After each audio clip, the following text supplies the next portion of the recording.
Yeah, yeah. What's up, man? What's good, everybody? What's good, man? What's good? What's up, Josh? Thank you very much for the happy birthday, man. Appreciate that. What's up, Focus? What's good with you? Let's get more people in here, man. I wish I could have got on here earlier, but I went out to dinner with my family to celebrate my birthday. Uh, what's going on? I guess I might as well wait for a few more people to join up.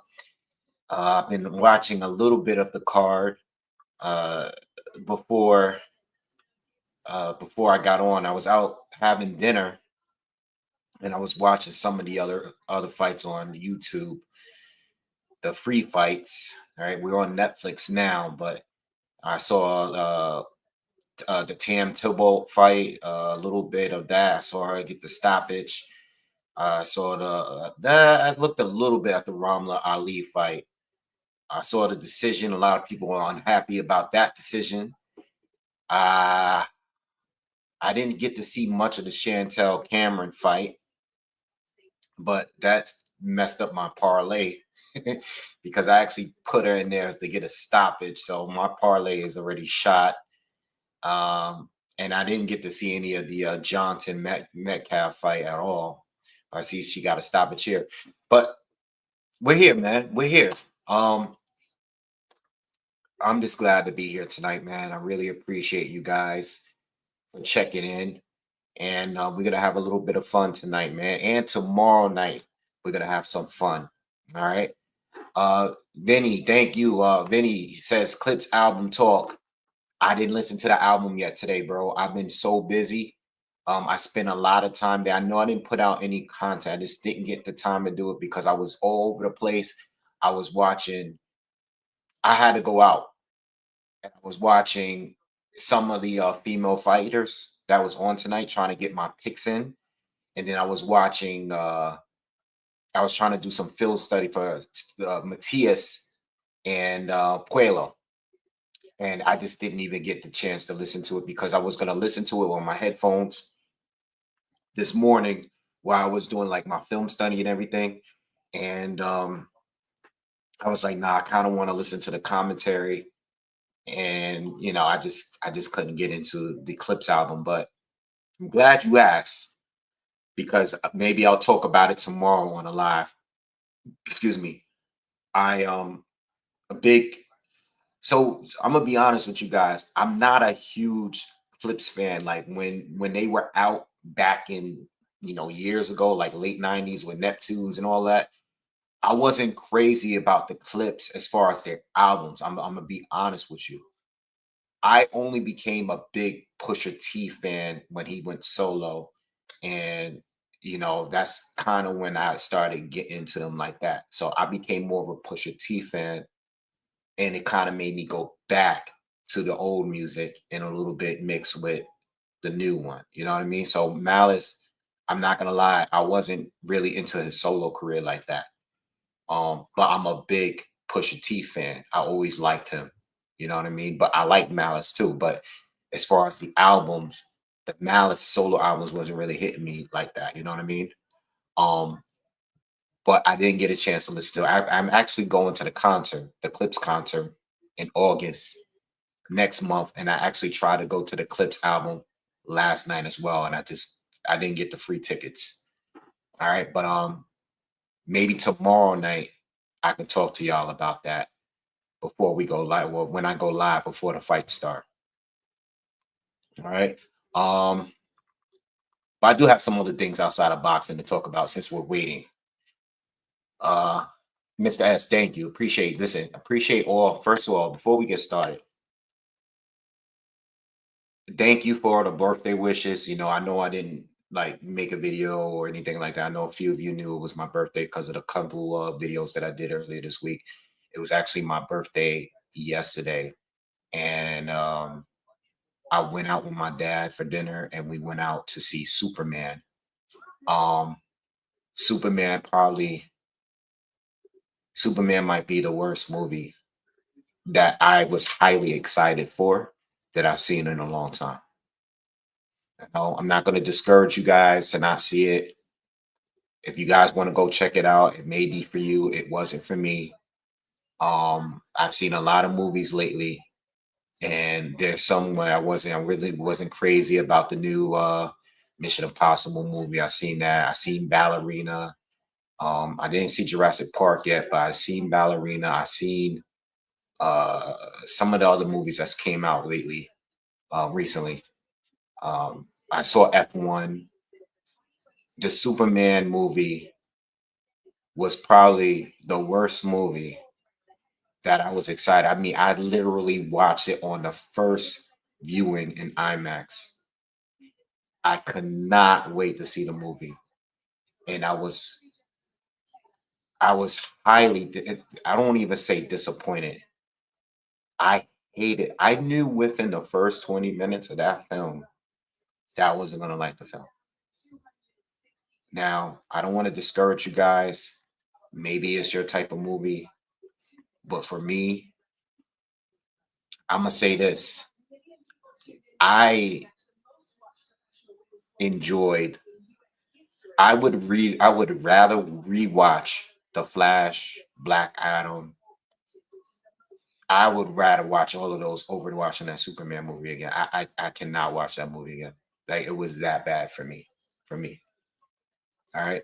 I'm gonna give you guys some time. Maybe I was gonna do a review of it, but I was so angry. I was like, I didn't even want to make a review because it was just gonna be a total rant about the movie. And I wanted to give people some time. So maybe sometime next week I'll do a breakdown of the movie. But I hated that. I really did. I don't even know what else to say. Shout out to everyone that's coming in. J Min, what's up, man? Roland Curlis and Mr. S. Uh, AO, what's up, man? Pepino, Trey, was good. Uh, yeah, so I did see Superman, hated it. Didn't listen to the Clips album, but I'll get to it. Maybe I'll talk about it tomorrow if I can get some chances, like some time to listen to it tomorrow during the day. Definitely. But I'm going to the concert in August, the one they're having here in New York. So I'll be there for that. I already got my tickets for that. All right. So there's a ton of boxing I'm gonna do. I did some film study on for tomorrow's card. Um Tomorrow's card. So I did a breakdown for Edgar Blanca. I told you guys I'm still not sure. I did see the weigh-in. I saw the presser. None of that really made me change my pick. I don't really trust neither one of those guys. Um, like I said in the breakdown that I did, if you didn't check out the breakdown, matter of fact, let me just pull up the card because I don't want to forget who else is fighting. If you guys didn't see the breakdown video, and it's a pretty good video, but I didn't give an actual pick. I told you guys in the video between Berlanga and Shiraz. I said my mind is telling me that Shiraz is going to win the fight. I do think he has more ability and then Berlanga, right? My heart is telling me Berlanga is going to win because I feel like no matter how well Shiraz is do, if Shiraz doesn't knock him out, I feel like Berlanga can hit him and hurt him and knock him out in any given point. I'm not sold on neither one of those guys. I understand that everybody hates Berlanga right now. I was watching a presser with my father last night, and he hates that guy just from watching that presser. You know what I mean? Um, but at the end of the day, it's all about what they do in the ring, and I don't trust neither one of them. I didn't even give you a definite pick, and I didn't put any money down for that fight. I'm just letting you guys know I did not put any money down for that fight. All right. I put money on. Um, I'm gonna give you guys a breakdown for Pueblo. I see you, Pepino. I did my film study. I just didn't have enough time today to put out content because I went out with my family to celebrate my birthday. So I didn't have any time to do the video because I was watching film study. I'm picking Pueblo by decision. Okay. I'll explain everything in the morning. I'm not going to explain it in this video because I'm definitely going to put a video out breaking it down.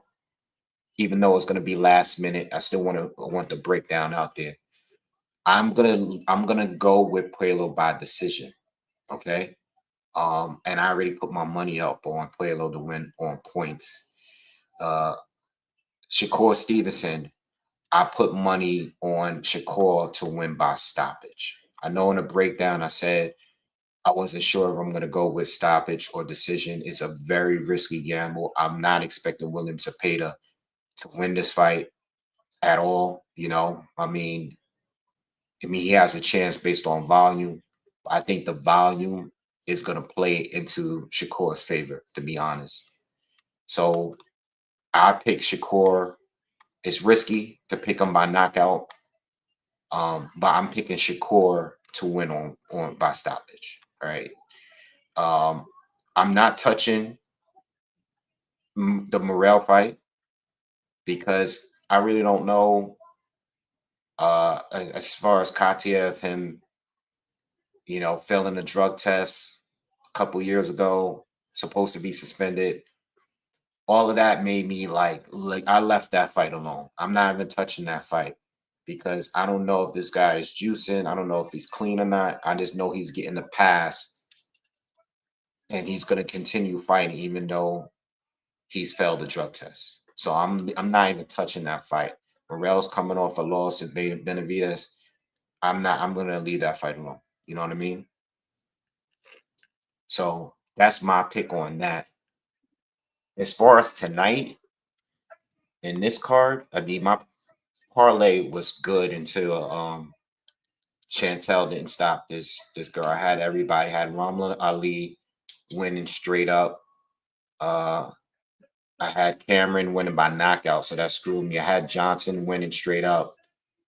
I have Marshall winning on points.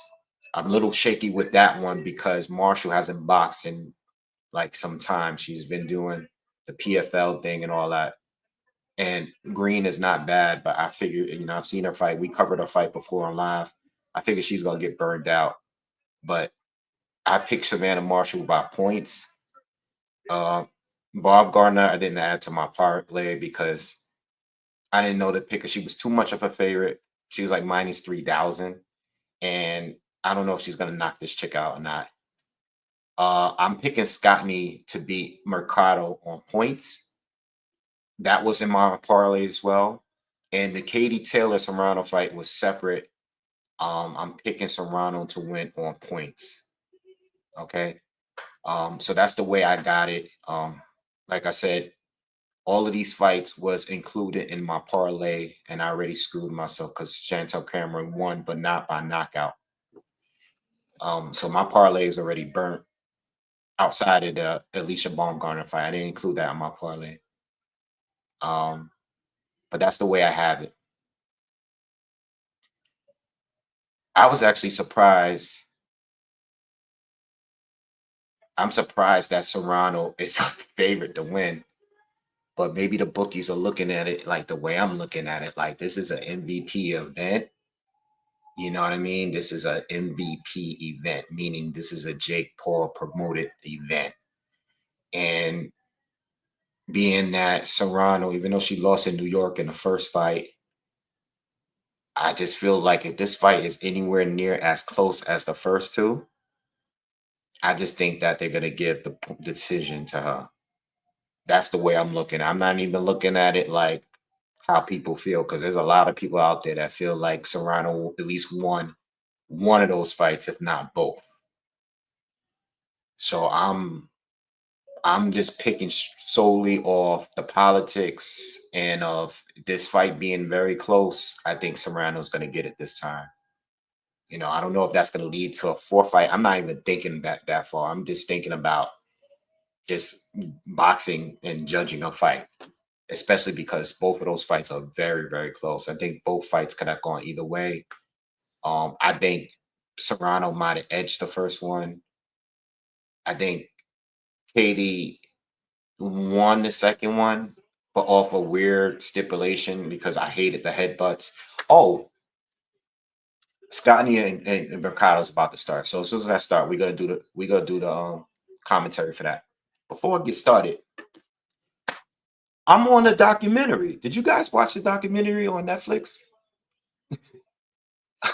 Ain't that crazy? I'm on the documentary. They took a couple of my clips from my video and added to the documentary for this fight on Netflix. That's crazy. I just wish they attached my name underneath the video because they put me in between Paulie Malignaggi, uh, this guy, Teddy Atlas, and Roy Jones. And I'm like, yo, at least put my name on the thing so people can know where to find me. So no, shout out to Netflix. I don't care that they didn't reach out first. I'm fine. I would have said yes, but at least put my name underneath the video so people can know where to find me. You know what I mean? Like I know everybody knows Paulie already, everybody knows Roy Jones, and everybody knows Teddy Atlas. But you have me giving my video and no one knows it's Boxingwave. It's just they're showing clips, multiple clips of me without putting a banner underneath saying Boxingwave. So shout out to Miss S. Is that was it you that told me? I know somebody in my comments told me. I think it's dope, but it's on a documentary on Netflix for Katie Taylor Serrano 3, which was a well done documentary. I watched the whole thing last night. Yes, the documentary was for this fight. If you turn on Netflix do this week, the documentary comes up first. But it looks like this is the trick about that documentary. It looks like it's reminding you that the fight is this weekend. I didn't know I didn't know it was actually an actual documentary until one of you guys, Mr. S, you reminded me, you told me in a comment that I made a documentary. I didn't know it was a documentary. It's very confusing looking. It looks like a reminder to watch the fight tonight. So, shout out to Netflix. I think it was pretty dope. If you guys get a chance, check out the documentary. I'm very appreciative that they showed multiple clips of me. They could have shown anybody. There's a lot of people that's on YouTube talking about this fight, but they put me in there and they put me in there with good company. You put me in between Paulie, Roy Jones, and Teddy Atlas, and Chris Algieri. Like I'm very appreciative of that because there's a lot of people on YouTube, but they pulled multiple clips from my video talking about that fight. So I think that was dope. And thank you, Netflix. Thank you, MVP and Jake Paul, and you guys just included me in that. And I think it's dope. Yeah, real talk. That was good. They didn't have to do that, but I appreciate them for doing that. And they probably did it because I know my video was probably a little bit controversial.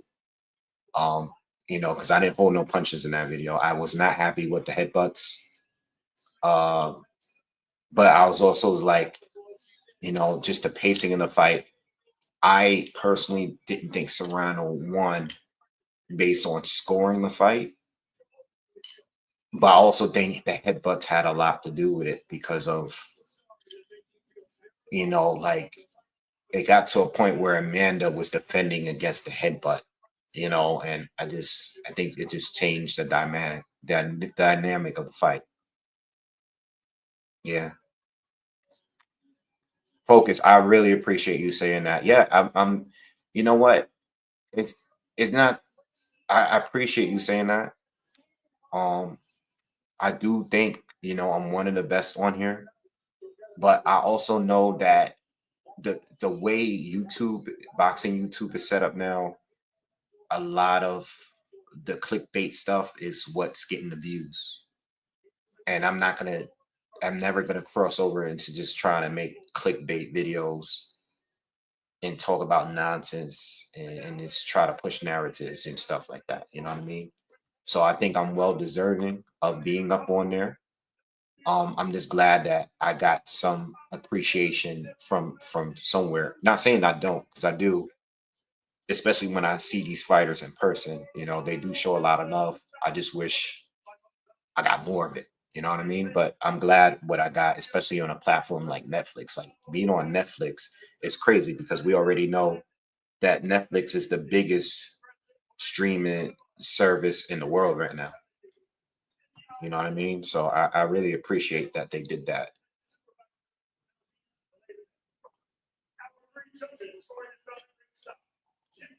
Uh, yeah, but I can't wait. I mean, tonight is going to be great. I can't wait till tomorrow. I kind of wanted to go to the fights both, you know, but I also wanted to be live. You know, it's like I gotta really, you know, be a little. I need to. I try to be on live as much as I can.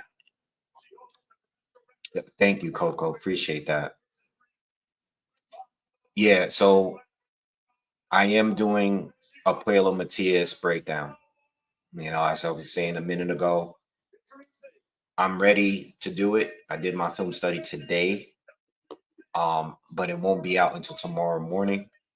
So check it out because I have a lot to say about that fight.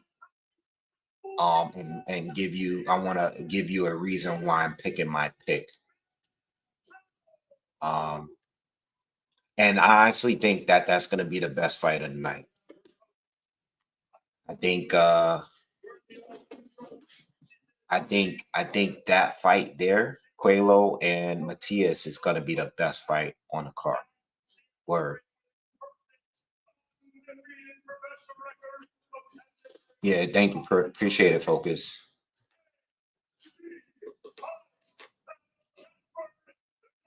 So this fight starting right now, between Mercado is a chick that beat Ramla Ali last year, and but she hasn't fought in a year. I have, I think Scottney is gonna win on points, though. She's a better boxer than me. I think Mercado is probably a bigger puncher, but I think Scottney is just gonna be too quick, too much for her. So I have a winning on points. Have you guys been watching the entire card, or you guys just jumping in now that it's on Netflix? If you have been watching the entire card, what do you think of the card so far? This is like the first, I believe this is the first all female boxing card.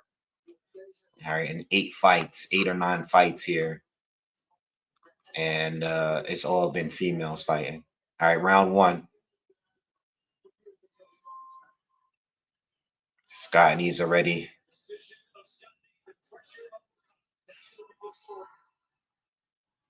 Otto's already starting out looking fidgety.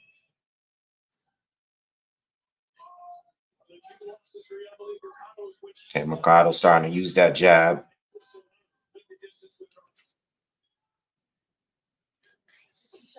Good left hook from Mercado landed. I'm sorry, Scottney's been going to the body. She's been landing. That's about the third or fourth right hand. She's landing to the body of Mercado. Good jab from Scottney.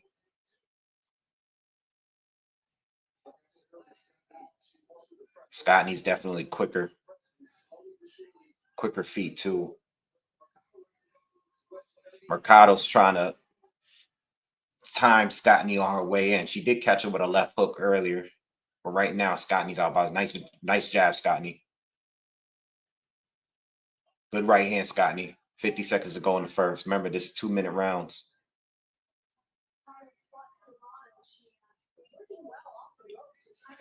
Oh, good exchange. Good exchange. They're rumbling now, but Scottney's getting the better of her. Hook to the body lands for Scottney.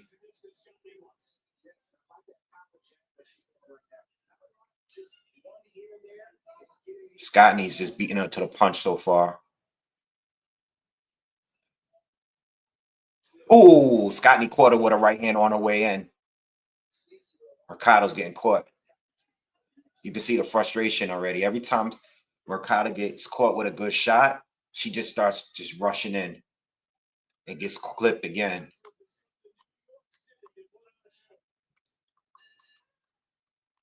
Igor, thank you. He says big weekend for NYC. You missing out a lot, bro. I'm out about to go to MSG. Yeah, you sent me a DM. You sent me a DM, right? Yeah, I'm not, again, I'm on here. I don't want to say I'm missing out because I'm on here, man. But thank you for sending me the donation. Pepino, I didn't see the Ramla. I didn't see the pre-fights. I saw some of it on my phone, but again, I was out with my family having dinner, so I couldn't watch the entire fight.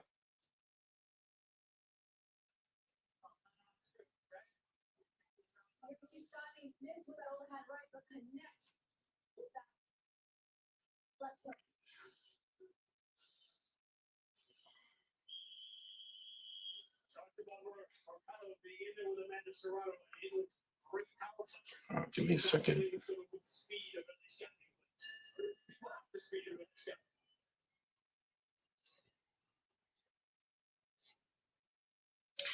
All right. Round one clear to Scottney.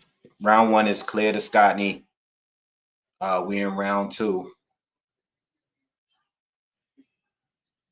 Mercado's pretty durable though. She ain't look like she got buzzed by any of these shots from Scottney. But Scottney's just quicker, man. Oh, Mercado got caught again with a right hand on the way in.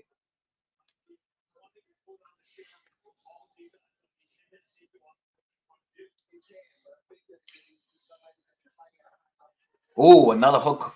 Scottney's Mercado's too slow, and Mercado's too stiff. You know what I mean? She don't know how to slip or roll anything. She's just coming in slapping. She's getting, she's getting frustrated already. She's already frustrated. She's already frustrated. Every time she gets caught, she just comes in and starts wailing in, starts slapping. Scott needs a different level of boxing.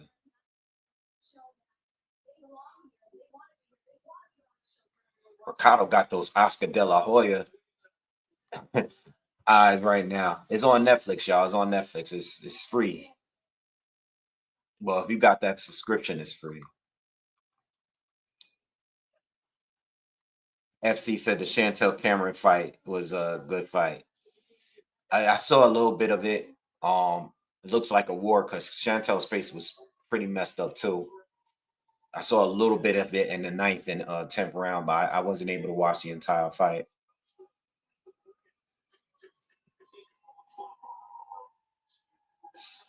Yeah, Mercado's just too slow. Scottney might mess around. If she doesn't get clipped, she might mess around and shut her out.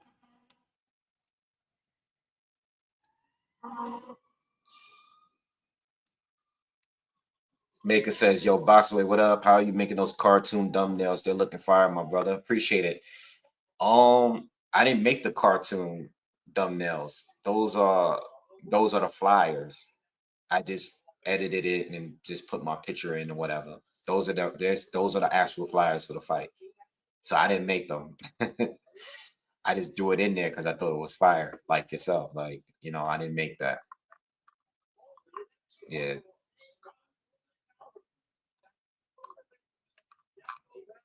Yeah. Yo, Romeo, I don't want to go on a whole nother rant about Superman. I'll do it after the fight, but I'm gonna definitely do a review. I don't know if I should because I don't want to talk crazy, but um, I hated the movie. Let me just say that. You would have to pay me to watch that movie again. It was that bad to me. All right, we in round three. Scottney got it easy. She's up 2-0, easy. And I think if this pace stays the same, she should be able to shut out Mercado because she's just quicker and she's just the timing, everything. She has every advantage in this fight. Like she's in control of this fight completely. Yeah, Mercado doesn't. She doesn't know what to do. She just looks frustrated. She's so much slower. That's the thing. She's so much slower than Scottney that this is gonna be easy. Yeah, I'm even looking into the crowds. Like the crowd's not even looking into the fight no more because it's not really competitive. Ooh, good uppercut from Scottney again. She always catches Mercado on her way in.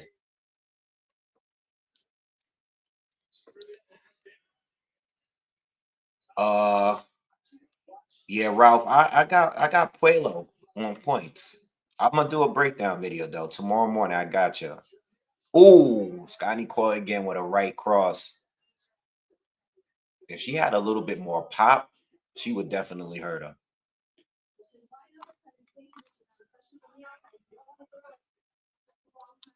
Khan says Mercado can't jab. Yeah. She can't jab. She doesn't faint really. She just kind of just she's just on a different level, man.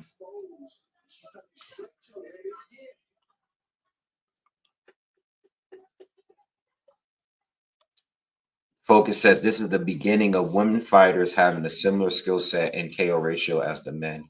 The more they invest in the sport, the better the fighters will be. It's gonna take time, it's gonna take time. And you gotta remember too, there's not a lot of fighters in the higher the upper divisions. Once you go above 160, there's not many people there. Like 160 right now is looking at like heavyweight. You know what I mean? Like you need some time. It's not going to be a lot of fighters there. In some of these divisions, it's slow. Like when Clarissa won that heavyweight title, undisputed, it was no one there. She fought some chick from Brooklyn that wasn't even active like that. At the end of the day, you just got to give it time. More women are going to join, you know, um, and then it's going to take time for them to fight at the highest level. But I think with Katie, like Jake, smart. Jake Paul is smart. I give it to Jake Paul because him doing MVP and basically signing all these female boxers, at some point, he's going to be the primary guy to sign with. Because one thing about Turkey, even though Turkey's been throwing all these bags around, Jake signed up with Netflix. And there's no bigger bag than Netflix. They have money to burn. You know what I mean?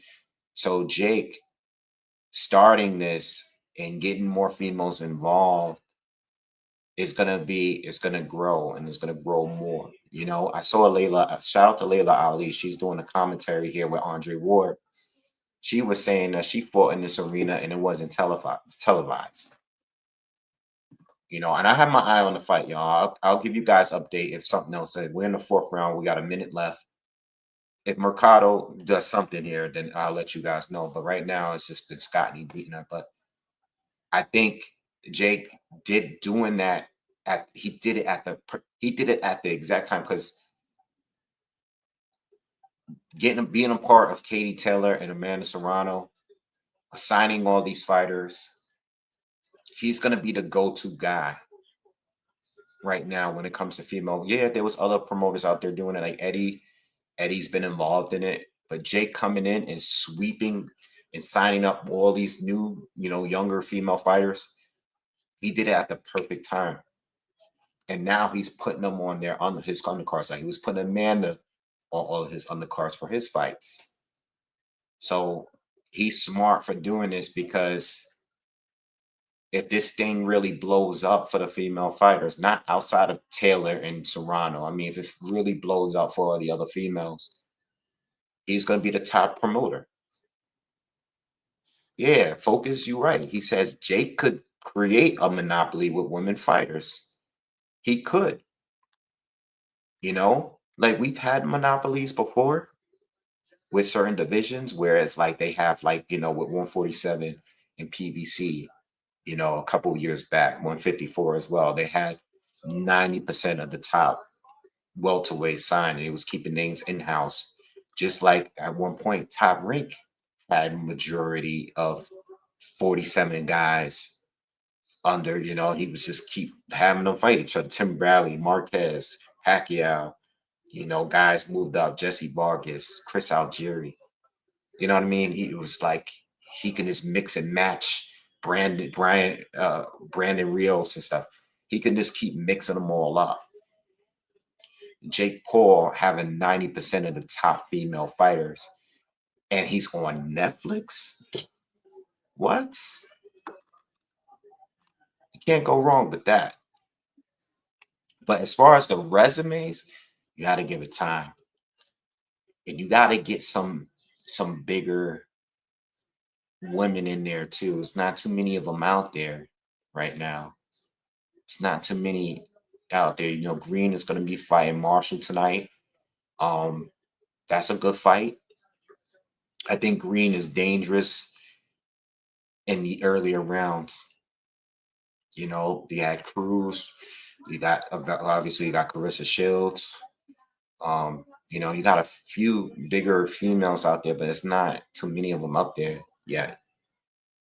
These divisions right here, from 120 and up, those are the divisions from 120 to 160. Those are the divisions that's really popping right now.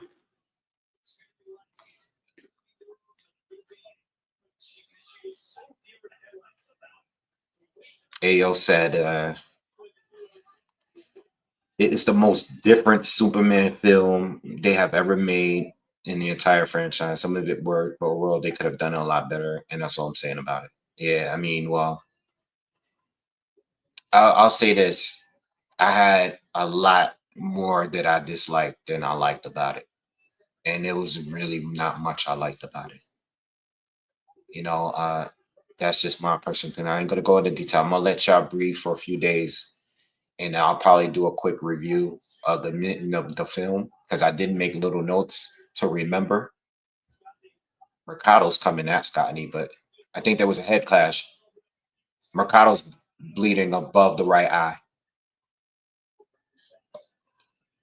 Scottney's coming forward, hands down now. She don't respect her at all. Mercado got it. I think that was a head clash. What's up, Aquia? What's good? She says, I saw it last night and I didn't like it. Yeah, I didn't like it at all. Not much work for me. Not much work for me. Like, you got to give me a little bit more than what they gave me.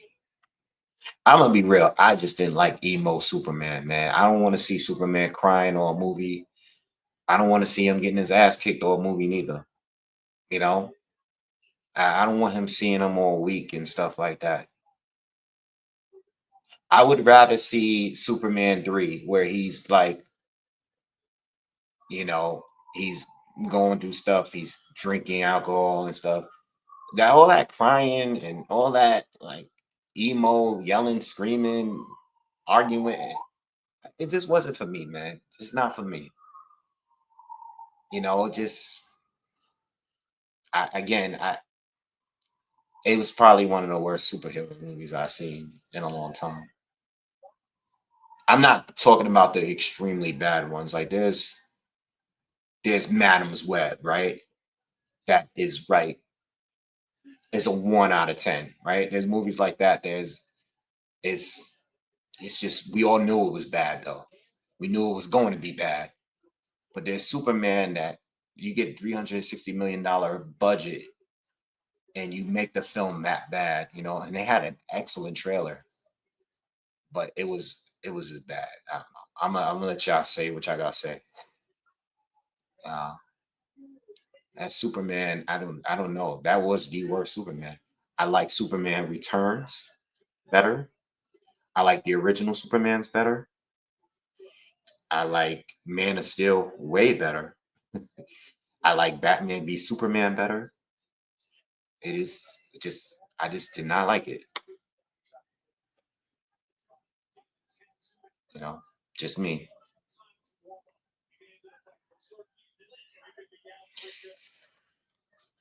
Two Face says I think Scottney beat Sky. I don't know. Because that's different. Sky, she's a little different. Sky, quick hands too. Isn't Sky's a little Sky's not isn't Sky in a higher division though? I think Sky is, yeah, I don't know. Sky's a little higher than her in weight, right? Correct me if I'm wrong. I don't know if she's better than Sky, but she's very similar. All right. What's her name? She's cut to. No, I didn't make any content on Roy Jones and Mayweather. You know, I didn't make any content on that. You know, Roy Jones, from what I didn't watch the interview he did with Andre Ward, where you know, Roy's always thrown little shots at Floyd. You know, that's a competitive back and forth between two legendary fighters, all time great fighters. That's on them. You know, to be honest, Floyd went on, you know, Instagram. I saw it. I was like, oh, Floyd. I said, Roy must have said something to Floyd because Floyd was just watching all of Roy Jones knockouts. To be honest, it's not much for me to say, you know. Roy said some things about Floyd. Floyd bounced, hollered back, and said some things about him. I really have nothing to say. All I will say is this: these are two of the greatest fighters that I've ever watched, skill wise, that I ever watched live. Those two are the best two I've ever seen in my time, live. Not anybody before me, not Sugar Ray Robinson, not Muhammad Ali. I'm talking about the guys that I watched live.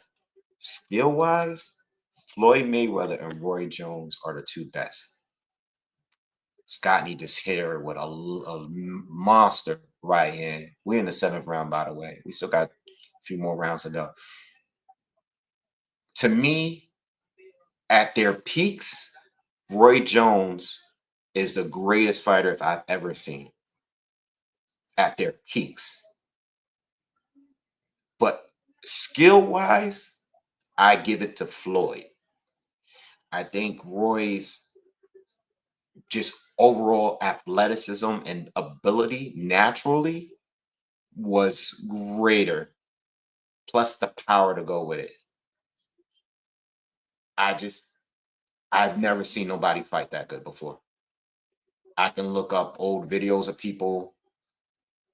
I don't think there was anybody in a prime Roy Jones up to light heavy, from middle to light heavy. I've never seen anybody look as good as Roy Jones Jr.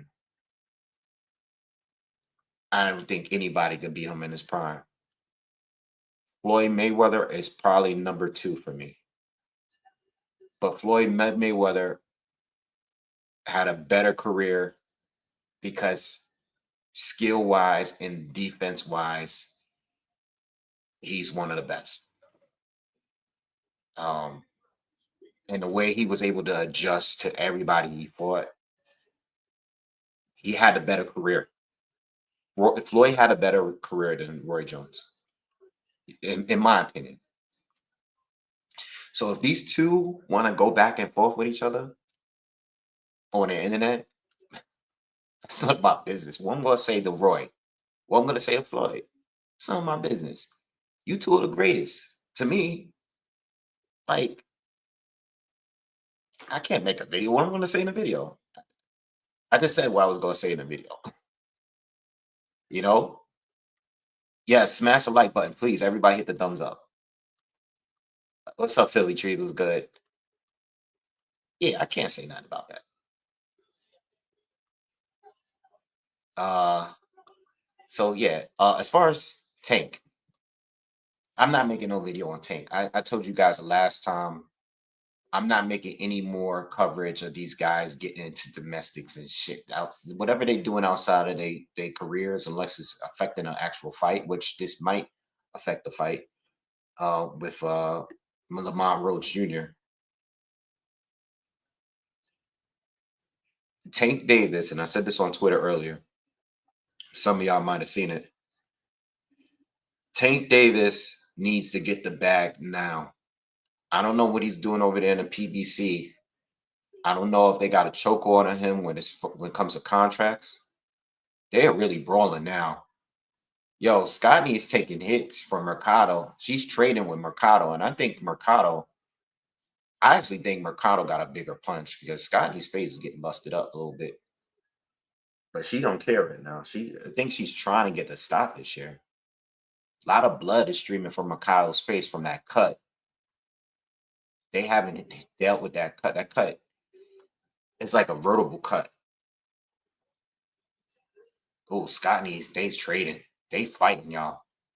Hold on. They fighting.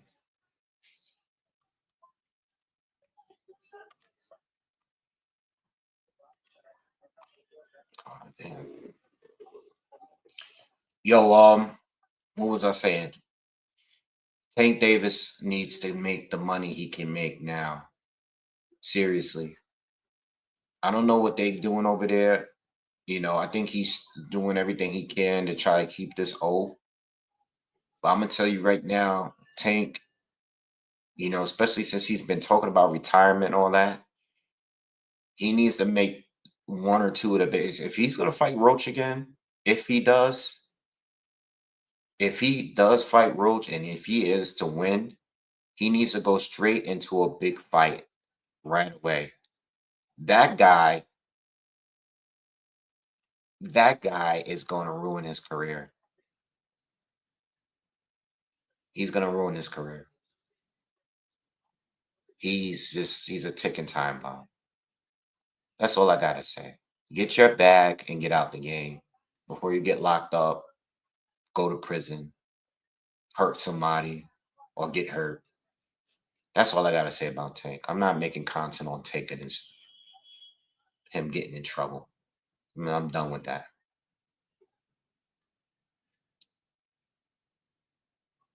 That cut over Mercado's eyes, like they put on that Vaseline on it, but as soon as Scottney hits her, it opens right back up.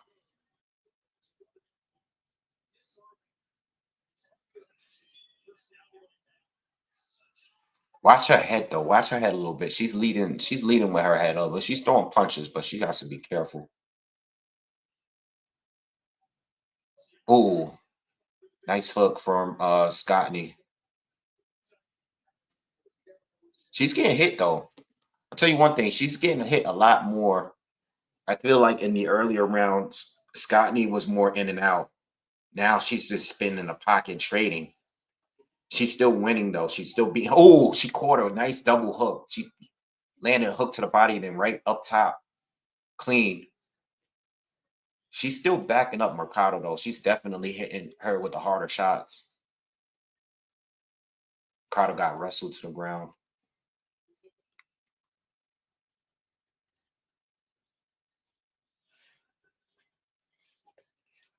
Yo, Tank versus Jake Paul would be crazy. But nothing would surprise me at this point. Scottney's just Mercado's giving Mercado's showing a lot of heart because she's battling back. That cut is really bad though. That cut again, it reopens every round. And she's been swiping away at that cut. Oh, Scottney hit her with another short right hand on the inside. We closing out the ninth round. And we're going into the 10th. Good war, though. Definitely turned into a war. But she's in control still.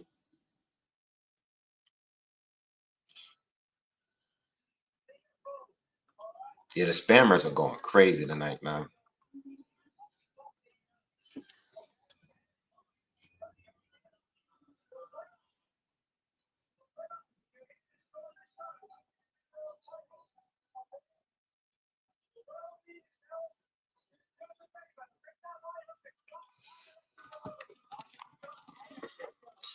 What do you guys think of Puello and Matias? What do you guys think on that fight?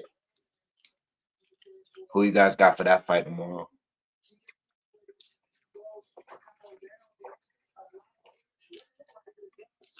I actually think. Well, I actually think that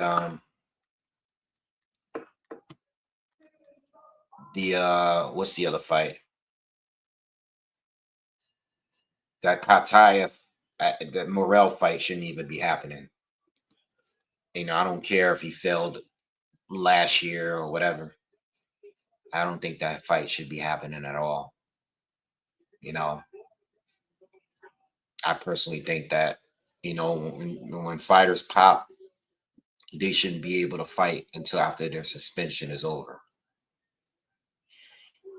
Because when you lose, if Morel is to lose tomorrow, no one's gonna care that he just fought someone that popped on a drug test. Scott. Scottney caught her with a good shot again. Scottney's fighting like she wants to get the stoppage. She doesn't care that she's winning on points. She wants to get the stoppage right now.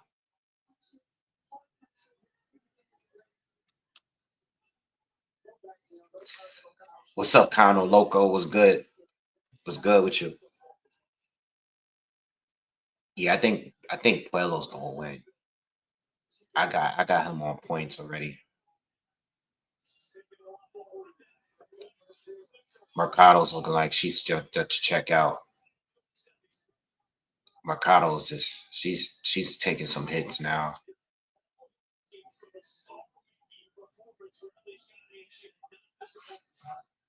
This is a unification too, right?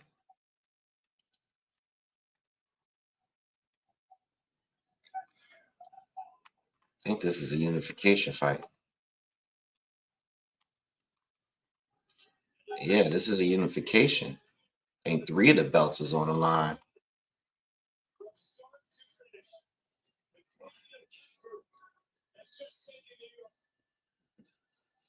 Fight's done. Clear win. Clear. Super clear win. That's probably a shutout.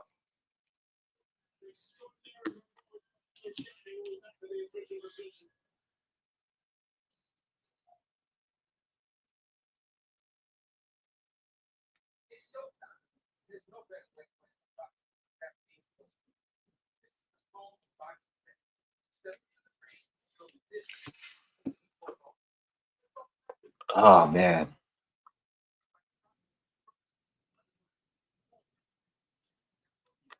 Salah said Morella said he's confident because Vada's doing a test. All right. I mean, what if the results come out after the fight though? You know what I mean? Like, I don't know. I don't know how they're doing the fight. I'm not really sure. Um, but I'm leaving that fight alone. Just because it's a possibility. I had Puello winning the fight though between those two and Matias. But Puello, I'm not just basing it off the way the Liam Paro fight went. Puello doesn't fight like Paro. I know they're both southpaws and everything, but it's going to be a different kind of fight. I'll give a breakdown on all that in the morning before. I'll do it. I'll make sure I do it early before I go live later in the evening because I want to be able to give some time, and then we'll talk more about it when we go live tomorrow.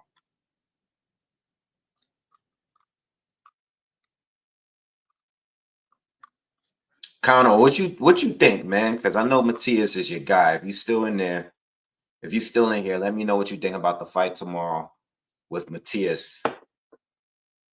Let me know what you think. I know you be having an inside on stuff, especially with the fighters out there in Puerto Rico. And let me know what you think too with the Edgar Palanga fight. Who you got for those fights, man? Let me know. Are you allowed to say who you got? I know you connected. Yeah, I'm doing a Pacquiao fight. Uh, One problem, and I will say this with Matias, because I was rewatching the Puello fight this morning. There was opportunities there for Matias to throw more. You can't be the volume puncher that you are and not throw enough. And I know that Paro was doing certain things to like throw his rhythm off, but Matias just wasn't throwing enough neither. You know what I mean? It just wasn't enough. There was periods where he was, and then there was like periods where he wasn't doing enough. And I remember the corner was telling him that, you know, you can't give away that advantage. Hold on. 190. Shut up. Probably 99, 91, 98, 92 for the other two judges.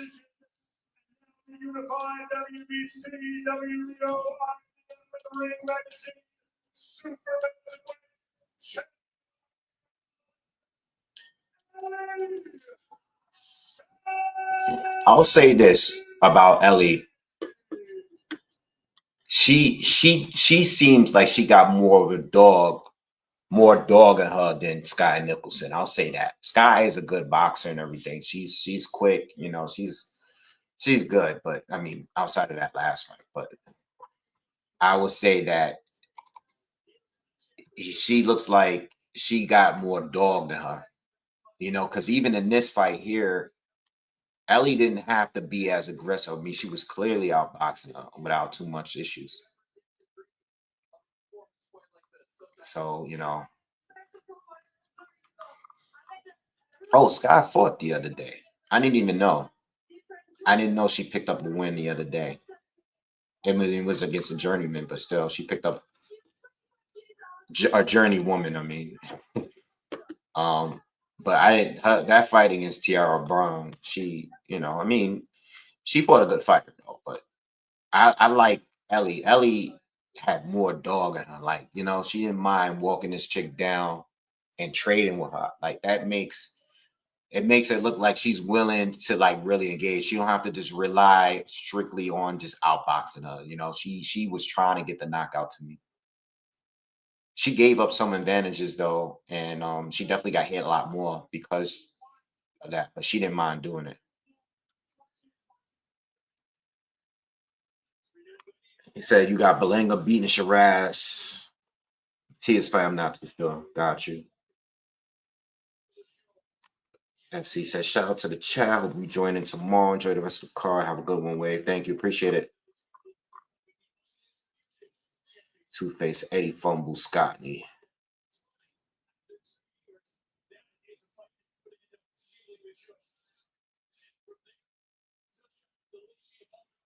Connell says Matias definitely gonna lose rounds.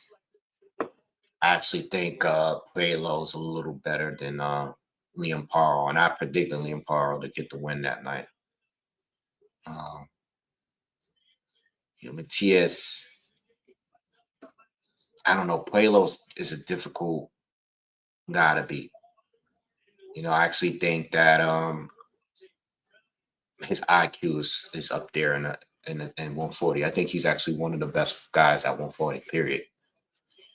You know, that last fight against Sandor Martin was very very close. You know, but I wasn't mad at the decision. You know, I didn't think anyone clearly. I would have been cool with a draw in that fight. But Sandor Martin is tough too.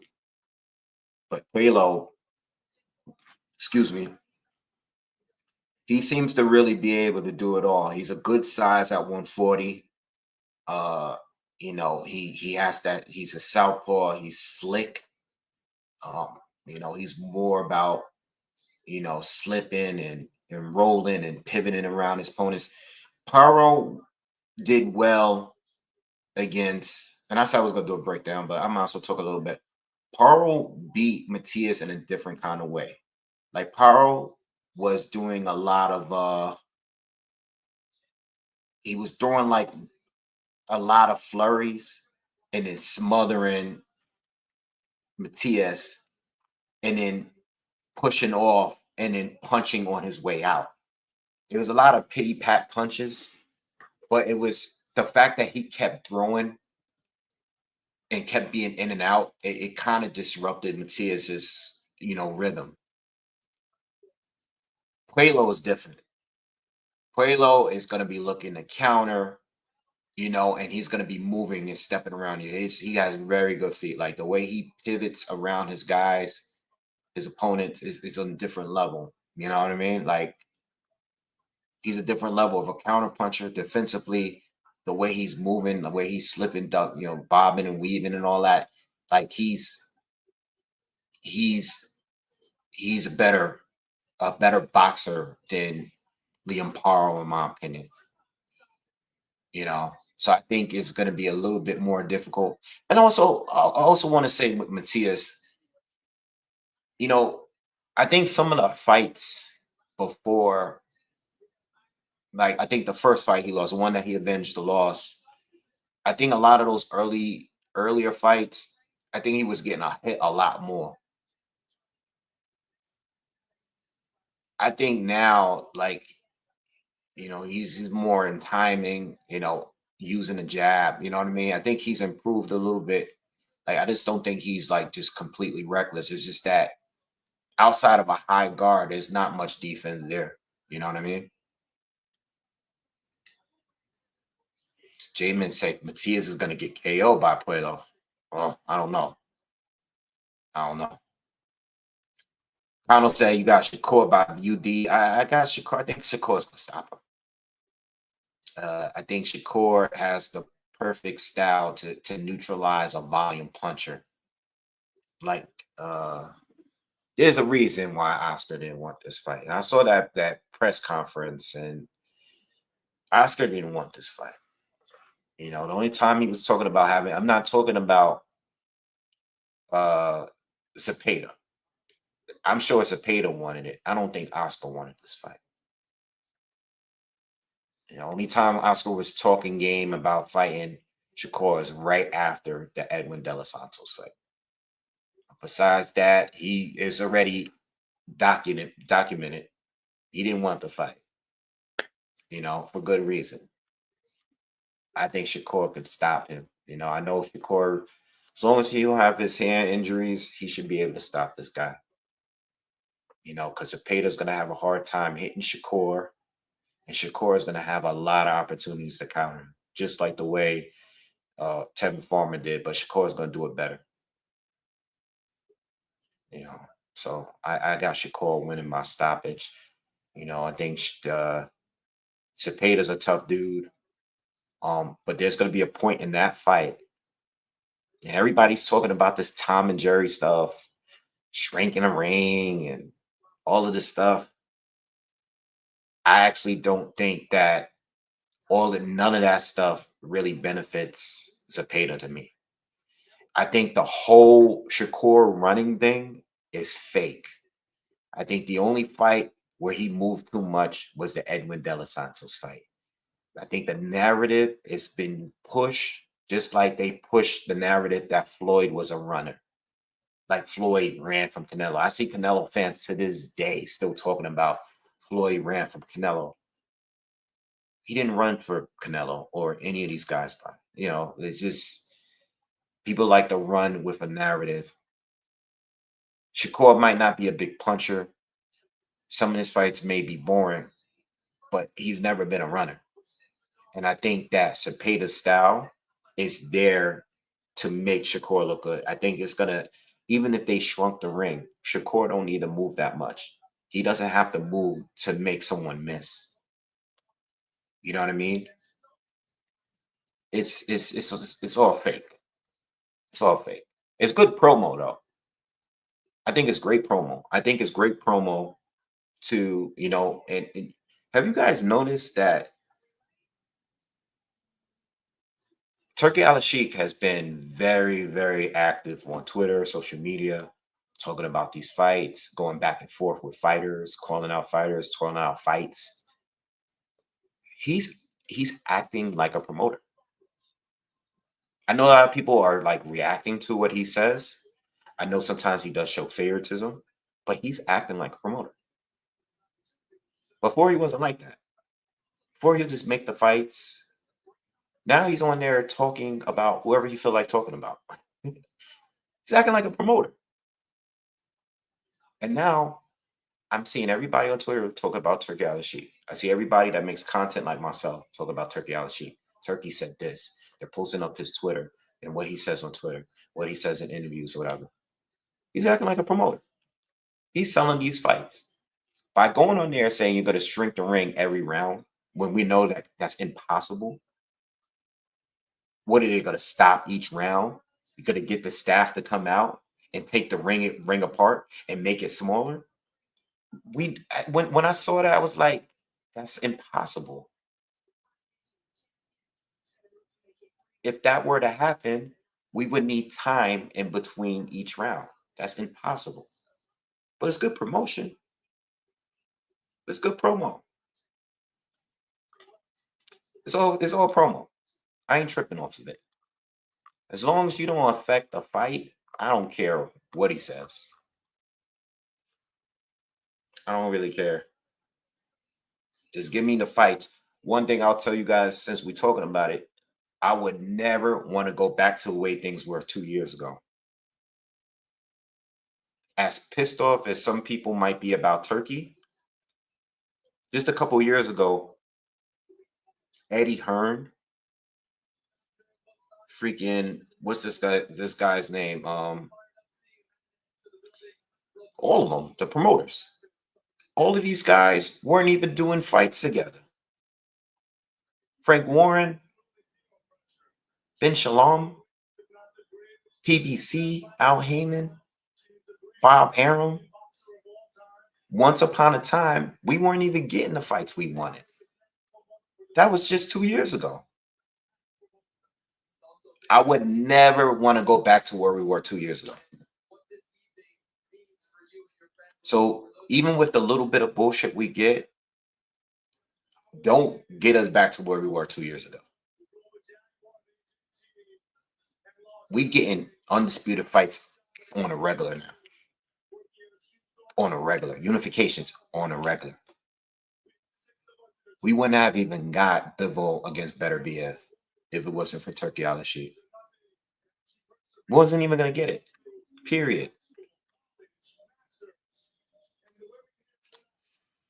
Focus says, question for you. If you were in Turkey's shoes, would you invest in boxing even if you were a fan? The sport, from what I can calculate, what has little return. Surely there is plenty of other ways to invest.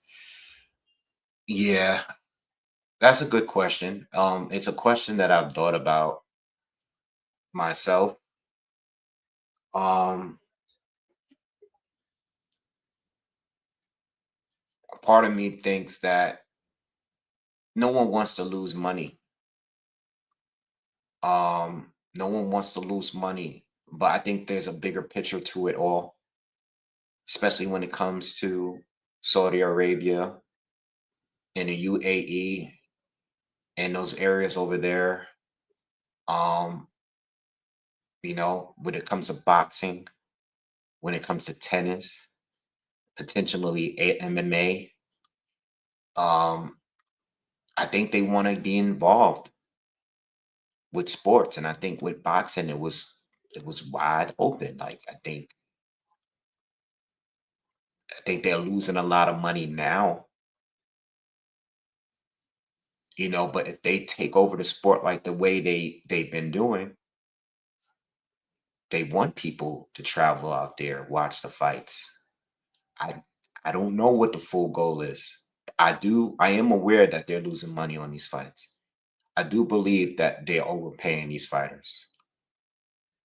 But I understand that it's an investment for a bigger cause. I don't know exactly what the cost is. I don't know exactly what the plan is, but I think it's bigger than just making great fights. You know what I mean? Um, I don't know what the long-term plan is, but that's what I believe it is. That's what I believe. They want in, you know.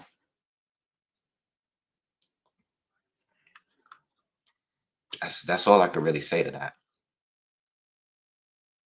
And they have money to spend. I don't think they want to lose money, but I think part of this whole game is the plan is it would have to be to lose a little money because I know they're not filling the seats like that in a lot of these cards.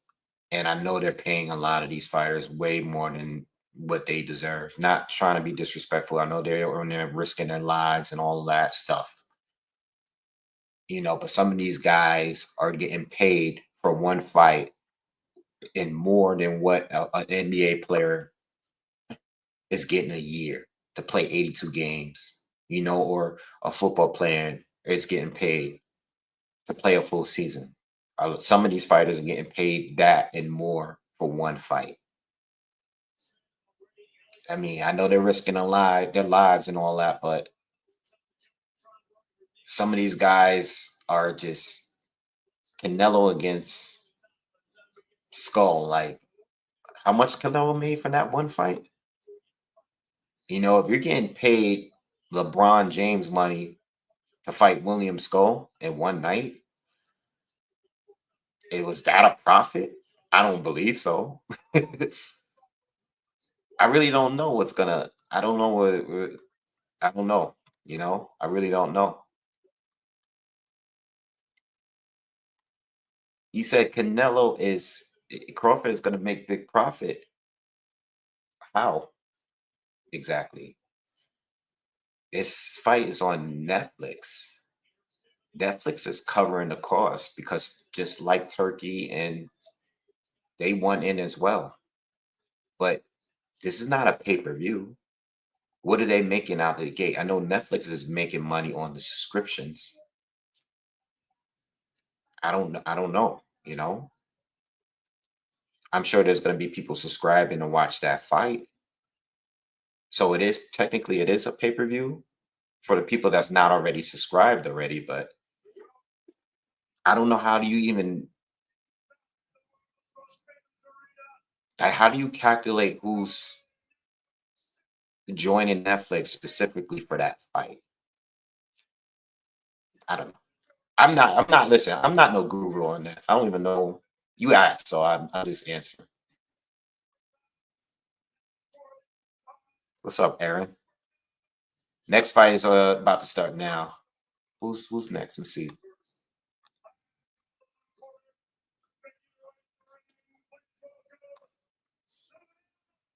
Oh, Savannah Marshall against Shadeja Green.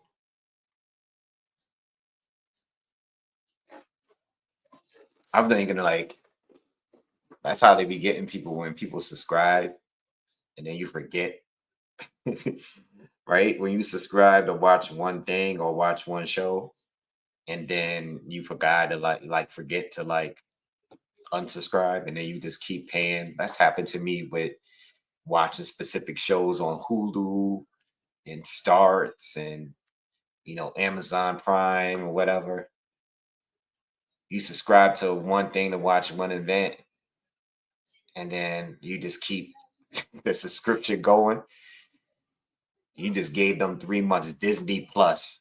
I think on Disney Plus, I've joined it just to watch a certain series.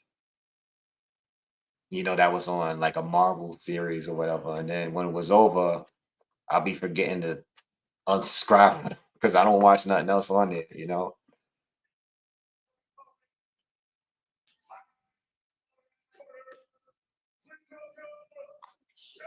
I mean, Blake said if we don't have Netflix, I mean, unless you got a Fire Stick, I mean, there's always other ways to stream it.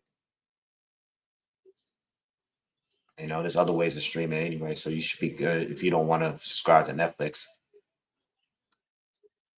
Only thing I'm concerned about Netflix is I just hope it doesn't slow down like the way it did on the Mike Tyson fight. Because if you get anywhere near the amount of viewers that that you have for Mike Tyson and Jake Paul, uh, it's gonna slow down a bit. You know what I mean? So hopefully by that time they improve on that performance type of thing. We'll see how they do tonight on the main event. We'll see how they do.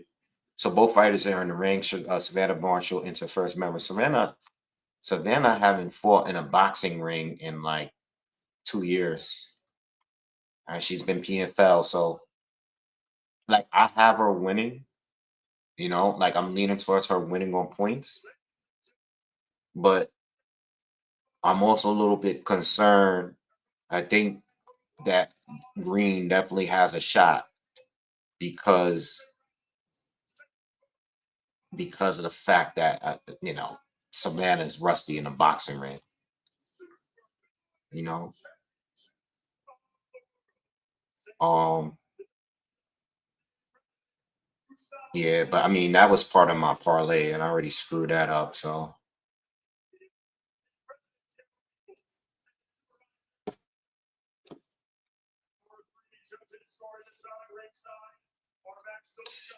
Philly Tree said you got a fire stick just in case it happens, but I don't. That's what I'm saying. Even if you got a fire stick, I'm not. If it crashes on Netflix, I know the Fire Stick might still crash because it's crashing on Netflix. I don't know if how that works. Like, did you watch Mike Tyson and Jake Paul on your Fire Stick? Did it slow down? Did it crash at all? I mean, to be honest, solid. To be honest, I don't think they should be ashamed because who knew 100 million people was gonna watch it? Like, whoever watched 100 million, whoever streamed 100 million views before. You know what I mean? Like, even in the Floyd Mayweather Pacquiao fight, whatever amount of pay-per-view buys, that wasn't nowhere near 100 million viewers. You know, yeah. I hope it doesn't crash. I hope it doesn't crash tonight. I think it crashed. I don't think it's gonna crash tonight. I think it crashed the last time because it was Mike Tyson against Jake Paul. So everybody was watching it, and that fight with Serrano and Taylor happened to be the fight right before it. It started crashing the last time because of that fight.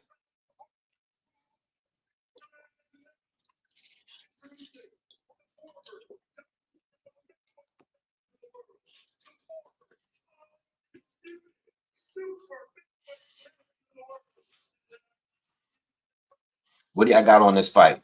Who y'all think? You think Green got a chance against Marshall? What do y'all think in the comments? Let me know in the comments. I think the first 3-4 rounds should be very, very interesting in this fight. I'll say that. Green got hands. Like she can, she could box. She got long arms. She got quick hands. She got some pop. Should be interesting in the first.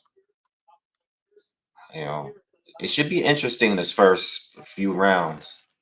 I think the longer the fight goes, the worse it gets for Green though. Pino said Marshall by stoppage, all right.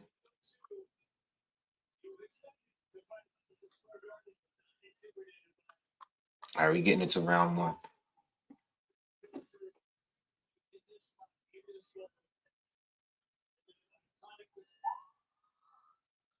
All right, round one. Here we go.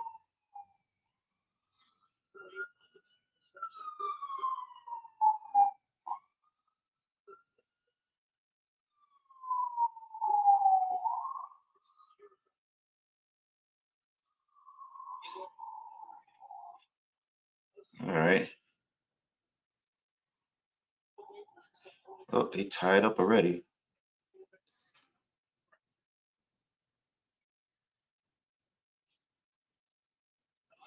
Marshall's already going at it.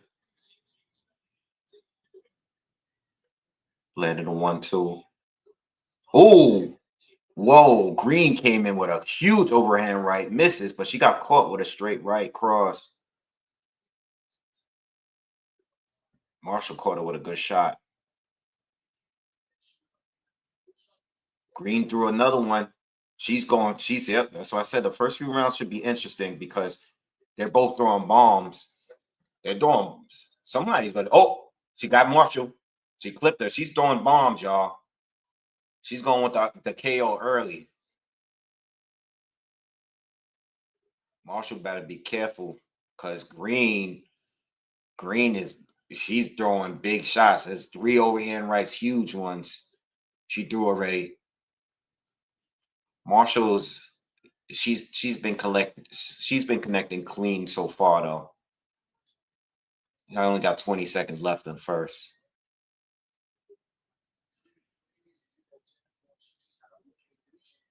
Oh, Marshall with the right cross again. She's connecting. Her punches are getting through so far better.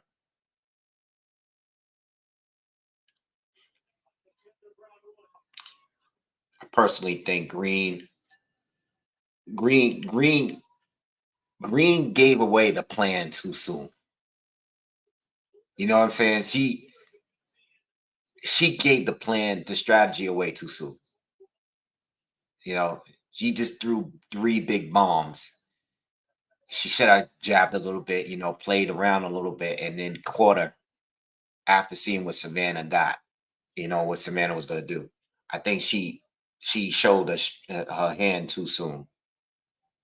You know, she showed her already what kind of punch she wants to land. So now Marshall, I can't hear what they're telling Marshall in the corner, but Marshall's already threw with her, but she drew, the right crosses,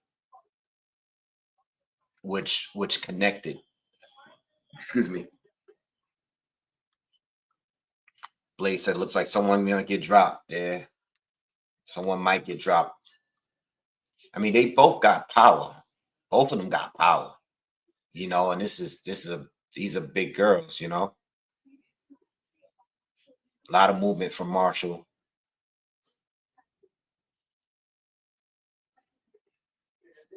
Short right hand connects for a green.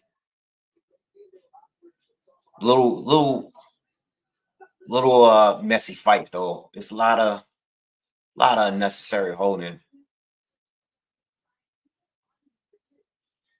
But for the most part, this fight's been in the center of the ring. Green is looking to counter. Marshall's Marshall's throwing more, but she's fighting cautiously too. She does look a little rusty to me though, to be honest, from what I remember seeing her as. She doesn't look as polished as I've seen her in the past.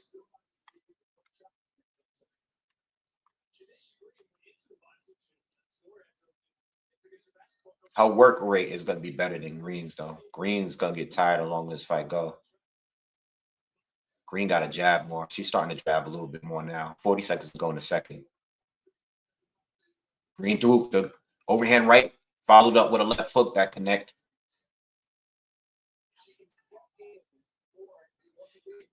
Now she's starting to use that jab.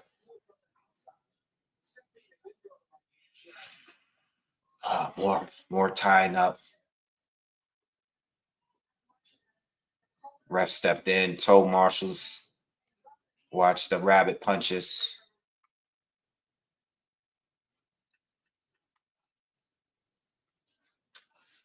What's going on, ref? Oh, the ref is warning Green. Yo, when I say let go, let go. Decent round for Green. Better round. Green connected with some few good shots in that round. Marshall was off that round to me.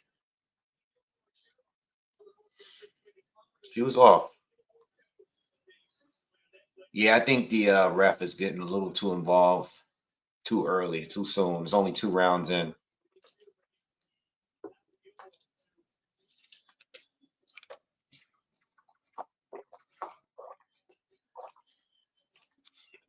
A better round for Green to me.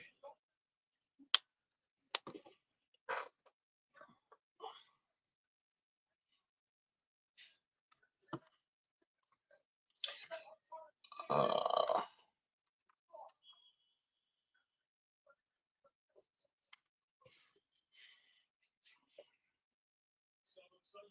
I haven't won one.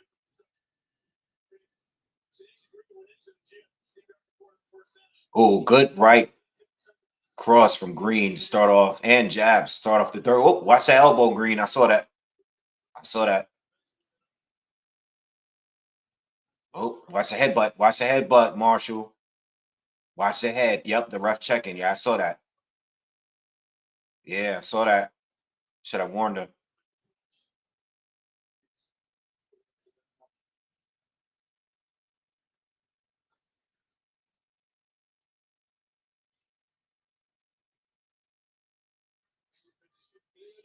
Green looks better right now. This third round. Ever since she started using her jab. Watch the head. Watch the head. Watch the head. Green looks better this round. Since she started losing her jab, she's been looking better.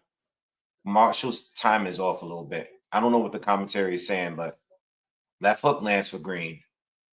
Marshall steps in, lands a jab.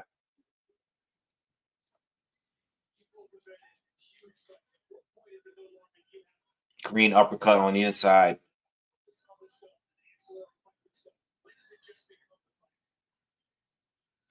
I don't know. Marshall's not. Marshall don't look like the way I remember her looking.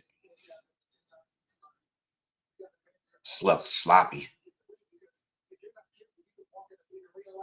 Hook lands for Green. Counter hook lands for Green. Green is way better this round. I don't. This is a clear round for Green. 16 seconds to go.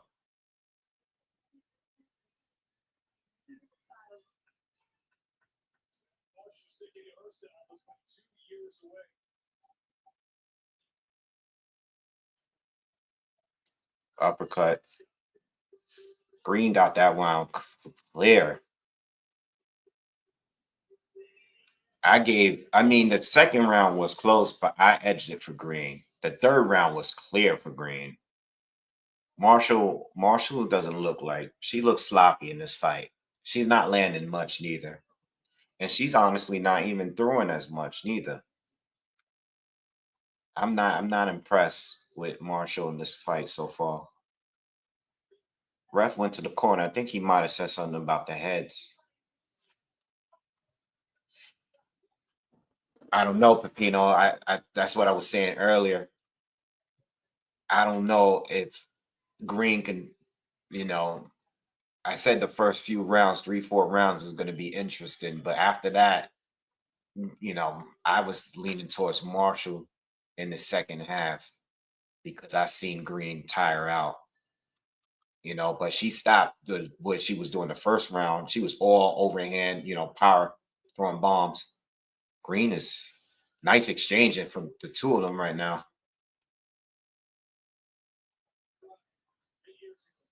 Oh, combo to the body from Green.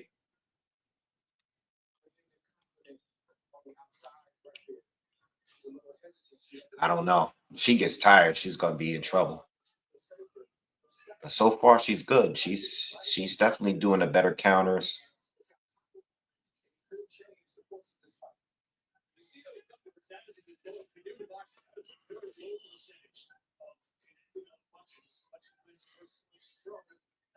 Good right hand to the body from Marshall.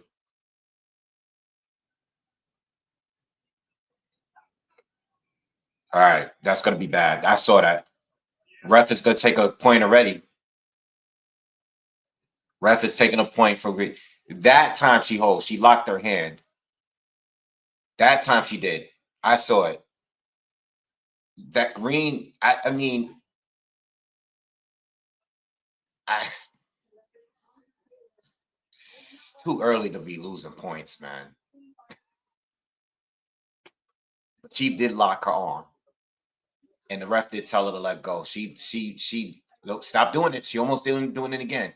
Green got to stop that. That's not good. She's screwing herself up. Uh, I'm ready. I'm like losing interest in this fight now.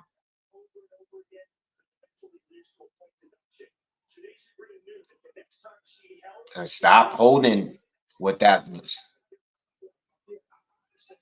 This is pissing me off now. Now It's all about the ref now.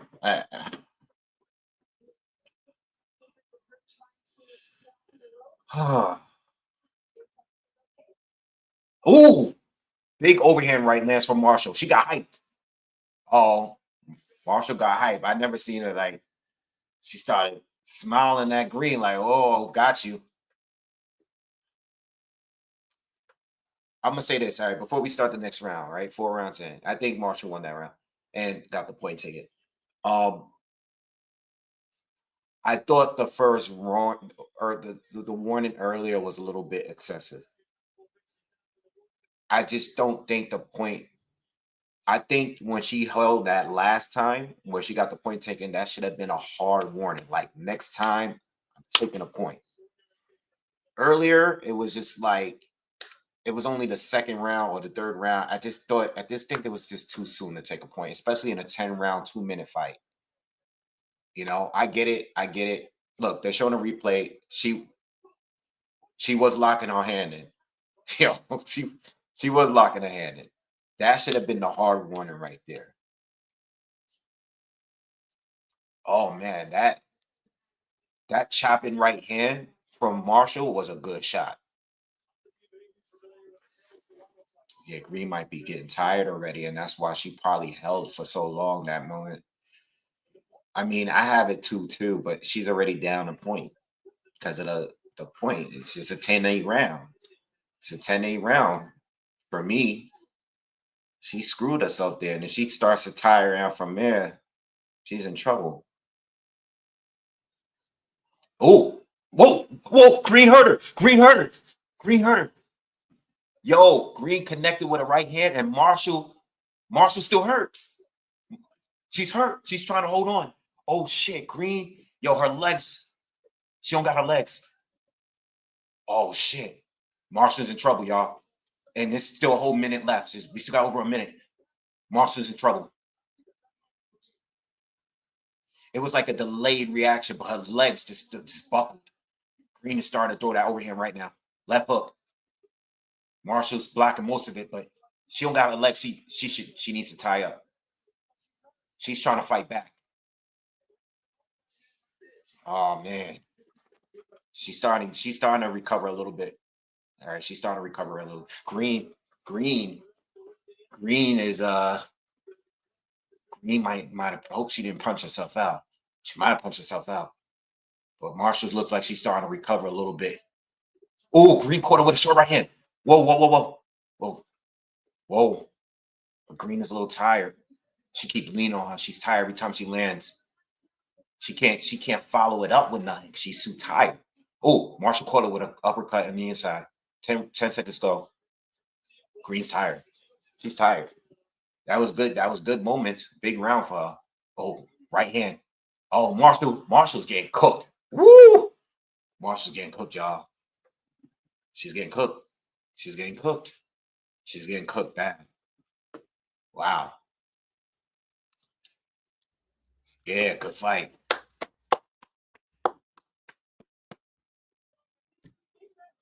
Marshall got hurt bad.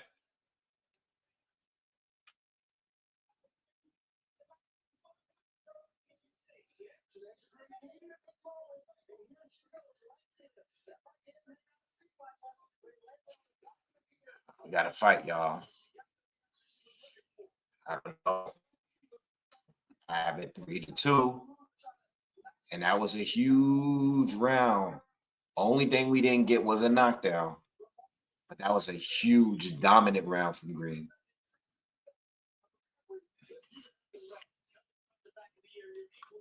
Hurt her twice in that round. Yeah, I was thinking that could have been a 10-8 round. The judges rarely do that though. It's so rare when we get those. It's very rare when a judge scored 10-8 without a knockdown. But it could have been one. Oh, Green caught her with a left hook. Oh, Marshall might mess around and get knocked out. She keep getting caught like that. Told you, man. She didn't look that good the first couple rounds. I said Marshall doesn't look. She looks sloppy. Coming back 2 years. 2 years in this kind of fight, it's not a good idea. Your first fight back. I respect it, but she's getting popped. She's getting cooked again, y'all. She's outboxing Marshall, and Marshall, who normally is high volume, very high energy, she's not that here. She's not throwing that many punches. It's not accurate. She's not even using the jab that much. Jab ain't being effective. She's getting countered, and she's getting outgunned. Green is hurting her. So far, 30 seconds to go on the 6th. It's another green round, clear green round again. Green just, Marshall looks tired, y'all. She's throwing, but she doesn't look like she. Let go, Green. Let go. Don't get another point taken.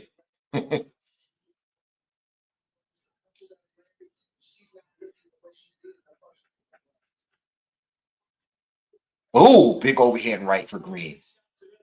Didn't as clean as the one earlier, but she 2 jabs land for Green to finish off the 6th. I got it 4-2. Yeah, Beth told you. Yeah, she went to PFL to try to remember when she lost to Clarissa. She was trying to fight Clarissa. She's trying to fight her over there in MMA. She hasn't been in the ring. She fought Franchon Cruz after she lost to Clarissa, and then she went to try to do the MMA thing to fight Clarissa again. She was chasing Clarissa. She ain't fighting 2 years, bro. She fought in 2023 July. And that doesn't count as being active, bro. I don't care if you switch sports.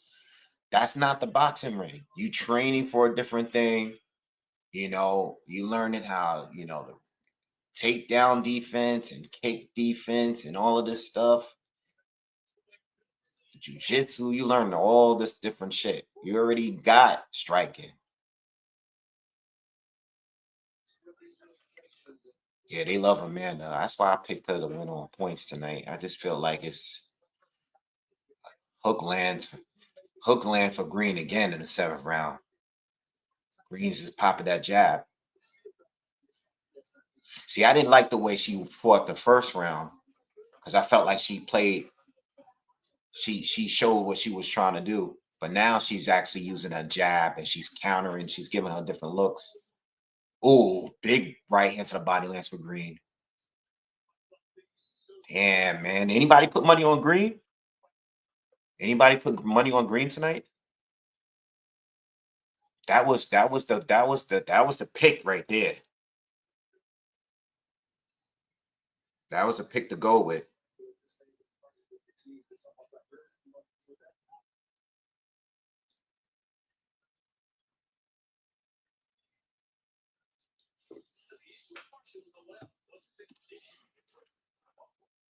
Bill Christ, I got by decision.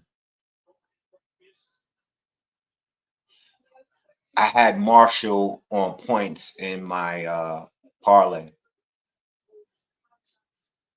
What's going on? Oh, come on, ref. Yo, get this ref out of here, y'all. Y'all see this bullshit? Get this guy out of here, bro. This guy, what's up with this guy? He seems to have a problem with everything Green is doing. He must got Marshall in a parlay. Oh, Green caught her with a right hand. The crowd is into Green too. This ref is this ref is on his bullshit.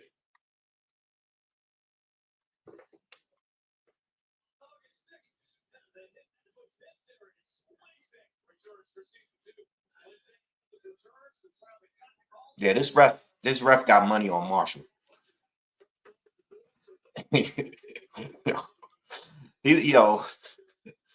That's why I stopped doing NBA parlays, because the players, the NBA players, they're the worst. You watch the NBA, these guys be 2 points away. You throw them You throw one of these dudes in a parlay, 25 in the game, they'll hit 20, they'll make 23 by halftime, won't score for the rest of the game.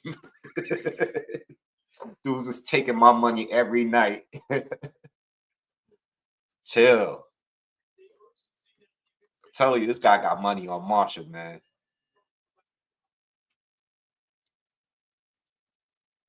I haven't given Marshall a round. Oh, green quarter with another overhand right. I haven't given Marshall a round since that fourth round. I haven't given her a round. They got her on unofficially tied right now.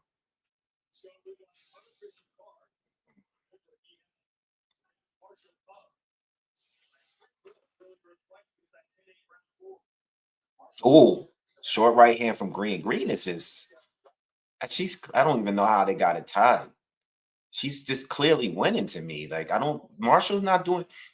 I understand that Green locked her arm in. Look at the ref. I understand. Yo, is this? Matter of fact, is this still open? I feel like they're about to rob Green. Is this still open?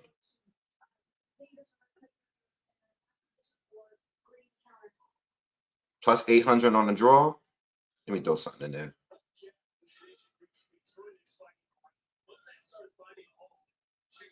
Well, it may not be a draw because of the fact that there's already a point taken because of the there was already a point taken because of the holding. Marshall caught her clean with a right hand and Green just shook her head like that was nothing.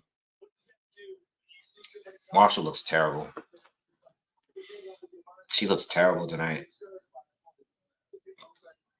She looks sloppy, man. She doesn't have the cardio. She needs to get some more fights and win or lose. This is not what she used to look like. Even when she lost to Clarissa, she looked way better than this. Green just tagging her over and over. She just beating her off the counter.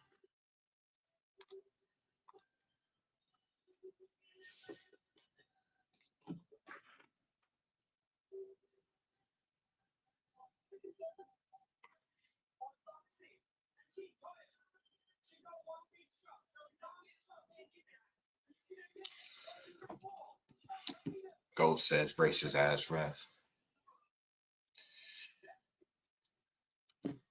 I don't know if he's racist, but I know he might have money on this shit.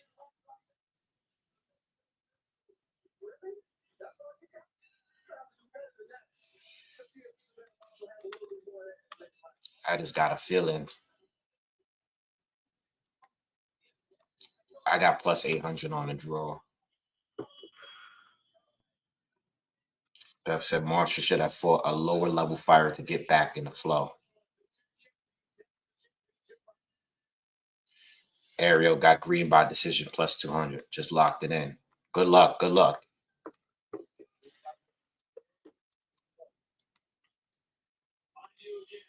Yeah, this spam is going crazy today. Marshall caught her with a good left hook. Ref is warning her about her head. Okay, ref. Ref finally says something to Marshall. So total output, they have Marshall landed 54 out of 234. And Green is a little bit more. She's in the 60s. I didn't see it. It flipped off already.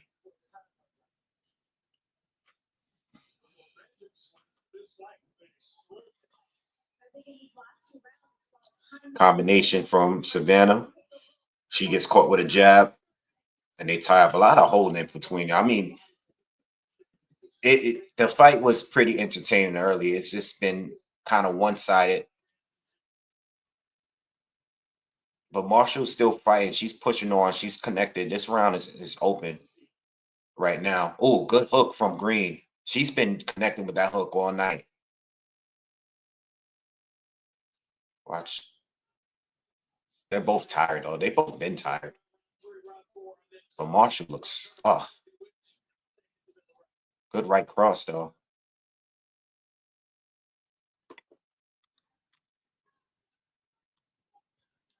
Left hook lands for Marshall. Uppercut on the inside.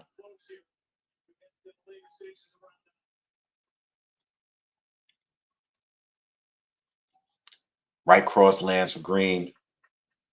I don't know. This is the closest round. This is the closest round we got in a while to me. I can see them giving Marshall that round.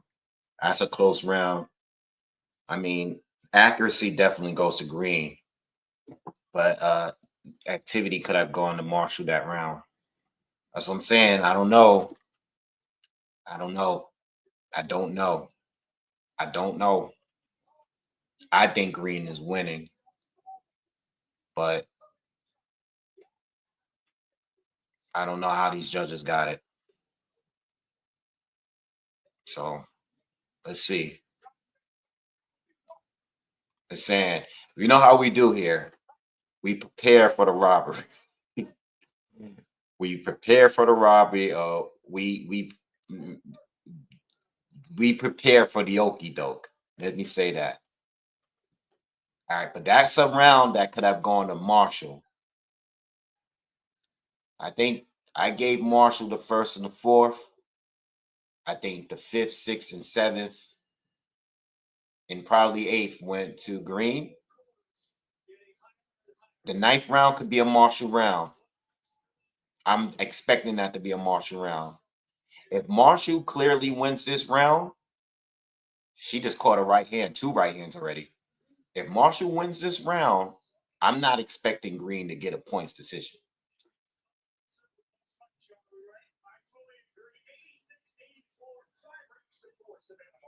Oh, you heard it right there.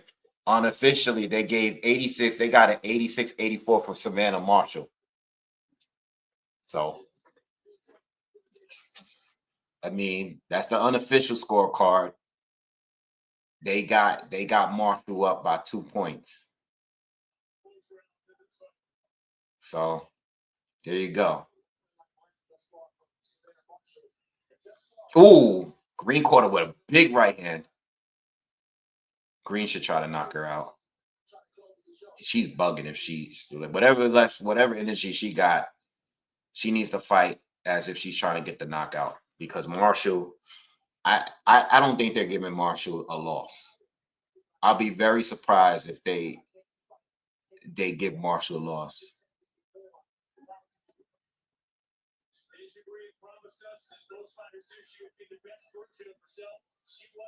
Green is winning this round. 30 seconds left. Green is winning a round to me.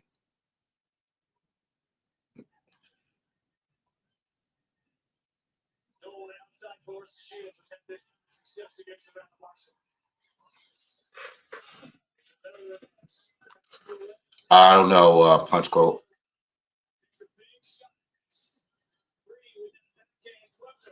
Green is beating her up. She's finishing out the round stronger. She won the fight to me. Wait, what happened at the end right there? I thought the fight was over. Oh, the bell rang. Okay. Yeah. Green won. Green won. Even with the point. I got a 7-3. What you guys got to score? What do you guys got to score? I have it 7-3. So that would be 97-93. With the extra points taken, I have 96-94 for I have a 96-94 for Marshall. I mean for Green.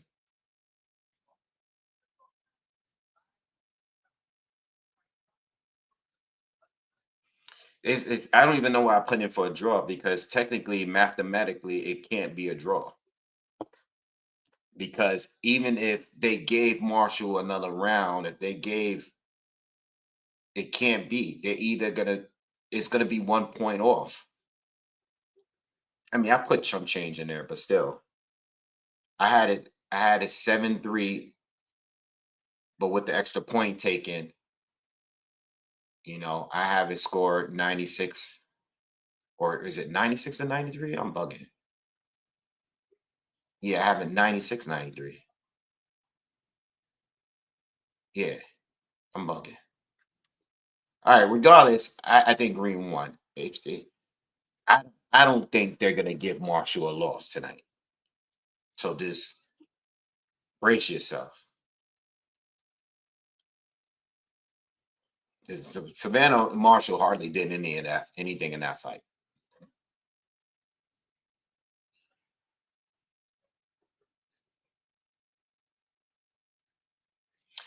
I think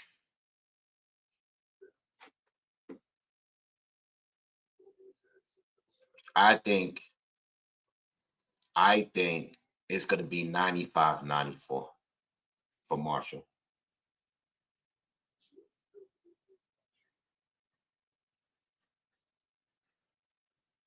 I think they're going to have it scored 5-5. I think they would have given it a draw, but because of the extra point taken, it's going to be 9-5, 9-5. I think the only way you can have even numbers in this fight is if they gave Green that 10-8 round. In that round, she dominated. I believe it was the 5th round, where she hurt Savannah multiple times in the round, which is justifiable because you got to remember, you can get a 10-8 round without a knockout if you're dominant in the round. But she was dominant because remember, in the 2 minutes, it's only a 2-minute round. She was in control the entire round, and she hurt Savannah bad, especially the first punch, twice. Let's see how they do this.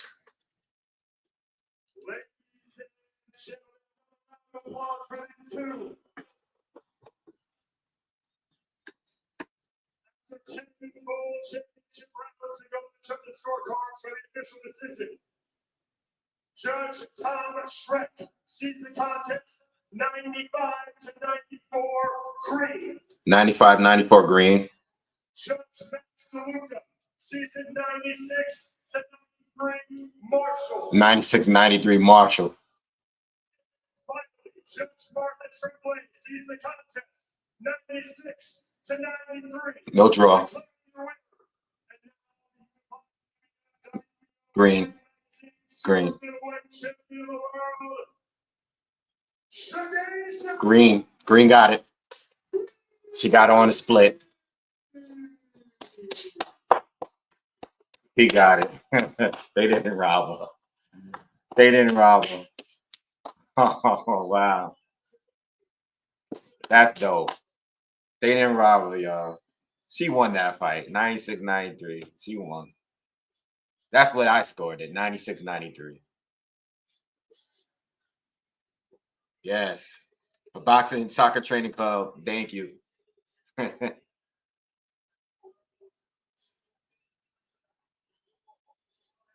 That's what's up. I'm glad they didn't rob him, man.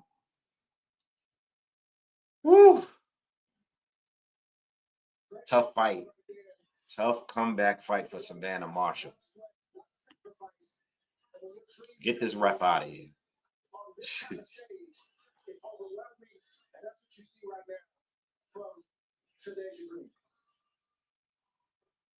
Thank you very much. Unbelievable emotion. What a scene. Wow. For Team Green. Shadeja, I see the emotion on your face. Can you describe what you're feeling right now? She's that's not the biggest win of your career. Damn.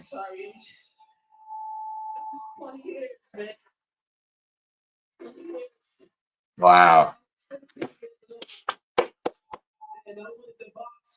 Damn, that's the when we anticipating a robbery. She said if I bought my degree back that I could pursue boxing. And these 2 men, they waited for me. My family, they set me up in an apartment. And then 20 years later, we're unified. 20 years. So I'm just all around gratitude.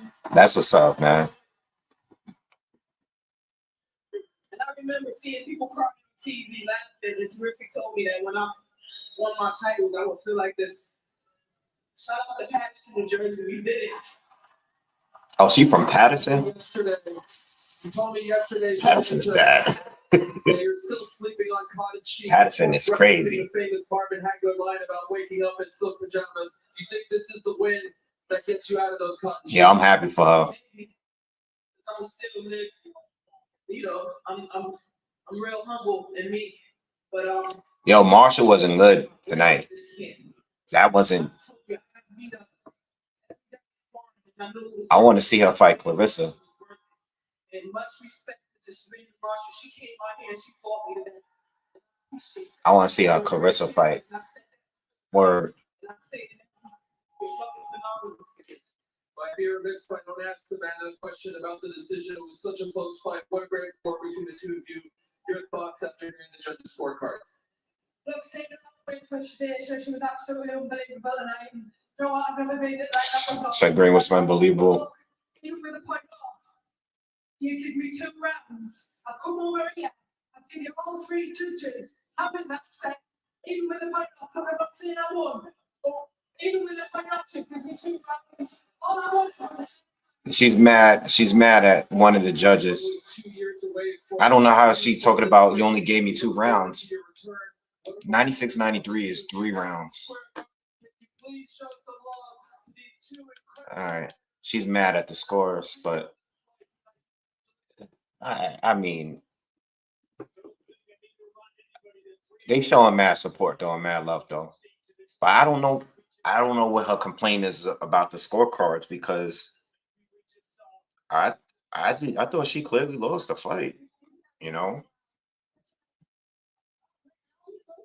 I think she clearly lost. I think the worst card is the 96-93 for Savannah. To watch that fight and only give Green 3 rounds is crazy to me. Hold on, like 3 rounds? Come on, y'all. What we doing? That was the judge that was there for Savannah.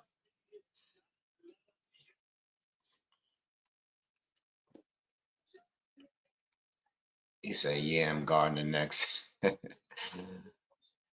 Yeah, Alicia is fighting next. I'm not familiar with her opponent though. I'm not familiar with Alicia's opponent. So that's the one fight that I didn't put anything down for. Because I didn't know, you know.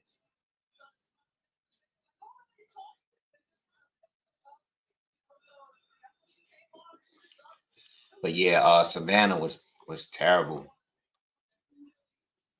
Very real said the fact that we all traumatized and expected a robbery is wild. Yeah, we are.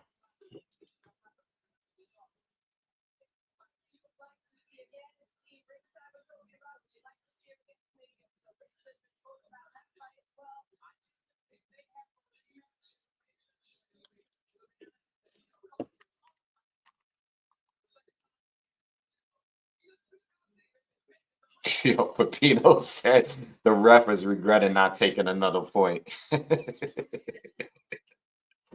He should have took a point. He's like, damn, I should have took a point in the second round. I should have took a point in the warning.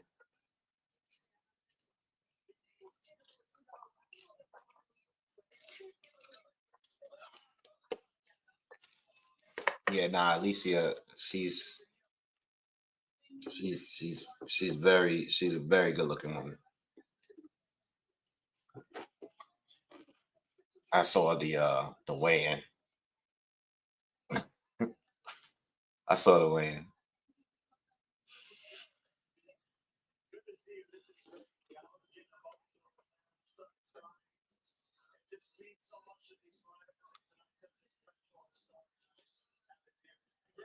Yo, the funniest thing was when I seen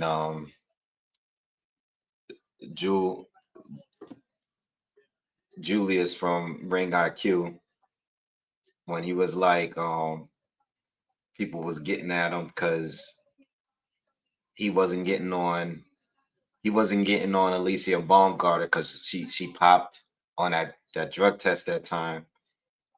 And he was like, hell yeah, I'm not getting on her. She fine as hell. It was like, yo, you not saying nothing about her because she looked good. And he co-signed it. He was like, hell yeah.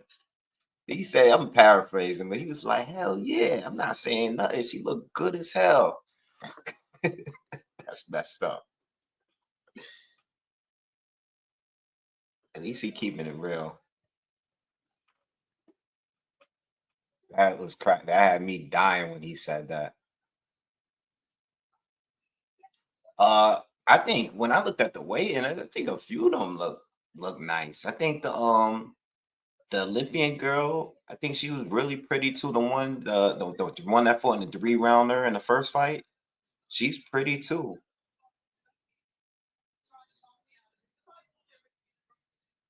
Oh, Quaya, here you go. She looked good. I mean, what do you want me to say? Focus, you trying to blow me up now. I don't be up on nobody's IG like that. Chill. He say I see you me up on every Alicia post. I don't be on everybody on her posts like that. You might see me up on a couple of the posts. She's the best looking female boxer for sure though. I mean, I think everybody's gonna agree with that. Ariel said, nah, the ring girl, the baddest in the building tonight. I mean, that's what she's there for. She's a ring girl. They're supposed to be the best looking ones.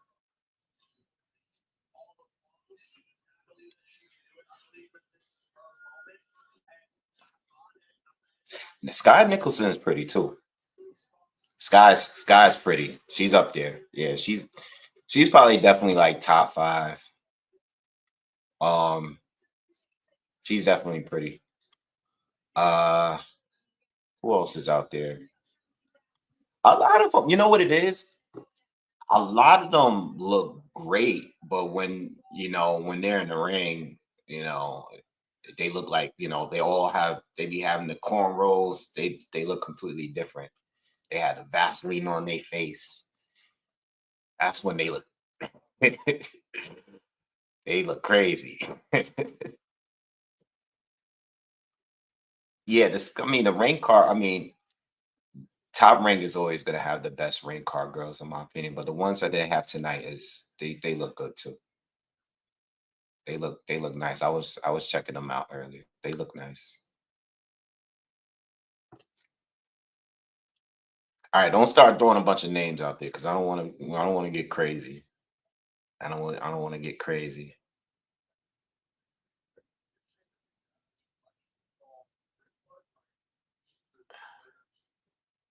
Yeah, I saw that. I saw Ebony Bridges got signed. I saw that.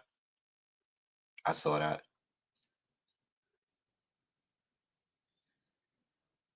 I saw that.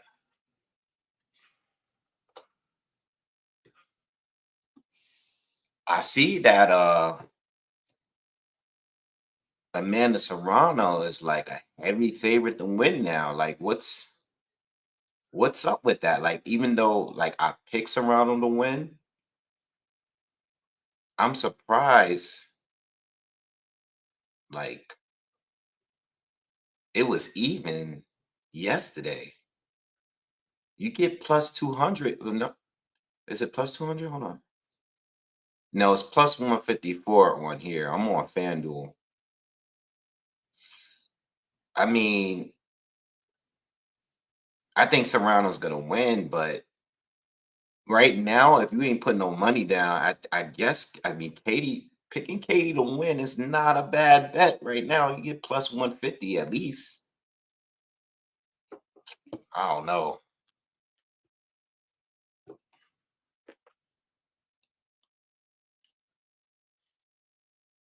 Rich, you think Marshall won? Hell no. She did not win that fight. Mm-mm.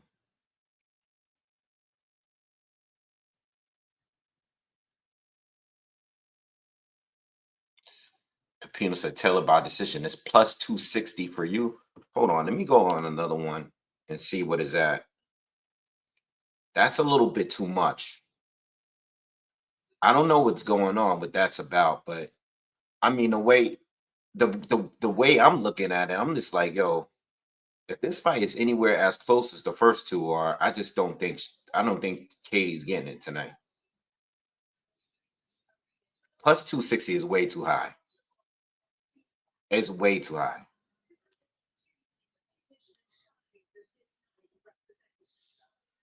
Let me see. Hold on. Give me a second. Let me see what is on. God,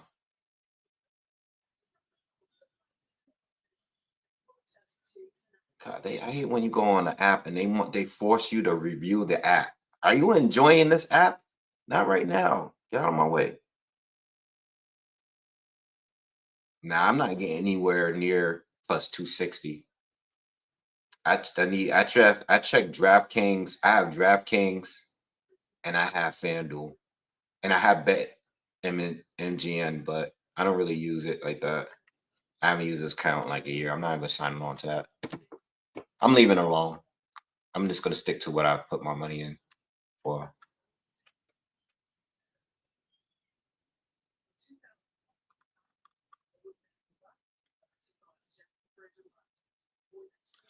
No, Punch Bowl, you're absolutely right. If this was a 3-minute round fight, it works it towards Amanda's favor. And at the end of the day, I'm not expecting Katie, who has 2 wins over her, to make the rounds benefit Amanda Serrano. You know what I mean? It just Amanda Serrano hurt her in the first fight bad, midway through the fight. Amanda Serrano buzzed her in the first round. You know, if that went a little longer, if that was an extra minute or so, that could have been problematic for Katie Taylor. At the end of the day, I agree with you 100%. 3-minute rounds hurt Taylor, but at the end of the day, female boxing is based on 2-minute rounds, 10 rounds.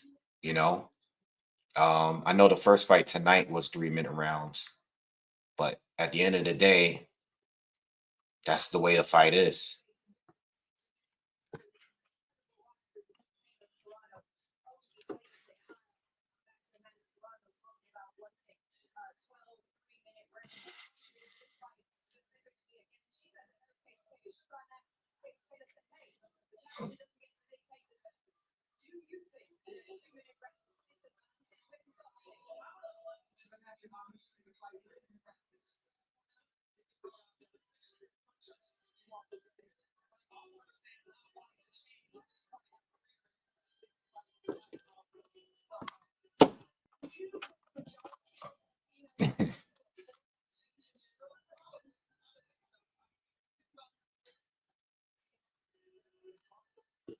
Ariel says, I got Taylor to get knocked down and surrounded by a decision plus 550. That's not a bad bet.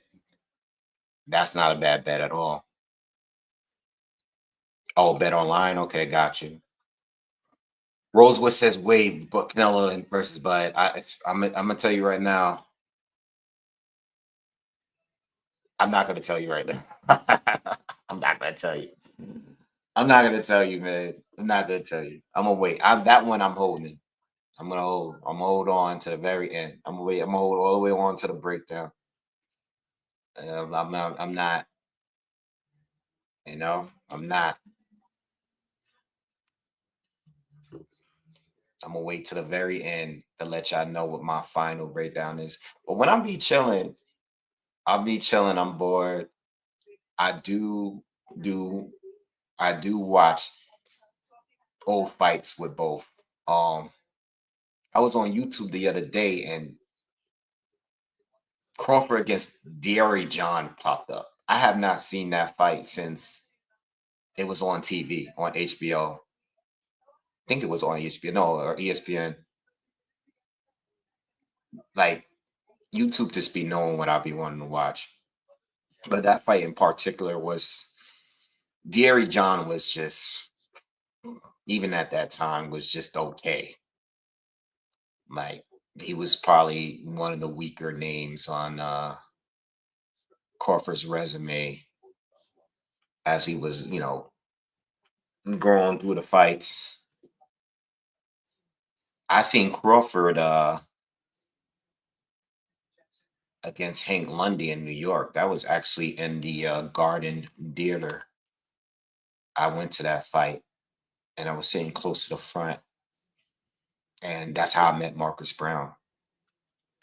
If you guys were here back then, I think I told that story. I actually me and Marcus Brown was actually sitting right next to each other. And that's how we became cool. I think that the only Bud fight I've been to? I don't remember.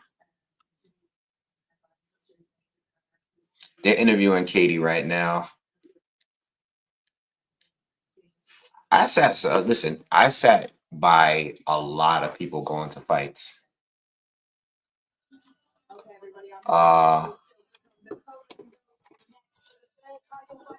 What's this other guy name? Let me see if I can find, because I think. Oh, okay. I sat next to Marcus Brown. I sat next to Zhu Shiming. All right. Is he from China? Yeah, he's from China.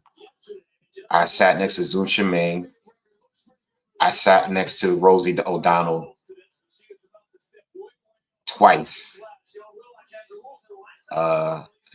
Recently at the Shakur Stevenson Yoshino fight in Jersey. I sat next to Louis Palazzo once.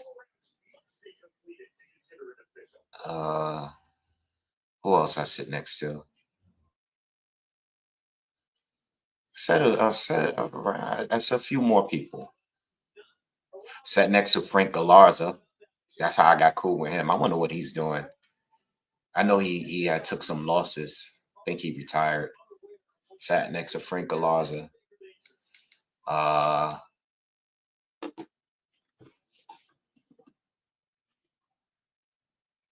I'm sure there's other people that I just probably can't remember right now. I mean, Bob Arum was sitting a few seats away from us when we went to the I think I told y'all that story. How Bob just like he looked at me when we went to Shakur Stevenson Yoshino fight with my dad. Bob was sitting there. I said Rosie O'Donnell. I'm bugging. I did say Rosie O'Donnell. My bad. Rosie Perez. I'm bugging. Yo, why didn't any of y'all correct me earlier than that? Rosie O'Donnell? Why y'all let me get away for that, yo? Rosie Perez. I sat next to. Rosie O'Donnell was. Oh my God. Rosie Perez. I sat next to her twice. Yeah, when we went to the Yoshino fight with Shakur, Bob Arum was sitting like 3 seats away from us, right? 3 or 4 seats. So I leaned over. He's sitting there, and I think my father had got up. He probably went to the bathroom or the concession stand. So it's like early in the night. So there's Bobby there with his wife. So I looked over and I was like, "Yo, Bob, what's going on?" So he looked over at me. He looked over. He's like, so you know how that face he got. He looked at me. He's like, "Yo," and this cat, yo, he did. All I said was hello, and it's like he looked at me with the most annoyed, yo, and I started cracking up, yo. Bob looked like exactly how he looked in every interview, this old and tired, like leave me alone, don't talk to me. That shit was mad funny.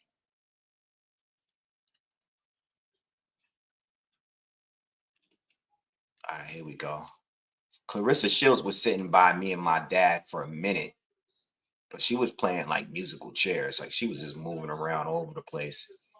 My dad took a picture with her, but I didn't meet her that night. I think when she was sitting by, well, she was sitting there, but she moved.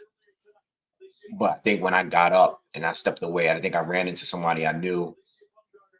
I think my dad was like, he took a pic. I think I posted it on Instagram. So Alicia Baumgartner is coming to the ring. We waiting for her to come in now. It looks pretty packed in there. looks like there's some seats that still need to be filled, but it looks good in there. It looks pretty full in there. Yup, white man can't jump, Rosie.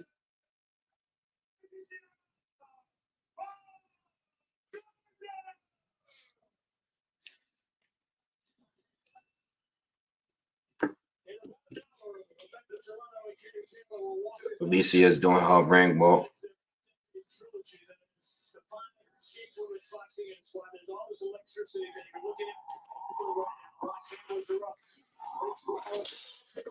Alicia is getting trained by Derek James now.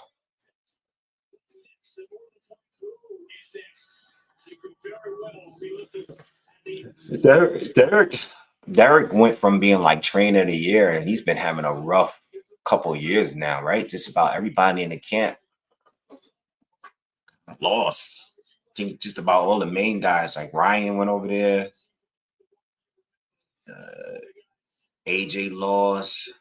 Was AJ?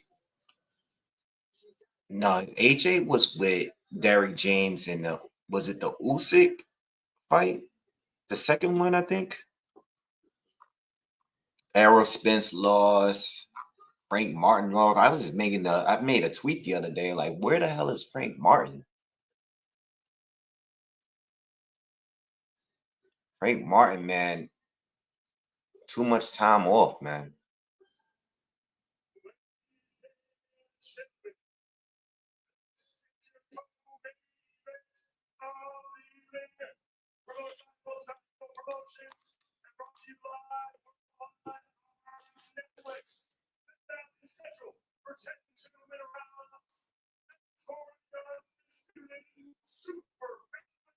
Oh yeah, Two-Face. You're right. You're 100% right. He was with Robert Garcia. I always thought that he should have stayed with Robert Garcia. I don't know. The chemistry was off between the two, but I thought he should have stayed with Robert Garcia. You know, I remember. Oh yeah, that was a mess because he lost to Usyk, and then he came to America and he did like a tour with all the main coaches, right? And he went to go visit a few guys. He went to Texas, and then he was just moving around trying to figure out what coach he. I don't know. I thought Robert Garcia would have been good, but I just don't think they liked the way they didn't mesh well for whatever reason.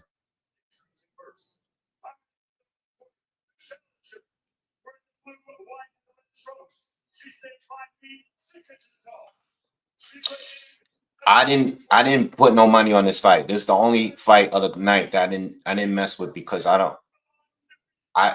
I saw that Miranda was undefeated, but I didn't, I was like, look, she's 38 years old. She only has one KO, so she's not a knockout puncher, but I don't know if she's like a hit and move type of person. And I know that Alicia, she's had stamina issues in the past. So if she's not getting the knockout, I don't know how she's gonna look. You know what I mean? I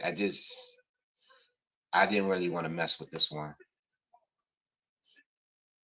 The Delphine Persoon fight was in a head clash, and she hasn't knocked Alicia Baumgartner hasn't knocked out anybody since Terry Harper, and that was the fight that put her on the map. But she hasn't knocked out anybody since then. And I mean, she can punch, she can box, she's quick, she's explosive, but she's not really a KO artist. So I was like, I'm gonna leave this one alone. Like, she's too much of a heavy favorite to put. There's no money on it unless you're picking her by knockout, which I don't know if she's gonna do here.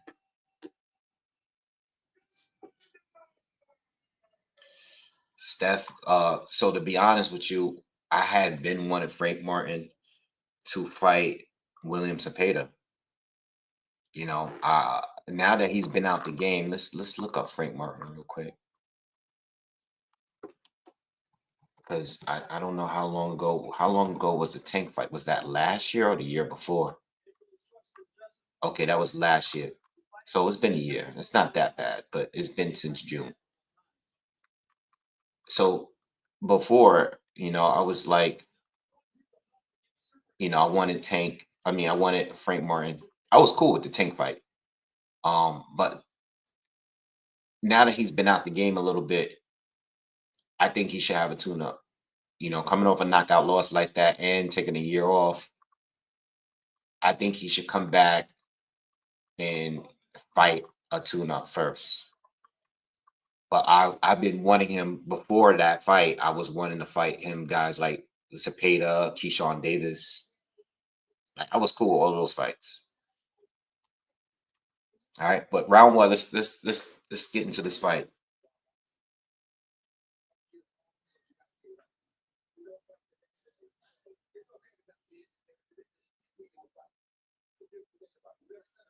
Is this chick wearing jewelry? Oh no, she's not wearing jewelry. It's just her like her bra, her sports bra. It's like glittery around here.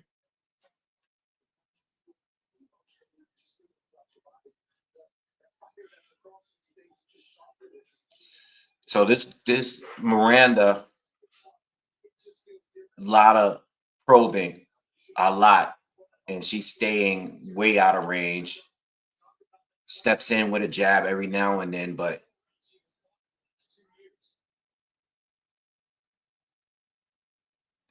changing levels a little bit. But she doesn't look. She's all about just keeping range. Baumgartner is trying to throw bombs. She threw two big right hands, but she missed by a mile.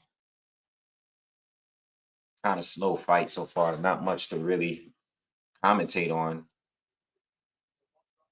because Baumgartner is just, I guess she's waiting for the counter, but this girl is staying way out of range. I mean, she's even out of range for her to connect too. But speed and like, what the hell is she doing? She's throwing jabs and she's like a mile away from Alicia. I don't even know how I can't even score that round. Nobody did anything. Can we just give a 10-10 round? Because it was just nothing. Alicia might have to be a little bit more aggressive because that girl is not looking to. I see. This is why I said I wasn't touching this fight because Miranda, her record, you know, having all those fights with one knockout, this screams pity pat punches, not really trying to engage. And that's what I saw in the first round. But Alicia didn't really do anything herself, which is cool. I'll give you the first round, but I want to see a little bit more from Alicia in this round here. Yeah, Two Face said Tom and Jerry round. Let's see what Alicia does in the second round here. She needs to step in a little bit more with her shots. Good jab from Alicia. That's what I mean. They both traded jabs, but Alicia was more effective.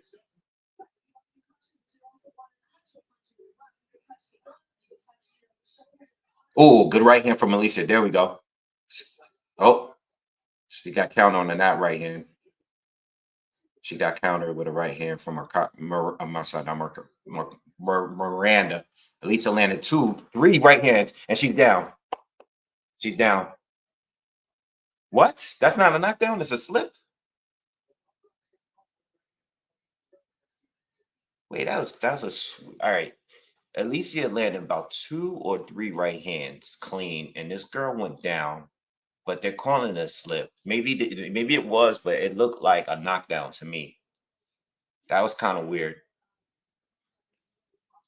But she did catch Alicia with a couple right hands, but Alicia had more effect than her punches she's landed. I want to see that replay though. Alicia leads with a left hook. Looked like it partially was blocked by Miranda. Alicia lands a jab. Okay, Miranda's starting to come in with combinations. Okay. Another jab lands from Miranda. overhand right lands for Alicia, but Miranda counter hit her back with a right hand. Oh, this is a competitive round here. Alicia looks stiff this fight so far, right? Is it me, or she just looks like she's not like moving at all? Like she's not moving her head, she's not slipping shots and countering. She's just Miranda. Whenever Miranda does step in and throw a right or a jab, it looks like she connects. Like Alicia is just she's not moving at all, right? She looks very, very stiff so far on this fight.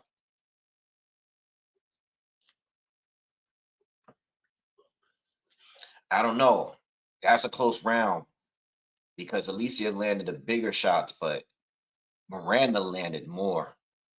I think a little bit more. Close round. Miranda does look a little bigger. She does look a little better, but you say Alicia started better, but Miranda closed out better that round. That can be anybody's round.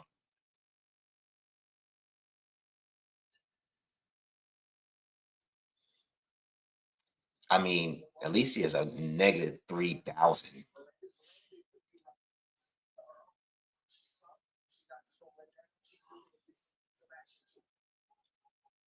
They didn't show the replay of that knockdown.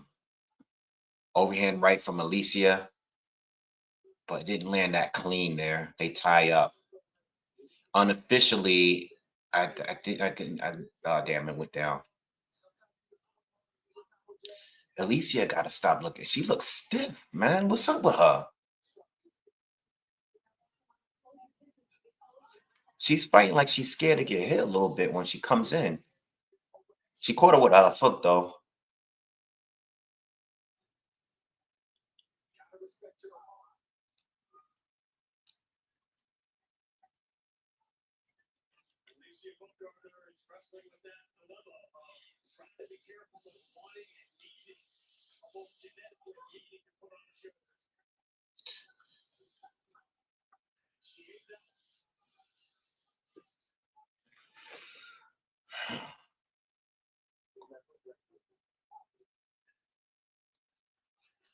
So Alicia's changing it up. She's coming in with a high guard now and hooking. Think, yeah, they think that might work out for a little bit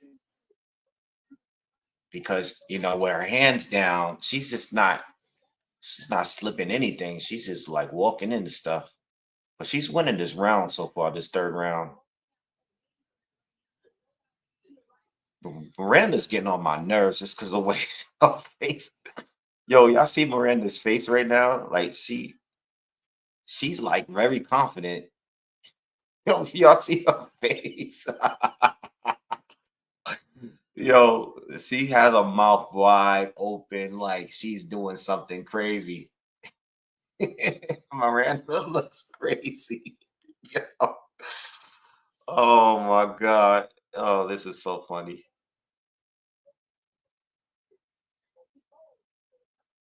Whoever did Alicia's braids look dope. I think her name is spelled in her braids.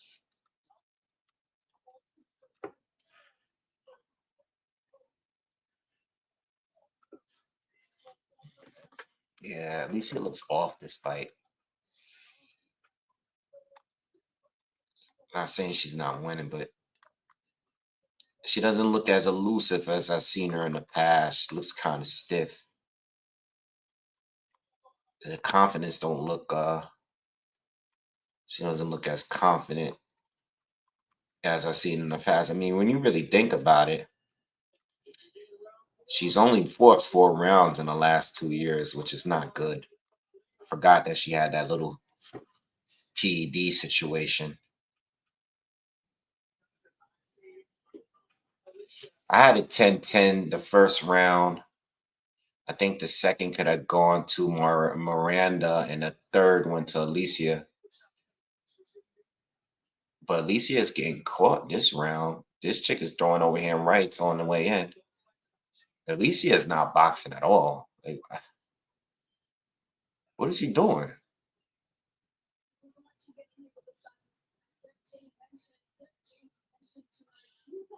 You know, not too long ago, there was a point where I thought Alicia was getting good enough to dethrone either Serrano or Taylor, you know, being that they're getting up there. But this Alicia tonight doesn't look like the Alicia that I've seen in the past. I don't know what's going on with her, but she's off tonight. And I wouldn't pick her to, like, not based on this performance. This is not a good look for her.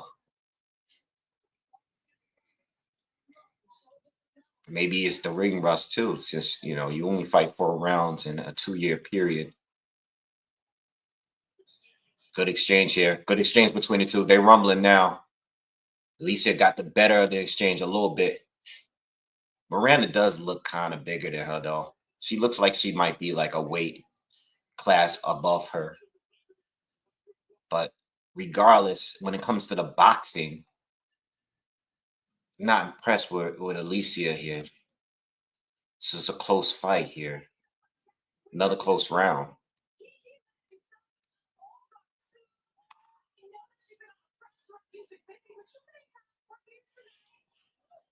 Yeah, she did get popped.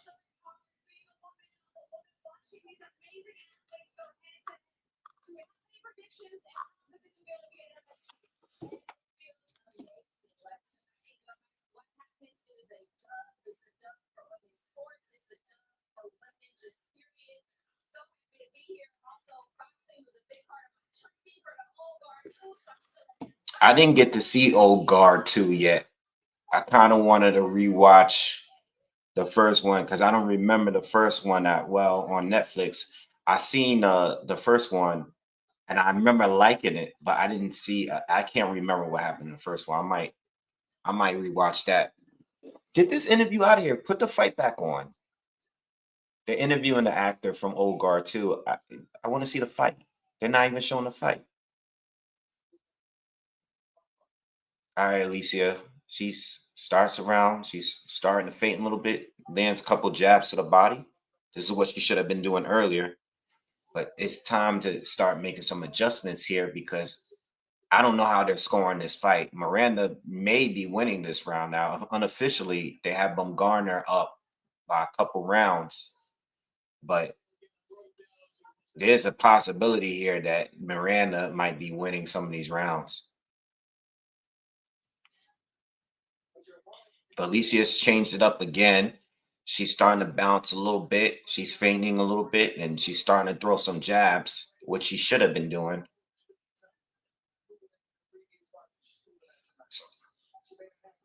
Uh,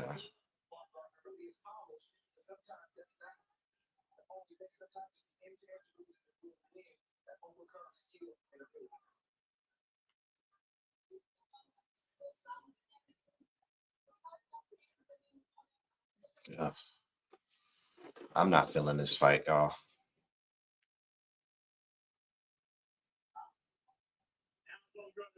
I'm not feeling either one of them right now. It's too much holding now. Alicia's gotten a brawl malfunction now. Oh, Miranda caught her with a big right hand. That was a good shot. Commentary didn't say anything.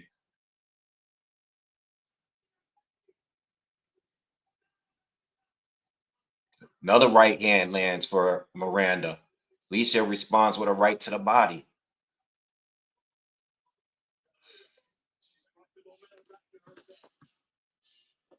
I can't give Alicia that round. She's, outside a couple of jabs, she ain't do anything.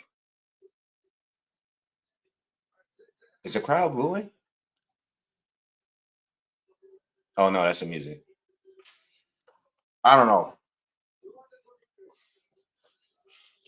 This is a very poor performance by Alicia. I don't know if she's winning this fight. A couple of those rounds swing rounds, but I think Miranda's been more consistent than Alicia Baumgartner. It might not look pretty, but I can't say Alicia is winning this fight here. You know, or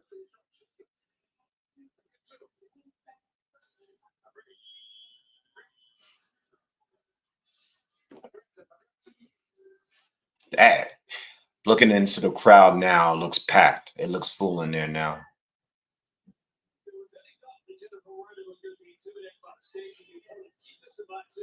Not for nothing, Green and Marshall should have been the co-main event.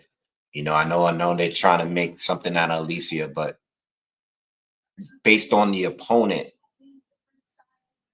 Marshall, you know, being the champion she was, and you know, Green. I guess Green is not a big name, but she's been up there tough already. That should have been the co-main event because that was a decent fight.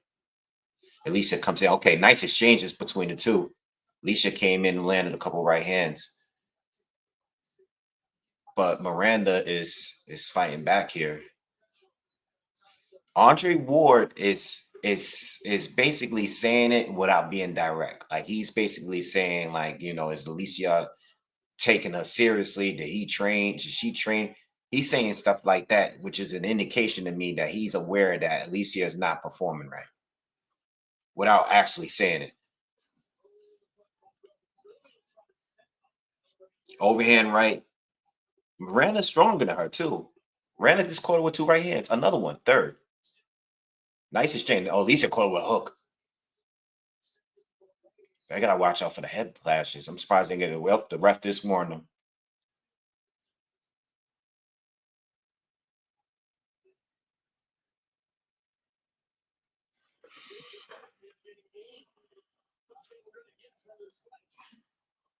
Alicia just lunging in now with power shots.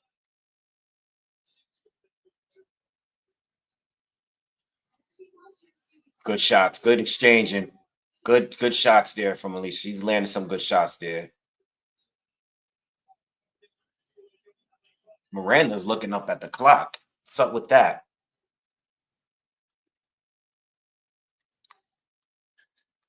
Philly Chase, I didn't want to say it. I was thinking that before the fight started. But, you know, I ain't trying to disrespect. I think she edged that round. But I don't know if she's winning this fight. I need another water.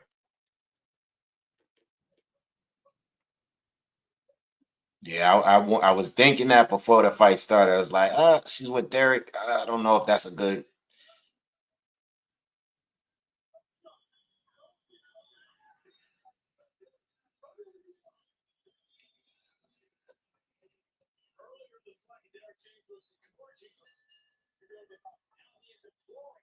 All right, here we go.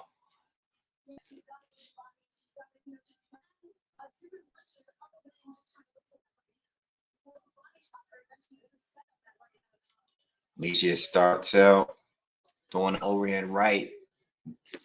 The thing with Alicia too is that she got to step in with that. Like she's doing those big right hands, but she be out of range sometimes. She's not getting the full. She's not landing that right hand clean like that. You see what I'm saying? Like this is turning into a wrestling match now. She got to step in further, you know?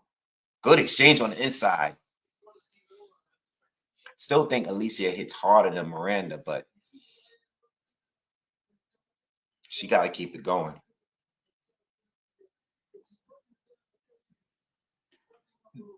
Excuse me.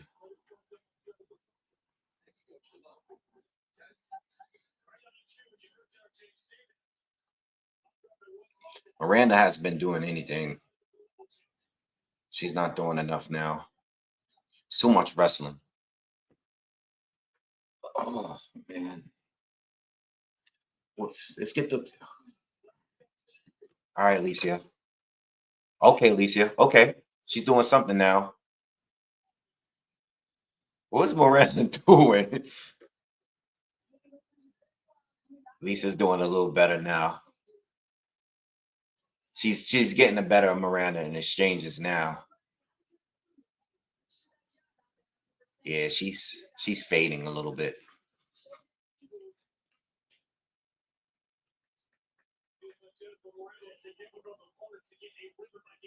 It's too much wrestling, man. The ref gotta stop it for a second and tell these two to calm down. Is this too much unnecessary wrestling going on?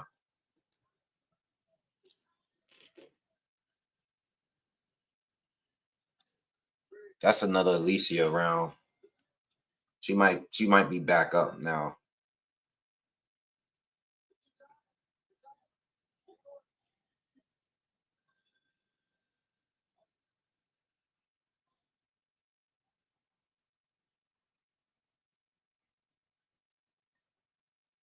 They're showing Amanda Serrano getting warmed up in her locker room or dressing room. Sorry.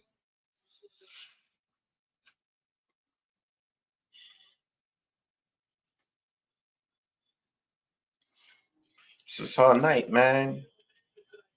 It's her night.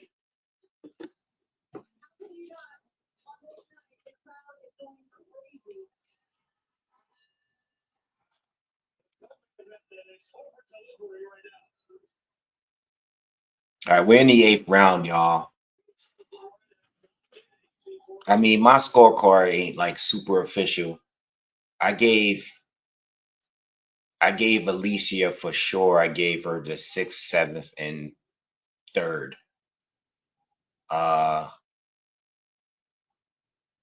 Yeah. Right hand from Miranda. Alicia has to tie up. I gave Alicia the 3rd, the 6th, and the 7th. And I gave Miranda the 2nd, the 4th, and the 5th. And the first round was a 10-10 round for me. So I don't know what that round, nothing happening, but I pretty much have it as a draw. But some of them rounds are swing rounds. I'm assuming the judges have it for Alicia. But Miranda right now in this first half in this 8th round, I think she's winning this round so far. She's landed some good shots here. She's beating Alicia so far in this round.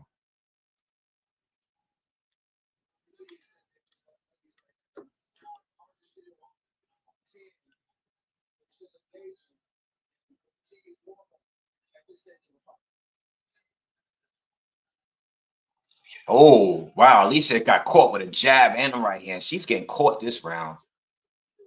Miranda, this might be Miranda's best round. I mean, she's the amount of right hands she's landed in this round.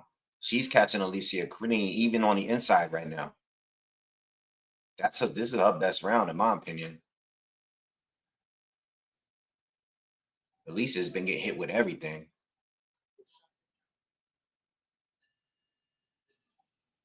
That's a Miranda round. That's Miranda for me. So I got it 4-3 and 1. Yo, this dude said they got Miranda up 13-1.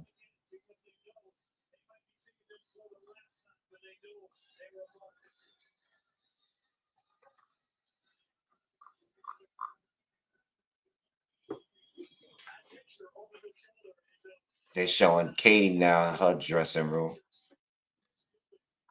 Spam has been crazy tonight.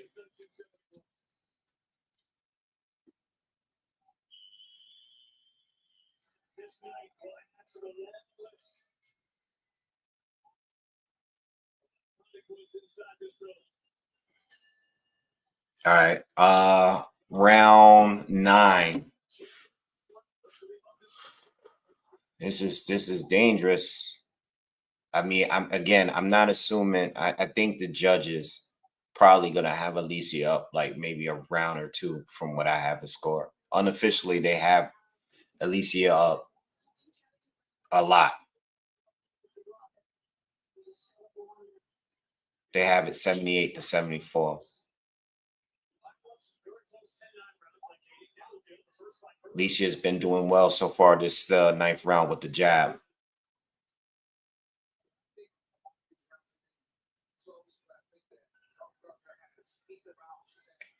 Oh, good combination from Miranda, but Alicia fires back.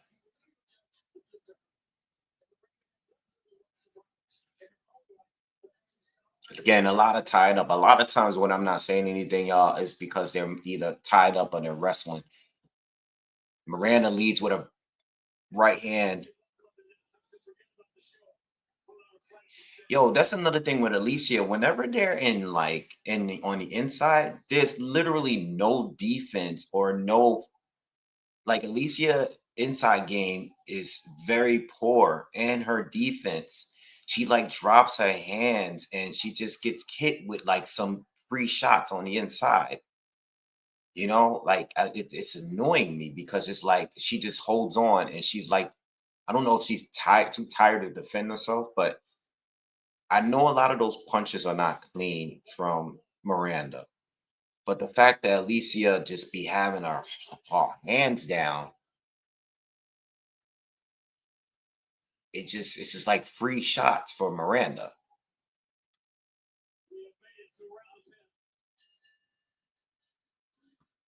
I don't know. I can't give Alicia these rounds. I'm sorry. It's just a uh, this is not this is not acceptable.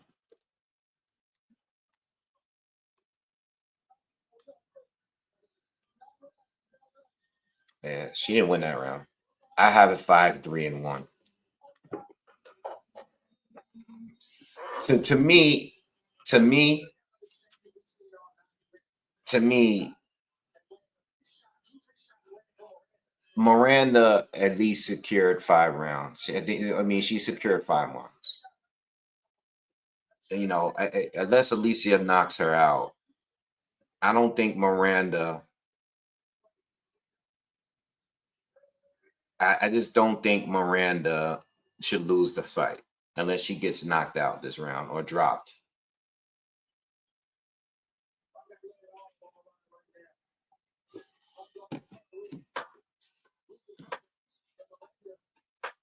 Alicia is not winning to me. She got to do something now.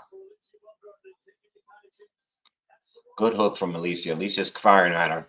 See, this is how she should have been fighting though earlier.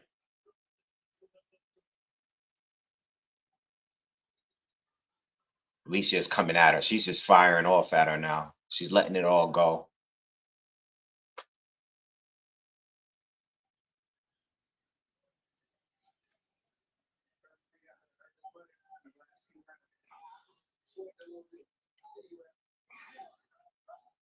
I just put in 1100 plus 1100 for the draw.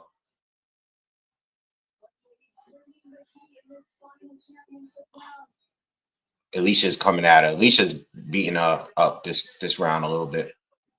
They're just brawling now, but Alicia is connecting here. She's winning this round. 45 seconds to go. Overhand right from Miranda. That wasn't behind the head though.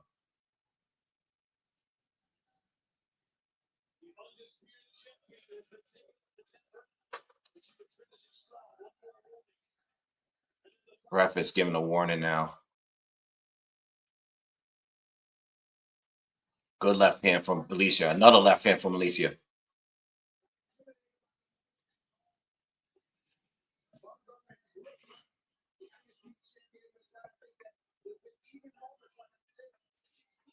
Right hand from Alicia. Miranda's kind of tired. Miranda's celebrating like she won. Alicia definitely won that round to me. All right. My score is 5 rounds for Miranda, 4 for Alicia, and 1 draw, which was the first round where neither one of them did anything. I am not expecting them to give it to Miranda. All right. I'm not expecting them to give it to Miranda. And by the way, that was a terrible fight. Alicia didn't look good. Miranda didn't look good. I mean, out of the fights that I seen tonight, this was definitely the worst fight that I seen tonight. Uh, yeah, it sucks it had to be a co-main event, but this wasn't it. This fight wasn't it. Yeah, focus. This was the co-main. Um, Alicia needs to get back in the ring ASAP. Win or lose, she needs to get back in the ring. You know, she needs to warm up a little bit more. I don't know if it's Derrick James. It could be inactivity. You know, I know some of you guys in the comments been saying it's PED. She don't have it. I don't know what it was, but she just didn't look good tonight. Whatever it was, maybe it was just ring rust. It could have been just ring rust. I mean, again, 4 rounds in 2 years. 4 rounds in 2 years is inactive, you know. So I'm not gonna yeah, I don't know what it is. But she looks stiff and she looks stiff from the second round on, you know.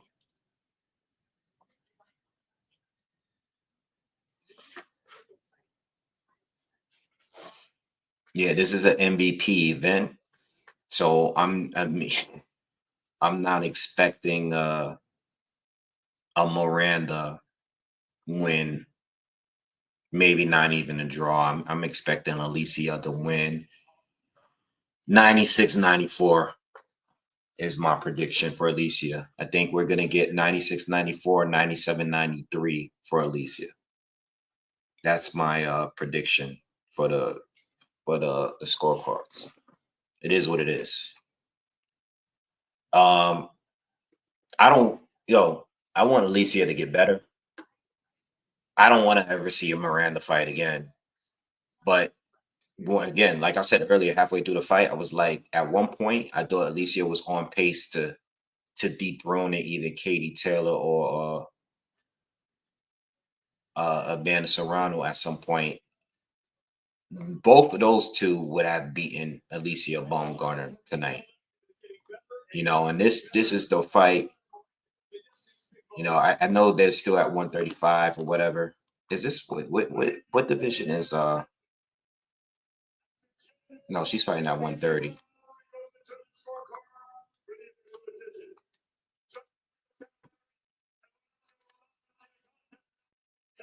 '98, 92. 98, 92. Yeah. 98, 92.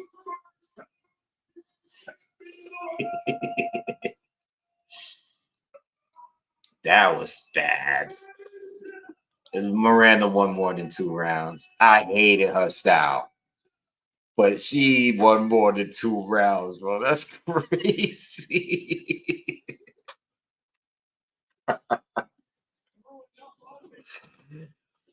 Oh shit. They said, nah, we only giving you 2 rounds. Bye, Felicia. Yo, they gave Miranda the hell out of here.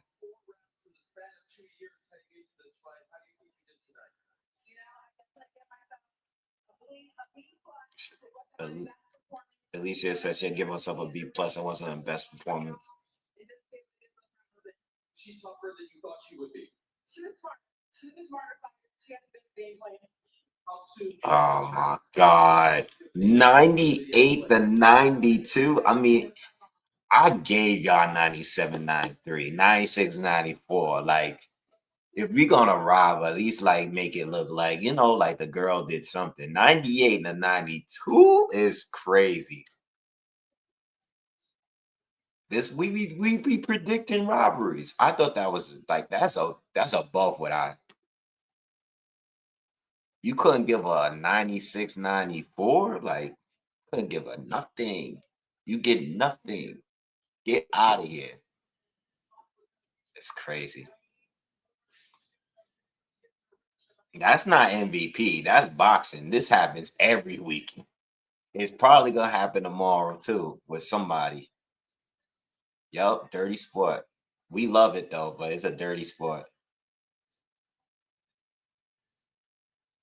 Yeah, yeah, yeah. Layla Ali saying it.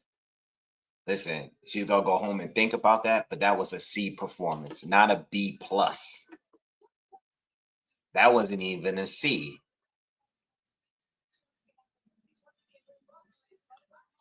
That wasn't even a C.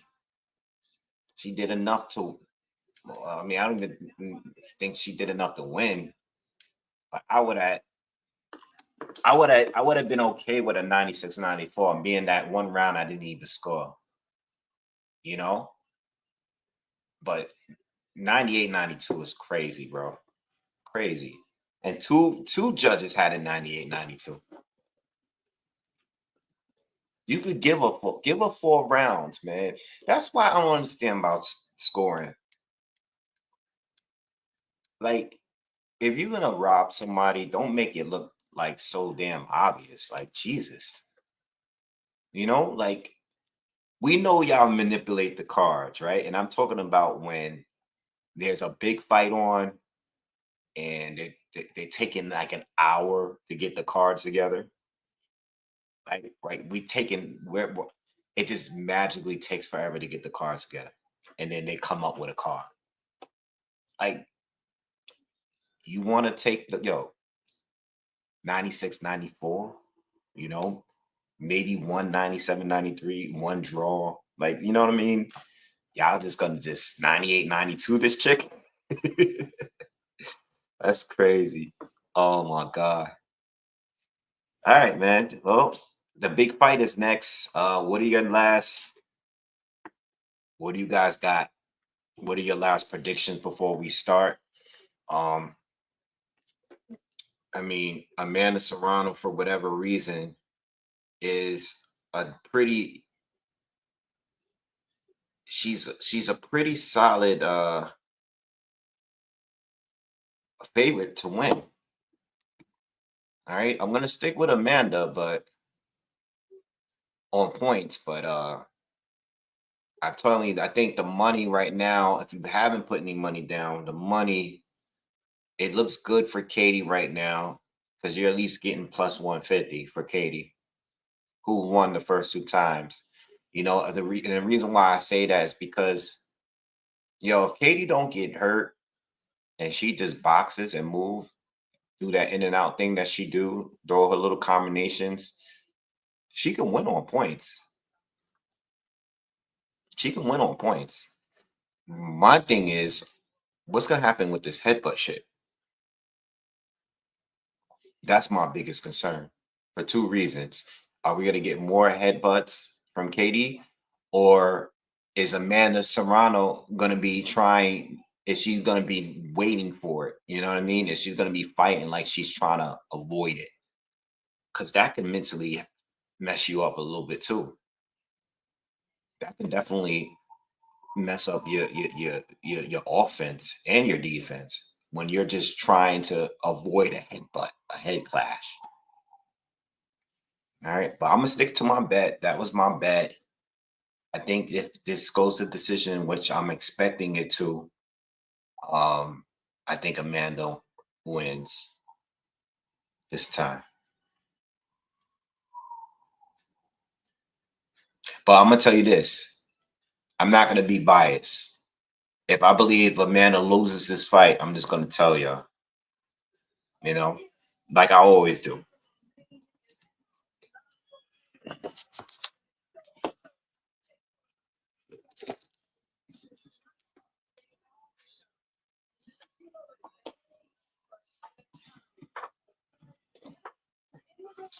If Katie wins again, I would retire.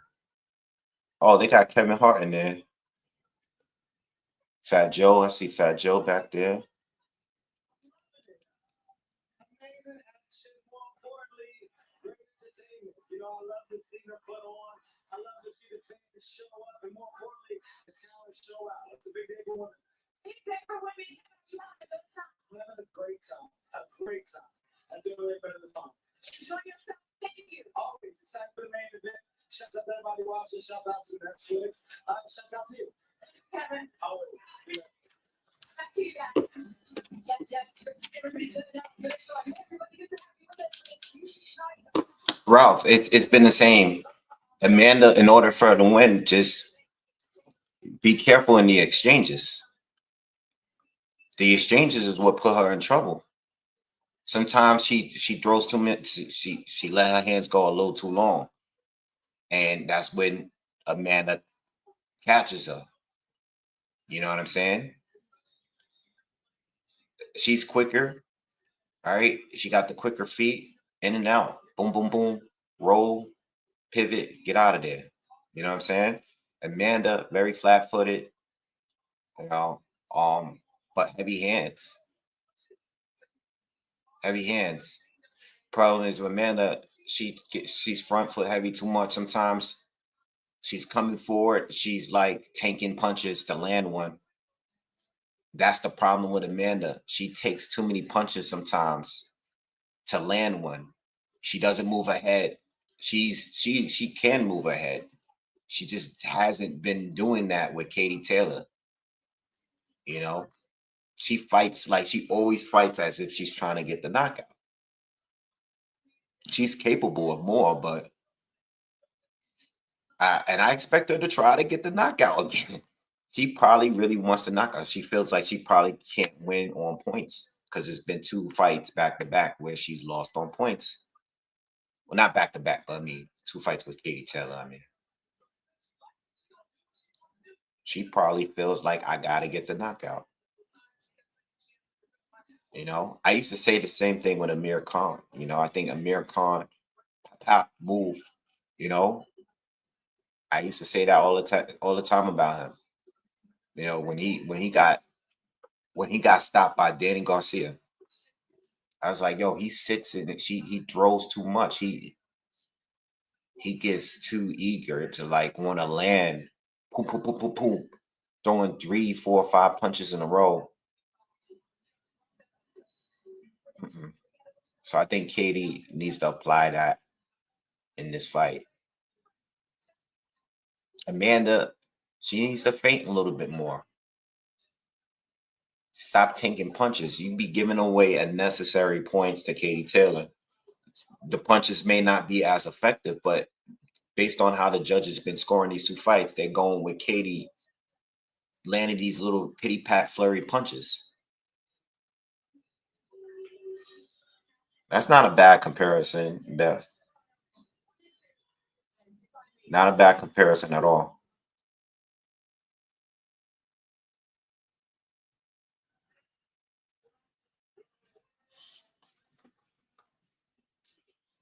Can't wait for tomorrow, man.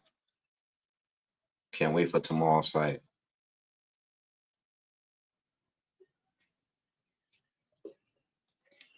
I mean, so far the broadcast has been smooth. I haven't got any real hiccups or anything like that. You know, the commentary just been all right, you know, for a little bit that I heard.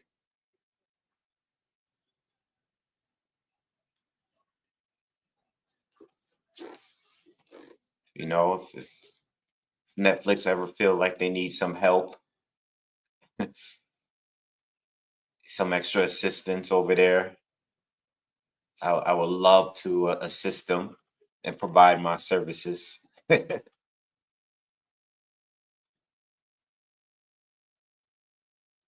it's been a little while for the gaps in between. It's been gaps. It's been long gaps, you know, but at least it's not no concert in between, which I rarely they could do without the concerts like they were doing over there in the earlier Saudi cards.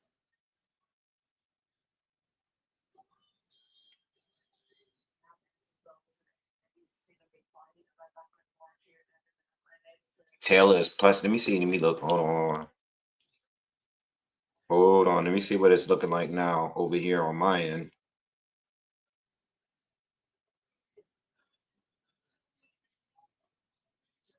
Yeah, nah. I mean, That's pretty good.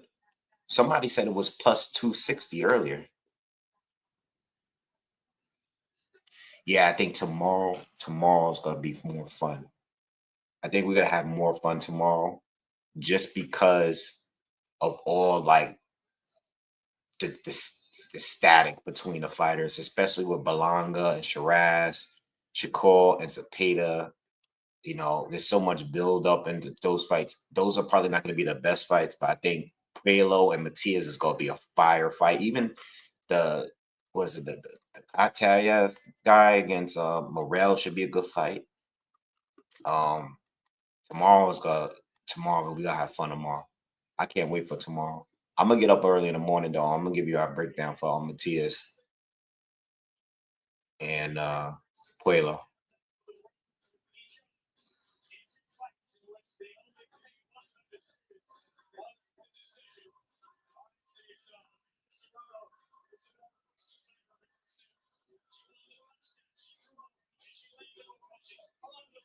Seems like Andre Ward is doing well. Got a good show. It's a nice suit he got on, man. That's a really nice suit. Uh, be right back. I should take a birthday shot with you guys before this fight start.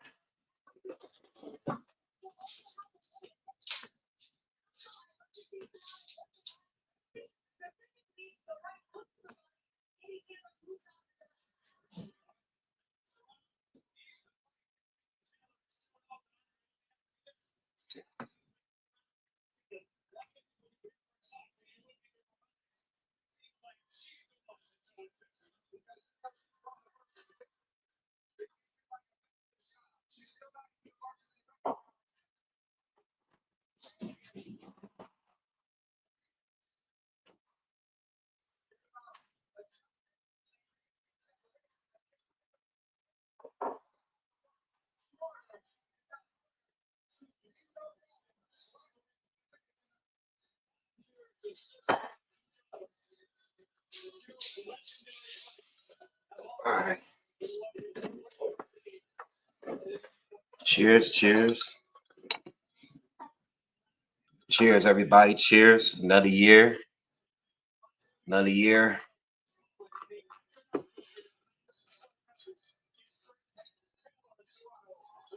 Oh man.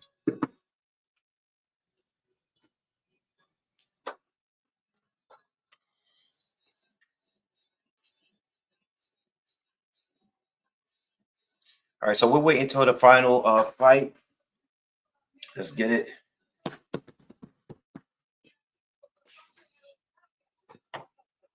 It's crazy, man. I never thought that Netflix would be a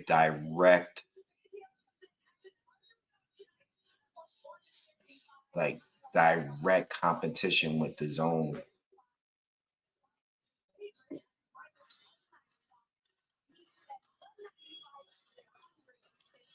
Imagine the zone, like imagine if Netflix get to a point where they're like having cards monthly, maybe not weekly, but like monthly. How's that going to work with the bigger fights? Are they going to start having pay-per-views too? How does pay-per-view work? I guess it will work the same way like it works with the zone. Like we pay the subscription, but whenever there's a pay-per-view on here, we just gotta pay fee. I mean, I can't expect for these kind of fights to continue just being part of the. Maybe they'll do something different. Maybe Netflix will have a sport package separate. You know how like cable, for example. You get like Direct TV or whatever, or Optimum or whatever, but you have to pay extra for like the sport package. Maybe Netflix will continue to have their, regular subscription. And then at some point they'll add on a package if you want to watch sports. Maybe they'll start having MMA or whatever. I wouldn't be surprised. I mean, I don't want that to happen because it's just going to cost me more money. But I'm just being realistic here. How long are they going to continue having these big fights on here without having like a pay-per-view? Because everybody says they're not going to have pay-per-views. Even PBC said it at one point. PBC in the beginning was pushing like, let's, we're having fights on national television for free, no pay-per-views, yada, yada, yada. And they eventually started pay-per-viewing us to death. DAZN did the same thing. DAZN in the beginning, pay-per-view was dead, yada, yada, yada. And then they started having pay-per-views while having us pay the subscription. So at some point, as big as a juggernaut that Netflix is, if they continue doing this boxing thing, I'm assuming for them to start having like a separate pay-per-view thing, or if they have sports on here regularly, people will probably have to pay a subscription, a separate one, to view sporting events on here. Just my thought.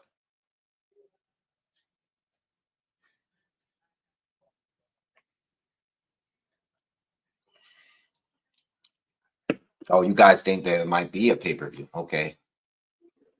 Steph says, I wouldn't be surprised if they have some type of pay-per-view in place for Canelo, but you might be right. It might start with that. Maybe they just haven't told us yet. But you might be right. I might be speaking too soon. Maybe it will be a pay-per-view. It's still early. I mean, that fight is all the way in September. We got 2 months to go.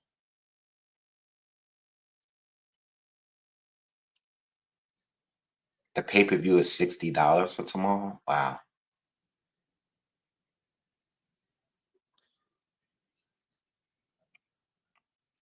Nah, I'm not giving them ideas. I'm just being realistic. I don't want to be disappointed. I already know how this thing works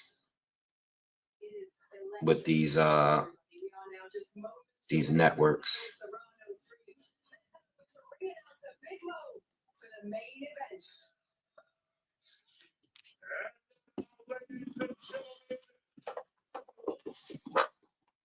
All right, here we go. You see how the ring walks are. Big Puerto Ricans in there. Puerto Ricans in there, crazy.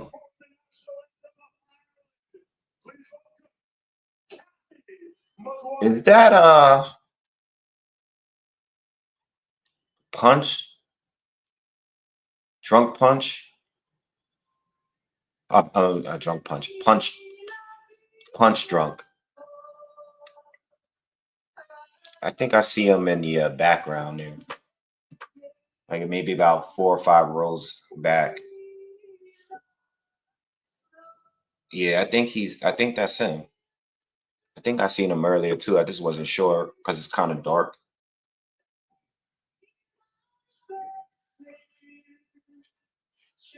He's got a good spot because he's right there.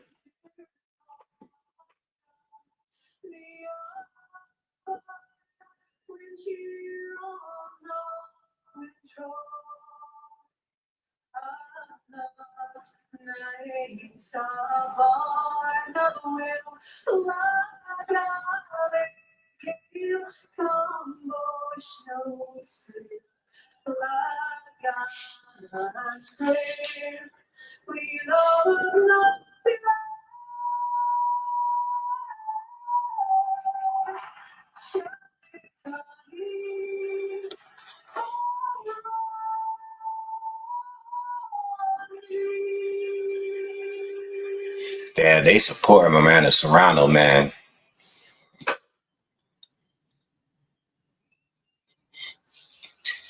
They love the Puerto Ricans come out for a minute. I don't know if Edgar Berlanga is getting that kind of love in New York tomorrow. Yeah, that's Punch Drunk for sure. He's on the right. That's definitely him.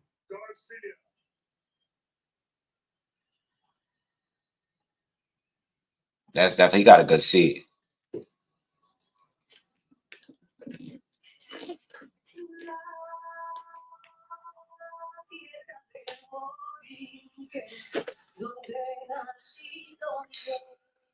Oh, Maker said, "What's my favorite album on this shirt?" Let's see. I would say that's a tough. Damn, that's tough, bro. I really don't want to have to answer that, but I would say Mary J. Blige, My Life, and Miseducation of Lauryn Hill is probably a close second. Um, and I'll say third. I'll probably go with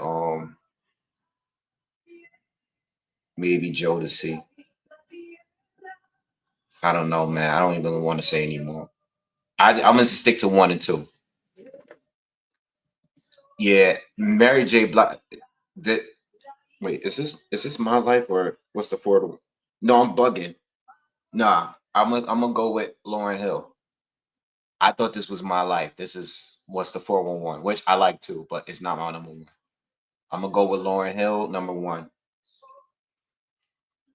which is like one of the greatest albums of all time, in my opinion. But I like a lot of these. Like Erica Badu is definitely top 5 there. Who else is there? Mariah Carey, BBD, Tony. I mean, I like all these albums to be honest, but I'm gonna go with Lauryn Hill.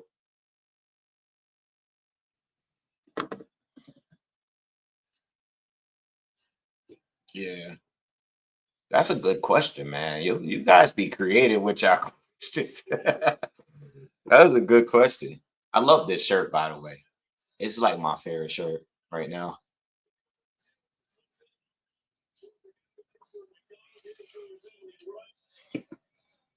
My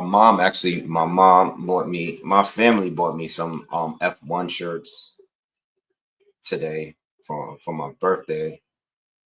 Um, can't wait to wear those. I like shirts. I like t-shirts and sweaters and hoodies of stuff that I'm a fan of. I don't know if you guys know that, like noticed that over the years, but I have worn different shirts and t-shirts and hoodies of different movies, albums, TV series, animes, video games. I have worn a lot of shirts of stuff that I'm a fan of.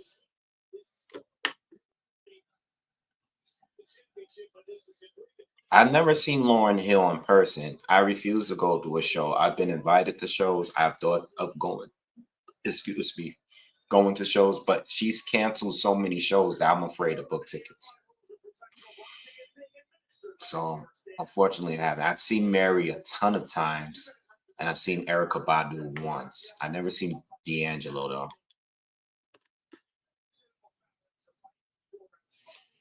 Yeah, Lauryn Hill don't have to make another album. You're 100% right. But I wouldn't go to. I actually was it last year? There was tickets for a Lauryn Hill show, and I thought about it, but I was like, nah, this chick ain't gonna show up.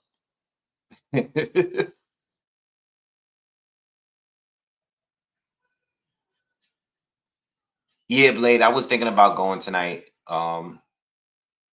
But I'm going live, man. I'm gonna be on live tomorrow too. I want to be live.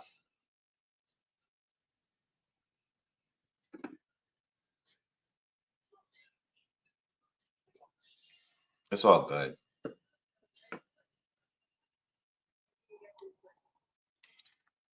Pepino says, as it gets closer, I'm leaning one more and more towards Taylor. Yeah, because you looking at them damn odds. You thinking about that money, like the money sounds good. It does sound good. It almost made me pull my money out and put money on Katie Taylor. Because if I'm getting plus 150, 160, I'll take it. But that's what you're thinking about right now. You don't want to admit that shit. He's like, damn, that he's looking at that money right now. I think that's the bet right now to take.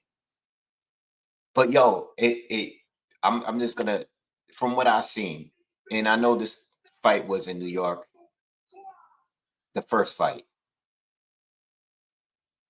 the amount of support. It's an MVP event, solely MVP, and all the Puerto Ricans is out there.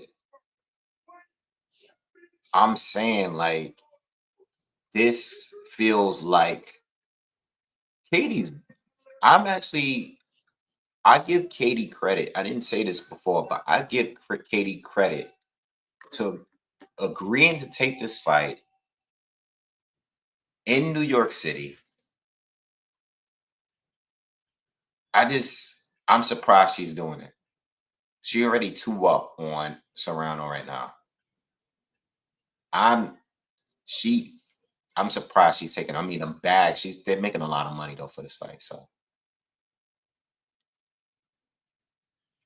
yeah, shout out to Jake Paul. You know, we was talking about that earlier. Shout out to him and what he's been doing with the female boxing, because he damn near signed everybody.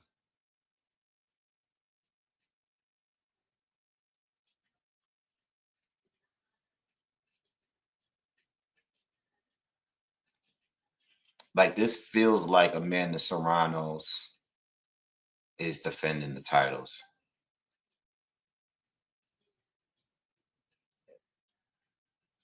Yeah, but the fight wasn't in New York the last time.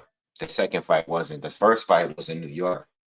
But I mean, I wasn't there in the first fight, but I feel like when I watched it, it looked like Katie had a lot more support in the crowd. I don't see nothing but Puerto Ricans right now. This crowd don't look like how the crowd. And listen, people from UK, you know, anywhere out there. I know she's from Ireland. They fly over here. I see some Ireland flags, but not in the way I've seen in other events in the past, and not in the way I seen it in the first fight. They definitely go out there to support. Okay, they got the New York Knicks cheerleaders. Here we go. Oh, they got Fat Joe coming out. Oh, he just. Oh, well, let me turn this down because I don't want to get. As they start playing music, I gotta turn it down. From New York. Fat Joe is there too.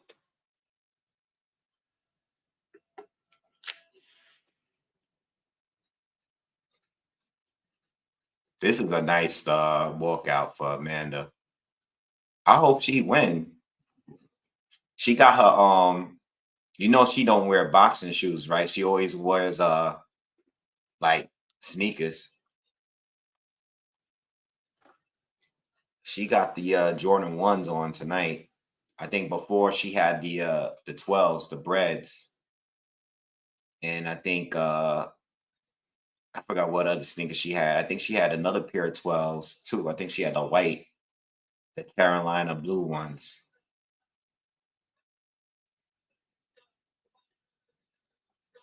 Nah, Jadakiss said on the podcast.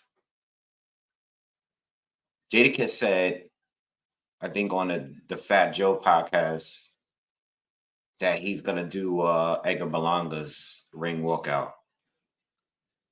Jadakiss getting calls for everything ever since that Dipset Lots battle. Kiss is like, he's getting called from everywhere to do everybody's event.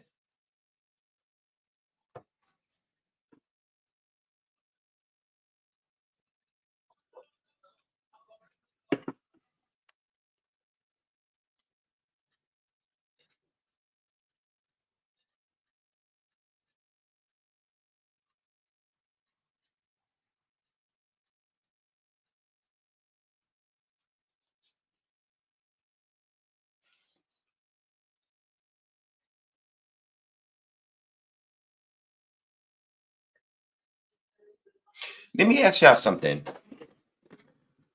Do you think they should have did this event, not MVP? Do you think Shakur Stevenson and Berlanga and them should have had their card on the same weekend in New York? Right? and having it in the Louis Armstrong Stadium. Not saying there's anything wrong with it, because having it in an outdoor stadium is always great in the summer. But on the same like the same weekend, do y'all think that was? You think they should have did this on the same weekend?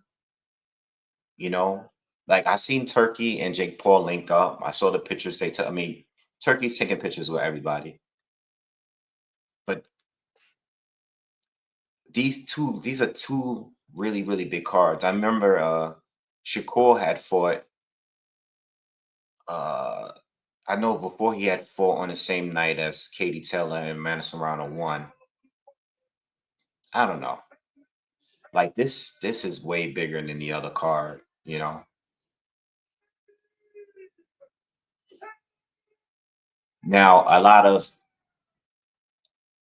the hardcore boxing fans are gonna be more interested in the fight card tomorrow, probably.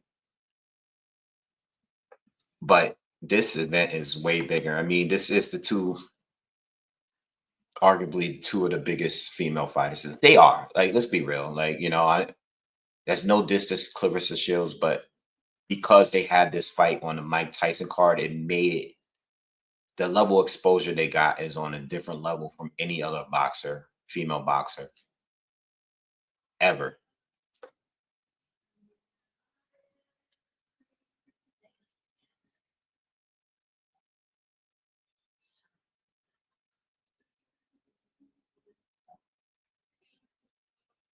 Like, this should probably had just been its own thing for the weekend. I think this was a big enough event to just I wouldn't have touched this weekend.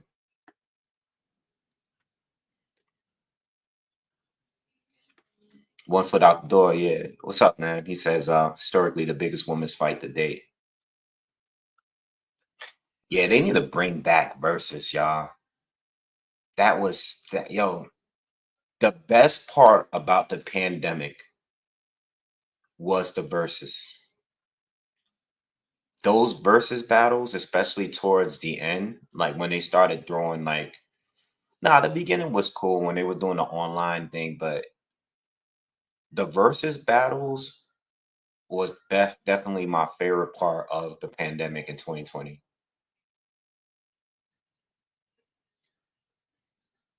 I mean, Dipset and Locks was definitely my favorite one. I still watch that. Like, I watch that once, like every 6 months, or at least once a year. Like, I know that whole versus word for word, even when they just talking. But there was other good ones too. There were other good ones too. I like KRS One, Big Daddy Kane, DMX, and Snoop Dogg. Um, damn, it was a lot of them that was good. Oh, Gucci and Jeezy was crazy. I thought that was gonna turn out into a shootout.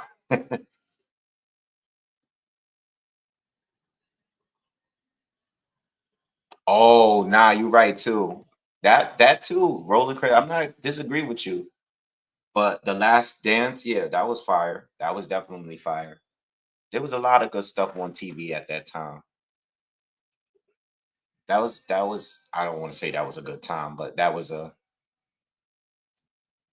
like definitely it was a good time to watch good series and stuff on the internet for real. They need to bring the verses back though.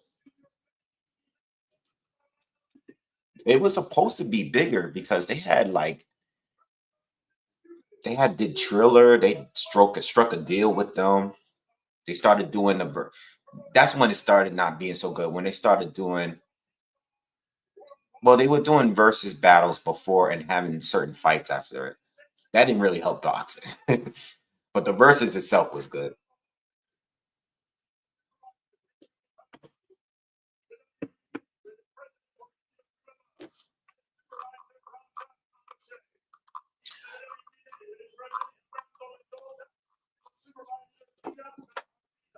All right, here we go, y'all. They both in the ring.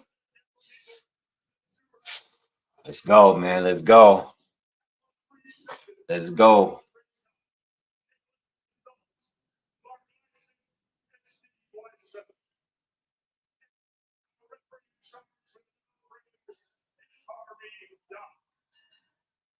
Harvey be on his Harvey be on some bullshit sometimes, but overall, I don't think he's a bad ref. I know recently he's had a couple fights where it's like, he definitely messed up in the Tank.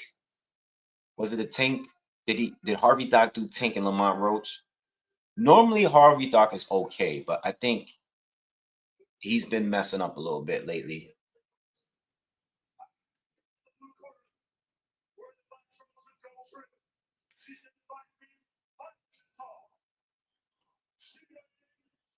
Let's go. Let's get this going. Let's go. Let's get this going.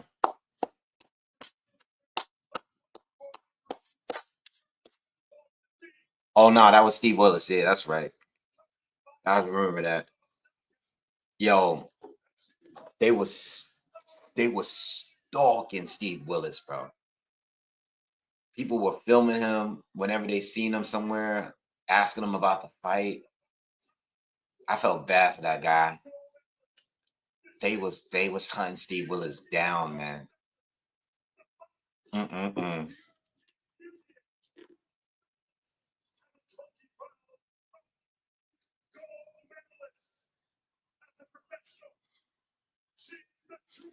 I'll tell you one thing. Numbers are low for this. You know, I don't feel like I felt like there was going to be a lot. Even the other channels, you know, even the bigger channels, it's not a lot of view. Maybe is it because it's Friday? Maybe I don't know. Maybe people just don't really care. Um, you know, even a breakdown like didn't get a lot of views. I don't know if people are just. I think people are like watching the fight, but maybe boxing fans are not like. I know it's a female card, so maybe a lot of fans are still not really. Maybe they don't really care as much. I have no idea.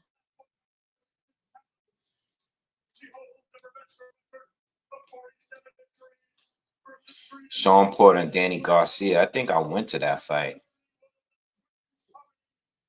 Yeah, it's probably because it's an all women's card. Danny Garcia and Sean Porter I went to. I think. I think. I know I definitely went to. I went to Keith Thurman and Danny Garcia. I definitely was there for that. And I was definitely there when Sean Porter fought. Sean Porter fought Andre Berto. That was in New York too at the Barclays.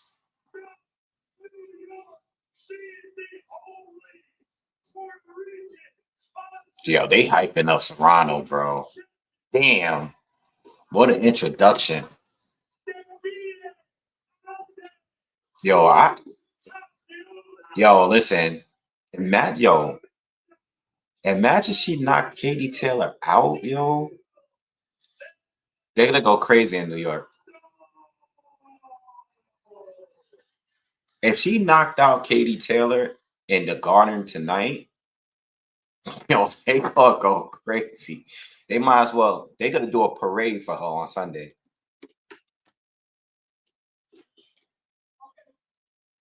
I hope Serrano. I hope Serrano stay focused. She's talking. Oh, she's talking to Katie. I hope she stays focused and don't buy too much into this hype right now. Actually, I don't know if this is good because Serrano is very fired up right now. She got to be smart. Katie can box real good. Like she can't come in there and feed too much into the hype in the crowd. You know what I'm saying?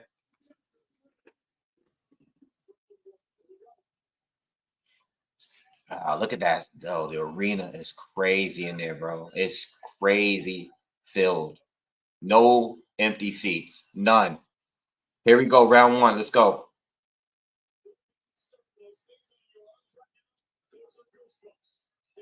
All right, man is on the outside. Fainting now. She's not coming forward. They're in the center of the ring. MAW, thank you, appreciate it. Okay, so Amanda's taking a different approach. Let's see if this even works for her, though. This might fit better for Katie. No punches landed yet. No one stepped in yet. Katie's feigning as well. They both just probing right now. Man is starting to inch in a little closer. No punches landed. First minute of the first round. Oh, watch out. Camera, I can't see. They're both in the center of the ring. They're both out of range. They're both throwing jabs. They're both out of range. No punches have landed in this round. Somebody got to sort out the distance here.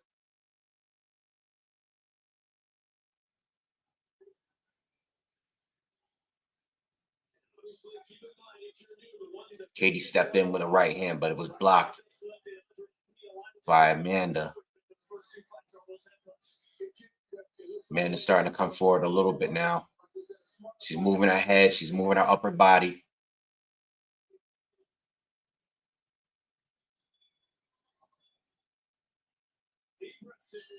Round one over. 10-10 round. No one landed, y'all. No one landed. Let me write that down. Because I want this to be as clear as can be. They both stepped in a couple of times with their power hand. But no one landed a shot. They both caught their shots. Nothing happened. I'm not giving that round to nobody. If you guys want to argue that in the comments. Nobody landed.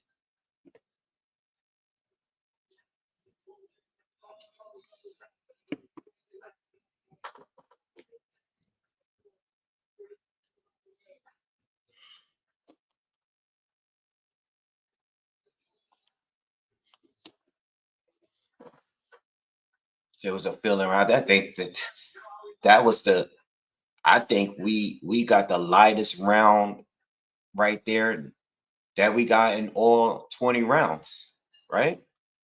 That was the quietest round we've seen from both. Neither one of them got hit.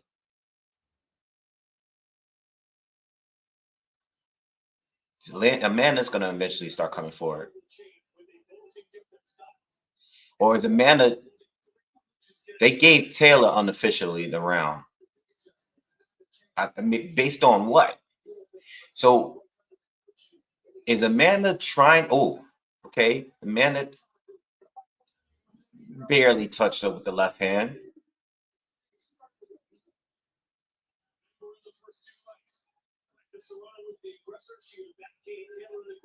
Katie caught her. Touched her with a right hand.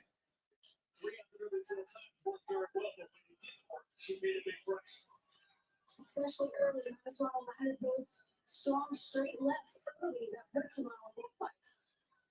So now we see Taylor being a bit more cautious. They're both being too cautious now. Okay, Amanda shot a straight left, didn't land, but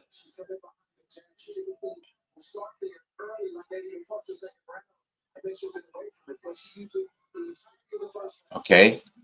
Left hand from Amanda. Barely touches Katie. Katie tried to counter her with a check left hook. Jab lands for Katie.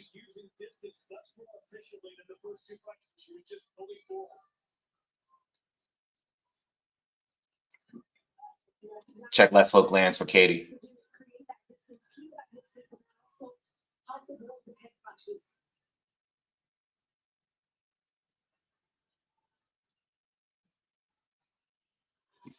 You know what would work for Amanda right now? She has to feint low and come up over the top with that left hand instead of just throwing it straight all the time. You know what I'm saying? Feint low, like jab to the body or feint to the body, and then come up over the top with that left hand. You know what I mean? She's just been throwing it straight for 2 rounds over and over again. I gave Taylor for the second round. Let me put my score. I gave Katie the second. Nah, I gave Katie the second. She landed a couple of check left hooks. She landed a couple light shots on Amanda.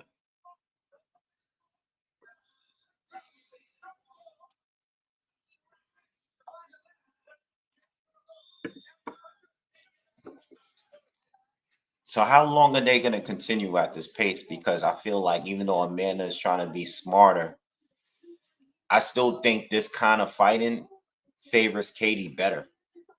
You know what I mean? It favors Katie a little better. So what's the strategy for Amanda?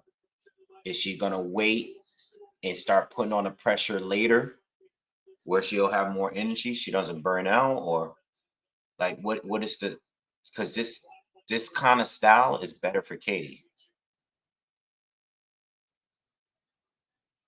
She has quicker feet.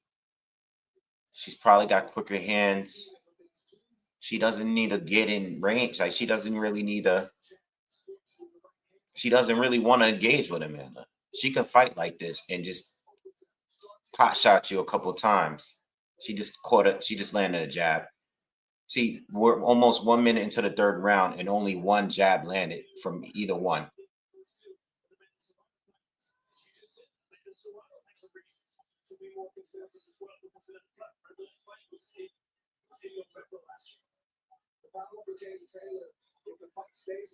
Katie Taylor just threw a flurry, landed, and now Amanda just rushed her. Oh, Amanda caught her on the inside too.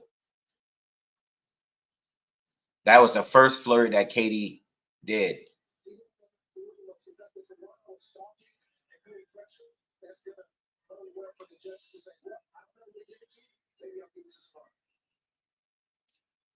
She looks like she's in control. Katie's doing a good job with distance. She's winning this round, in my opinion. 15 seconds ago.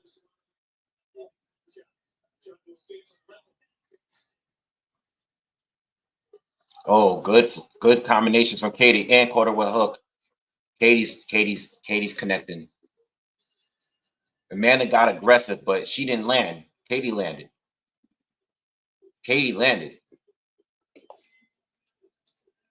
I got Taylor. I gave her the second and the third. I gave her the second and third. We gotta keep it 100. Gotta keep it fair. I want Amanda to win, but I don't think this approach is this. This is not the approach to win the fight. When you slow down the pace, you're making it a Katie Taylor fight. This is not what Amanda do.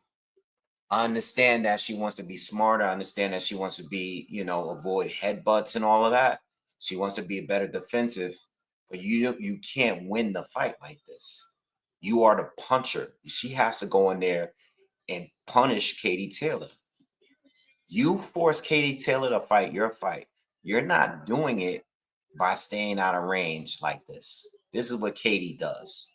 She could do this all night. If Amanda doesn't adjust, Katie, what is Amanda doing? Why is she throwing punches from the outside?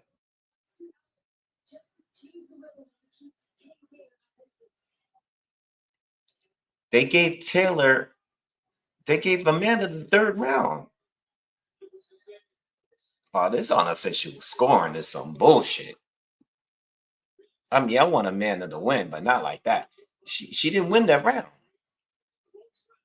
This is bugged out. Whatever. We are done with unofficial scoring tonight. I'm not gonna even talk about that no more. We're not doing that tonight. Listen, we all got money on these fights and stuff, but we calling it how we see it. We're not doing nothing crazy here. Amanda needs to do what she does. This outside shit doesn't work for her.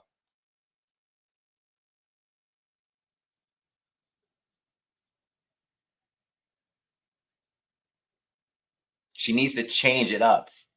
Katie's expecting you to throw the 1-2. She needs to change it up. Katie is just, she's just tapping her. She's not even like, she's pot shotting. Good shot to the body, Amanda. Good shot. Good hook. But Katie caught her with a hook too.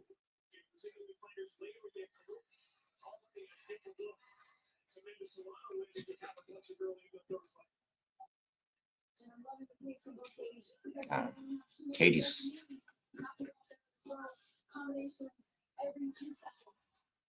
man, his face is. This is all right. I don't know. I think Katie's winning. I think she's winning. I think she's winning. I don't know. This is making me mad because they're fooling the viewers again. A and B, what is Amanda doing? This is not her fight. This is not her fight. What are they telling her in the corner? This is not her fight. Katie can do this all night long. Someone that's what? How old is Katie Taylor? 38? 39? She's 39 years old. This is exactly what kind of fight she wants at 39 years old. She's not trying to go into another war with Amanda Serrano. What are we doing, y'all? What's going on? Maybe I'm wrong. Maybe they got Amanda winning all this shit. I don't know.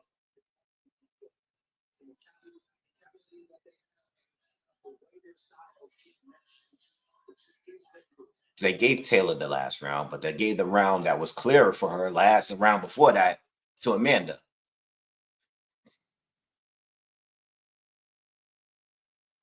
Katie lands a straight right hand. Katie, nice right to the body. That's what I'm saying. Like, yo, Amanda, feint to the body. Feint to the body and throw up. Loop it. Loop it. There you go. There you go. That's what I'm saying. Katie had to tie up. Loop it. Stop throwing that straight left hand.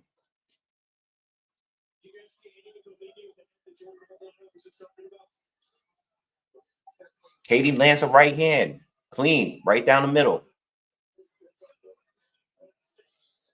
Oh, let me lower this down. I don't want to be too loud. Amanda lands a right to the body.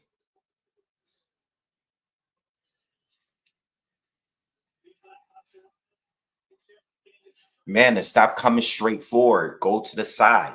Katie, nice check left hook.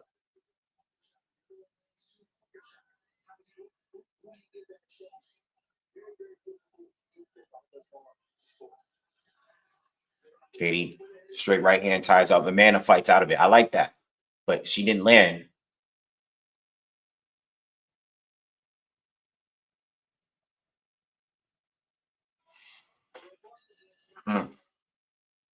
I don't know. That's a hard round to score. That's a hard round to score. That's a hard round. That's a swing round. I don't know. I really don't know. It's a hard round to score. I don't know. I don't know. I'm literally right, and I don't know on the 5th. I don't know. I'm just gonna say that I like what Katie is doing better though. To me.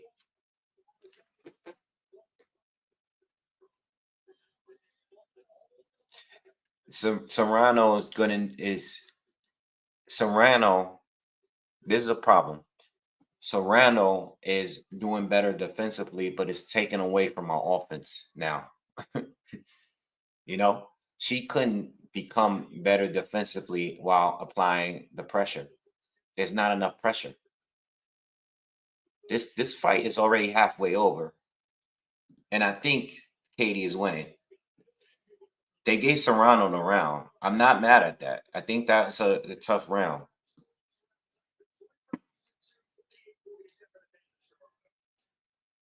Ooh, Katie landed a quick, clean right hand just now, right down the middle.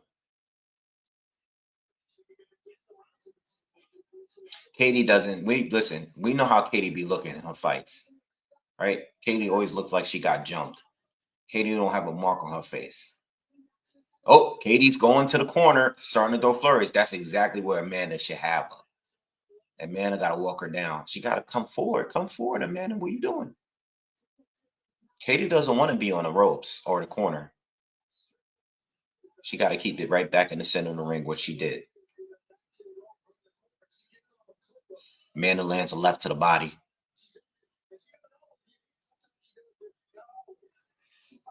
Amanda's coming forward. She's letting her hands go, but she's out of range. Katie lands a flurry and move. Katie's starting to wait by the ropes. Amanda hasn't landed a big shot yet, but I feel like it's coming. I feel like it's coming, y'all, because Katie is she's starting to stand near the ropes and the corners. And she's starting to do that thing when she's throwing a pity back flurries. That's not where she wants to be. That's what got her in trouble in the other fights.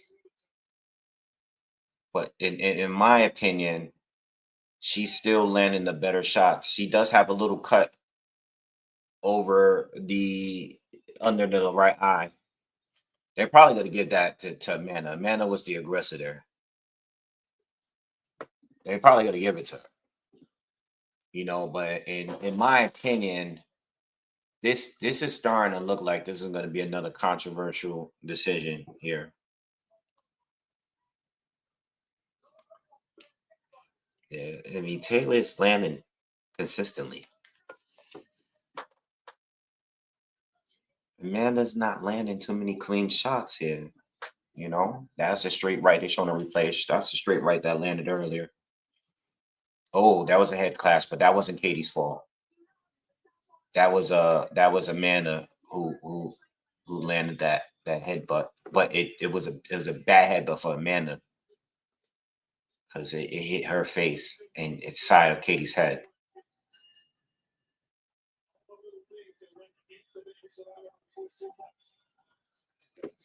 I personally think Amanda did better in the first two. Feel me?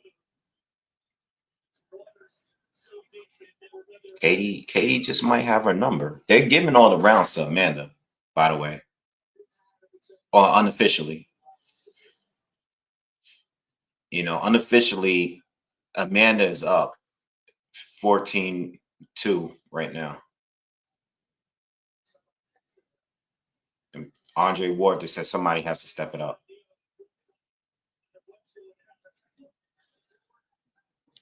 I'll tell you this, guys. I'm glad I didn't go. I'm glad I'm online with you guys right now. You know what I'm saying? I'm glad I'm here with y'all. I love to go to these fights, and I wanted to be here because this is a historic event. But I'm glad I'm on here with you guys, kicking it. Amanda needs to step on she needs to step on the gas right now.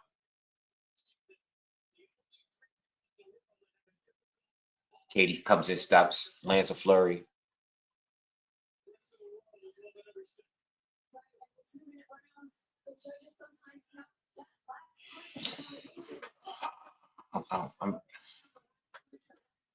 I'm just trying to understand, y'all. I'm just trying to understand what exactly is the game plan here with Amanda Serrano. I don't know what are they telling her in the corner?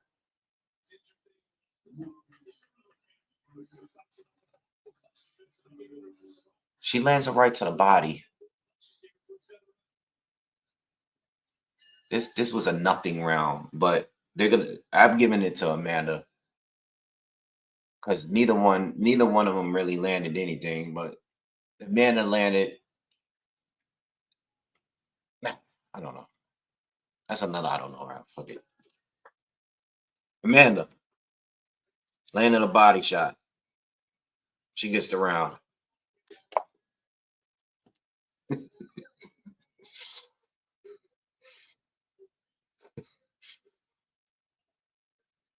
This is crazy. What are they telling her in the corner?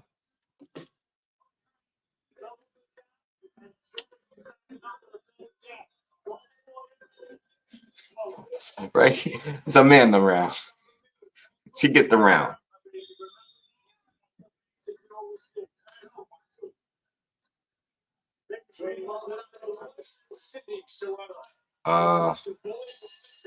Odds are even. That means they don't know neither.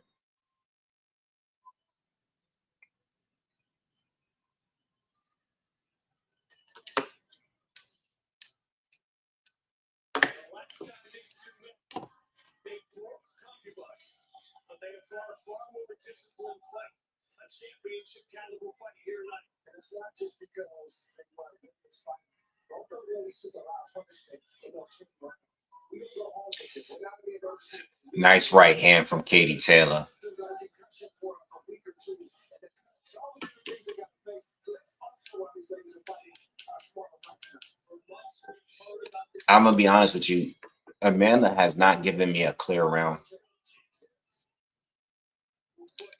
She has not given me one round where I said that's a clear Amanda Serrano round. She has not given me that yet. I'm still waiting for a clear round where I was like, you know, they're booing. I hear people booing. A lot of people are cheering, but a lot of people are booing.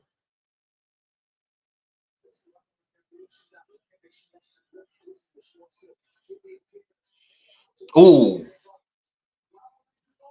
That was blocked. But Amanda threw a looping left hand that I've been telling her to throw all fight. People think that landed. Commentary said it landed. It didn't land. She blocked it. Her hand was up. Katie's hand was up. That right eye cut was there 2 rounds ago. Commentary. That was there already.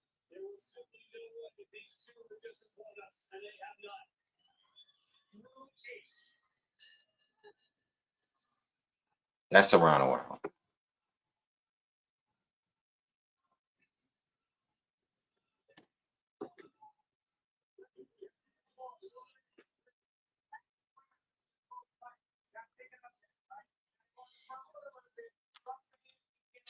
What do you guys think?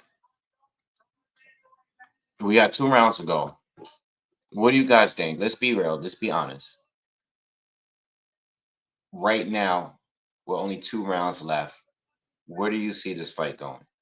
Let's just be honest. Where do you see it going? Does anybody here think that Amanda Serrano is winning the fight?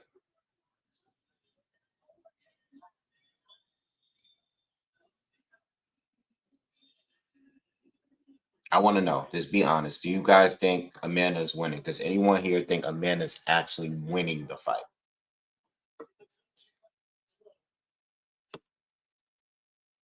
There's only 2 rounds left, y'all.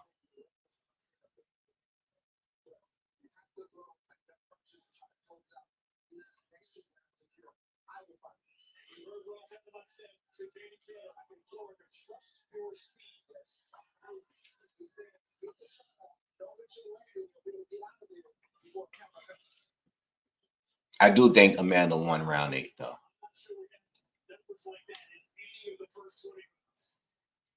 Amanda got to fight now. Like, she got to fight now. Nice check left hook from Katie. Katie's check left hook has been on point all 3 fights.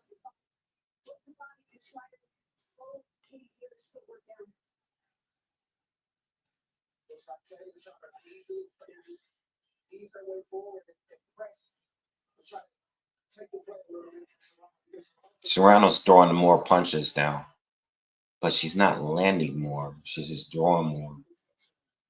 Nice shot there. She landed a good shot there. Katie's trying to fire it back a little bit.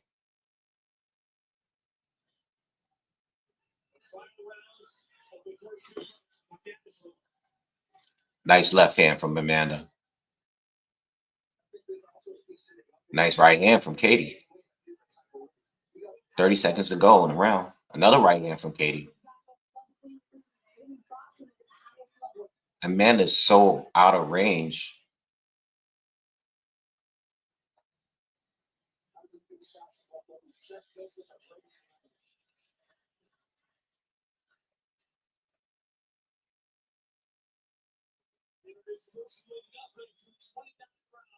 Oh, good right hook from Amanda. Close round. Another close round. Close round. That's a close round, yo.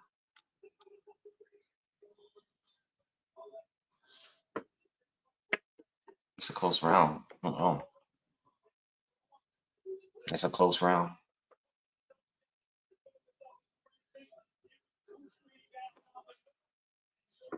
I don't know.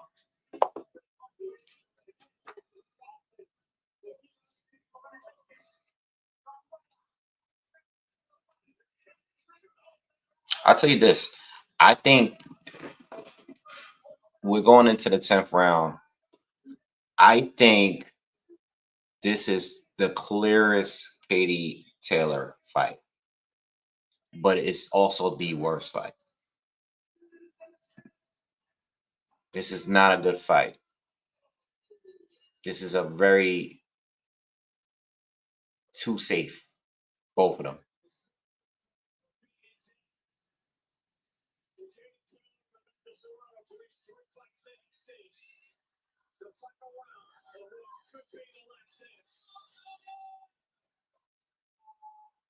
But I think Katie has had an easier night here than we had before. She just landed 2 right hands to the body to start off this round.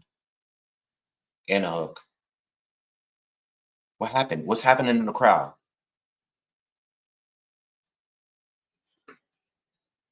Because I saw everybody just, I don't know.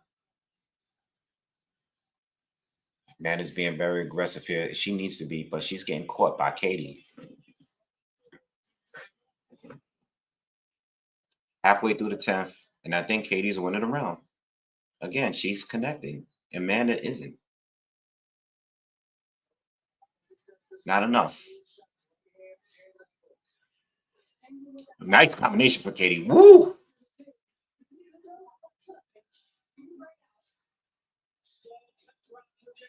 Yes. Oh, they said that. Wow, I'm surprised they said that.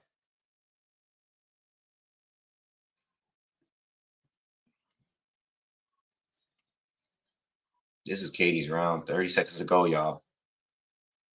Katie keeps catching her on the way in. Amanda's just throwing 1-2, 1-2. Mind you, she's continuously out of range. 1-2, 1-2, 1-2.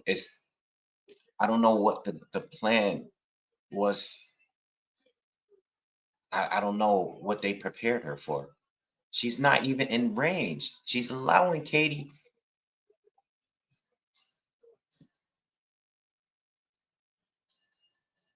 That's a clear Katie round. It's over. I don't want to see no more of these. Yo. Amanda is throwing 1-2 out of range, and Katie's is popping her with a right hand, with a jab, because by the time she throws the left hand, she's in range to get hit with a right hand. You guys understand what I'm saying? It's like she's shadow boxing. She's boom, boom. And then now, after she throws the left, she's in range for Katie to step in and hit her with a jab. What the hell am I watching? This is an elite boxer, and she's just letting Katie get free hits on her.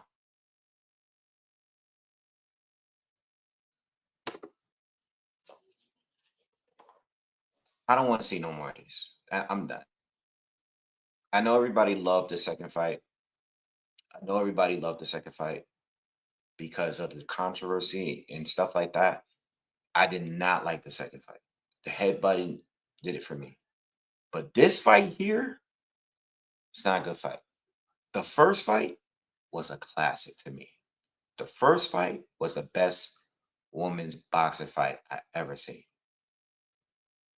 Ever seen. Fight of the night, Green and Savannah Marshall, for sure. At least before the Netflix. I mean, the free fights, the preliminary fights before that, I don't know. But to me, I don't know why Amanda Serrano chose to fight that way for the entire 10 rounds. She didn't win the fight. Even if they give it to her, she didn't win to me.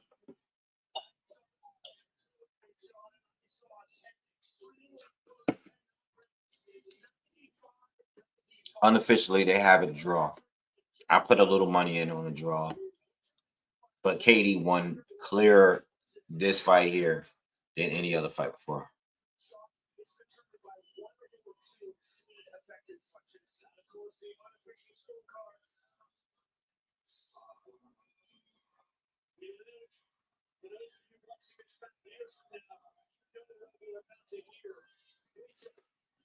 I think they're going to get it to Amanda. That's why I put money on her.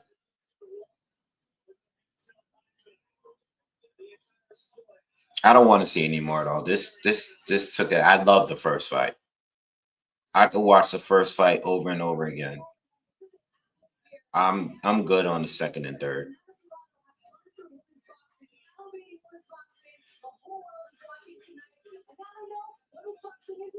But I'm done with this. I'm good with this.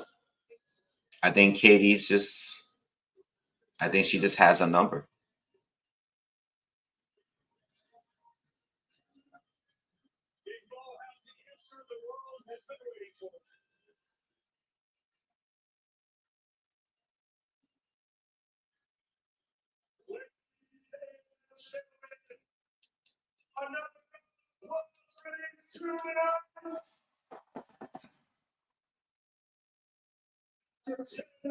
Championship rounds. We go to the judges' scorecard for the official decision.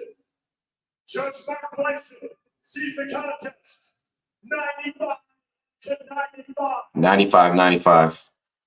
Judges Nicholas Hinsfeld and Steve Weisfeld see the contest 97 to 93. 97-93. Katie Taylor. Katie Taylor won. They didn't rob her. She won the fight, man. 97-93. What do I got here?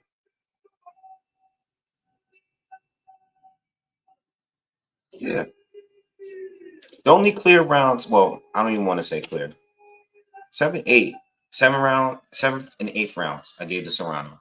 Everything else was either Taylor or I don't know. Amanda didn't win the fight, yo. Shout out to anyone that put money on Katie at the last minute. Katie won. Katie, that was the clearest one. 97-93, spot on.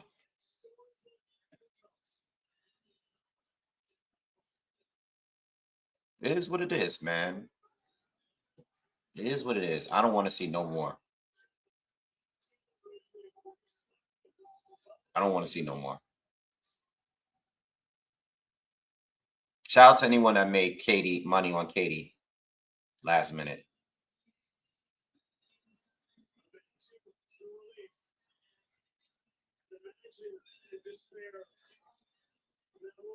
That was the worst strategy. I don't know what the hell was going on with Amanda and her team.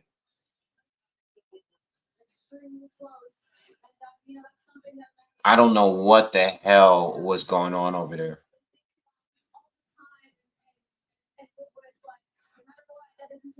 What was going on over there, y'all? I'm so disappointed.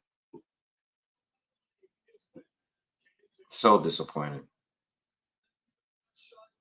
Congratulations. Another incredible fight. Another incredible win. First off, your immediate thoughts and feelings after that battle. First of all, thank God for an amazing victory.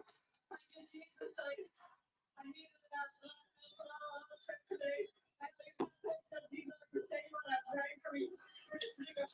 Amanda won. I mean, lost clearly.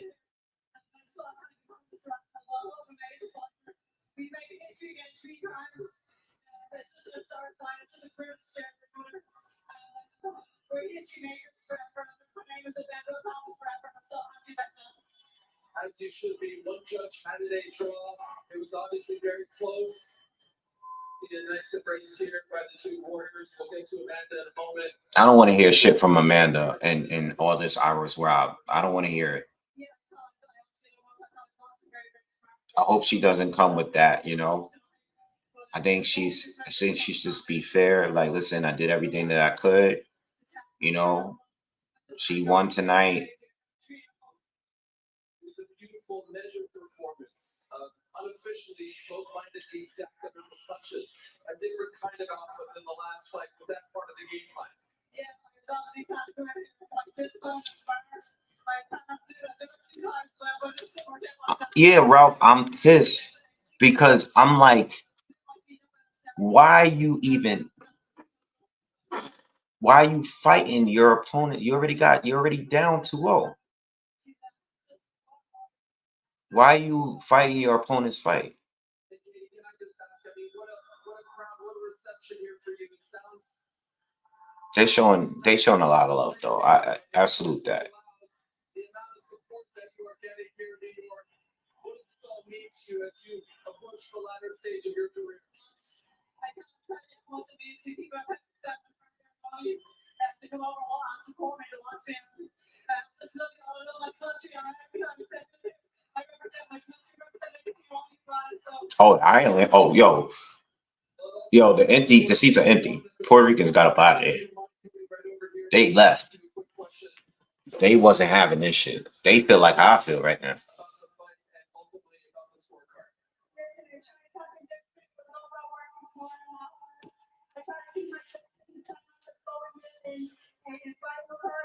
The man says she tried to change up the game plan, try to fight smarter, not harder. Yeah, we saw that.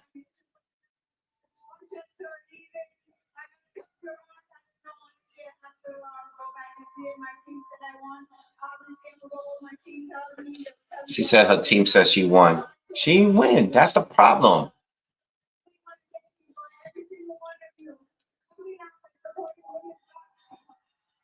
Yeah, I don't want to hear that.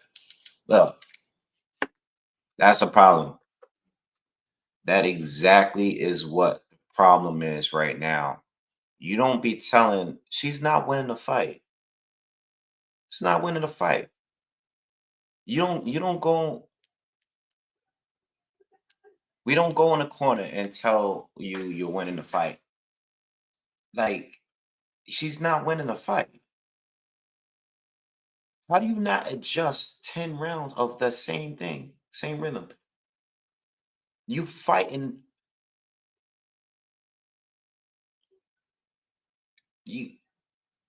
You're fighting Katie Taylor's fight. Why? That's, oh God. One thing from doing content all these years, the one thing that annoys me is like when the fighters have a bunch of like yes men and these people that's just not being honest with them. Yeah, I know. I was looking at Katie Taylor's face too. She was just like zoned out. She was just looking out the car like this for like 20 seconds straight. I don't want to be disrespectful to a corner, but we saw what we saw. We don't want to hear you rant about anything right now, Amanda. Like, you're one of the GOATs, but that was an amateur performance. We have to be 100% real. We have to be 100% real. That wasn't the fight. That wasn't the strategy to beat Katie Taylor. We saw it from the very, very first round. Okay? You both were out of range. Nobody won the round because you both were not in range. You are the aggressor. You are the pressure fighter. You are the hardest puncher. You do not fight Katie Taylor's fight. Katie Taylor's 39 years old. The last thing she wants is another war. She welcomes it, but you had a chance of beating her the first two fights based on fighting the way you fight and getting Katie to get caught up in your style, which was the exchanges. Once there was some distance and there was opportunities to counter, that's what Katie does. But you don't fight her fight for 10 rounds straight. Yo, she talking all this 3 minute round shit. Even if she fought for 3 minutes, she would have lost a fight fighting like that. Right? You begging for 3 minute rounds. If you fought like that for 3 minutes, you would have lost still. Right? Because you didn't do anything.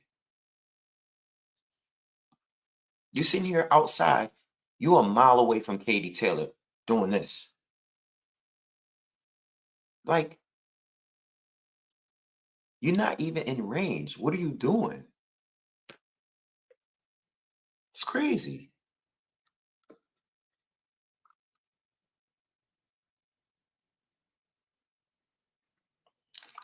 I'm not, I don't know. Very disappointing performance. Made it very easy for Katie. I ain't mad for, I mean, listen, it's a boring fight, but what is Katie going to do? Play into her strategy? No, Katie's going to box her from distance. Katie did nothing wrong in my eyes. Amanda didn't force her. Amanda didn't adjust in no way.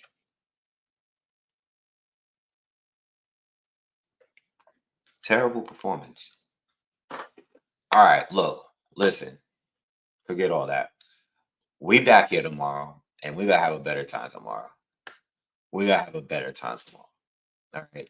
This was cool. I know it was a historic night. It was a full female car, and that's cool. But tomorrow night, we're gonna have a better night than this. We're gonna have more fun tomorrow. All right, we're gonna have dudes trying to kill each other tomorrow. We're gonna have tomorrow, we're gonna have a good time. Tomorrow, these dudes are gonna be trying to knock each other's heads off.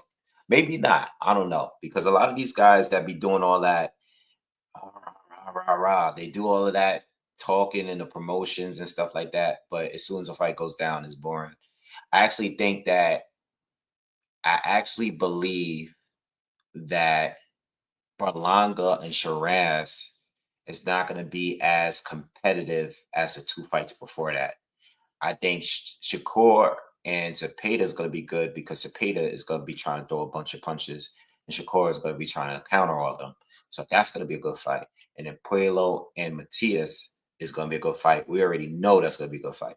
So tomorrow we're going to have fun. Even a Morel fight should be good. Tomorrow we're going to have a good time.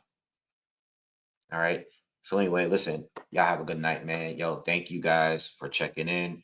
Thank you for all the birthday wishes. Please, on your way out, hit the thumbs up. Everybody that's here. If you stayed here, hit the thumbs up on your way out. If you are new, subscribe to the channel. And we are back tomorrow night. But I will be give you a breakdown of Puello and Matias early in the morning. So look out for that. All right. Y'all have a good night. Be safe. I'll see you guys soon. Peace.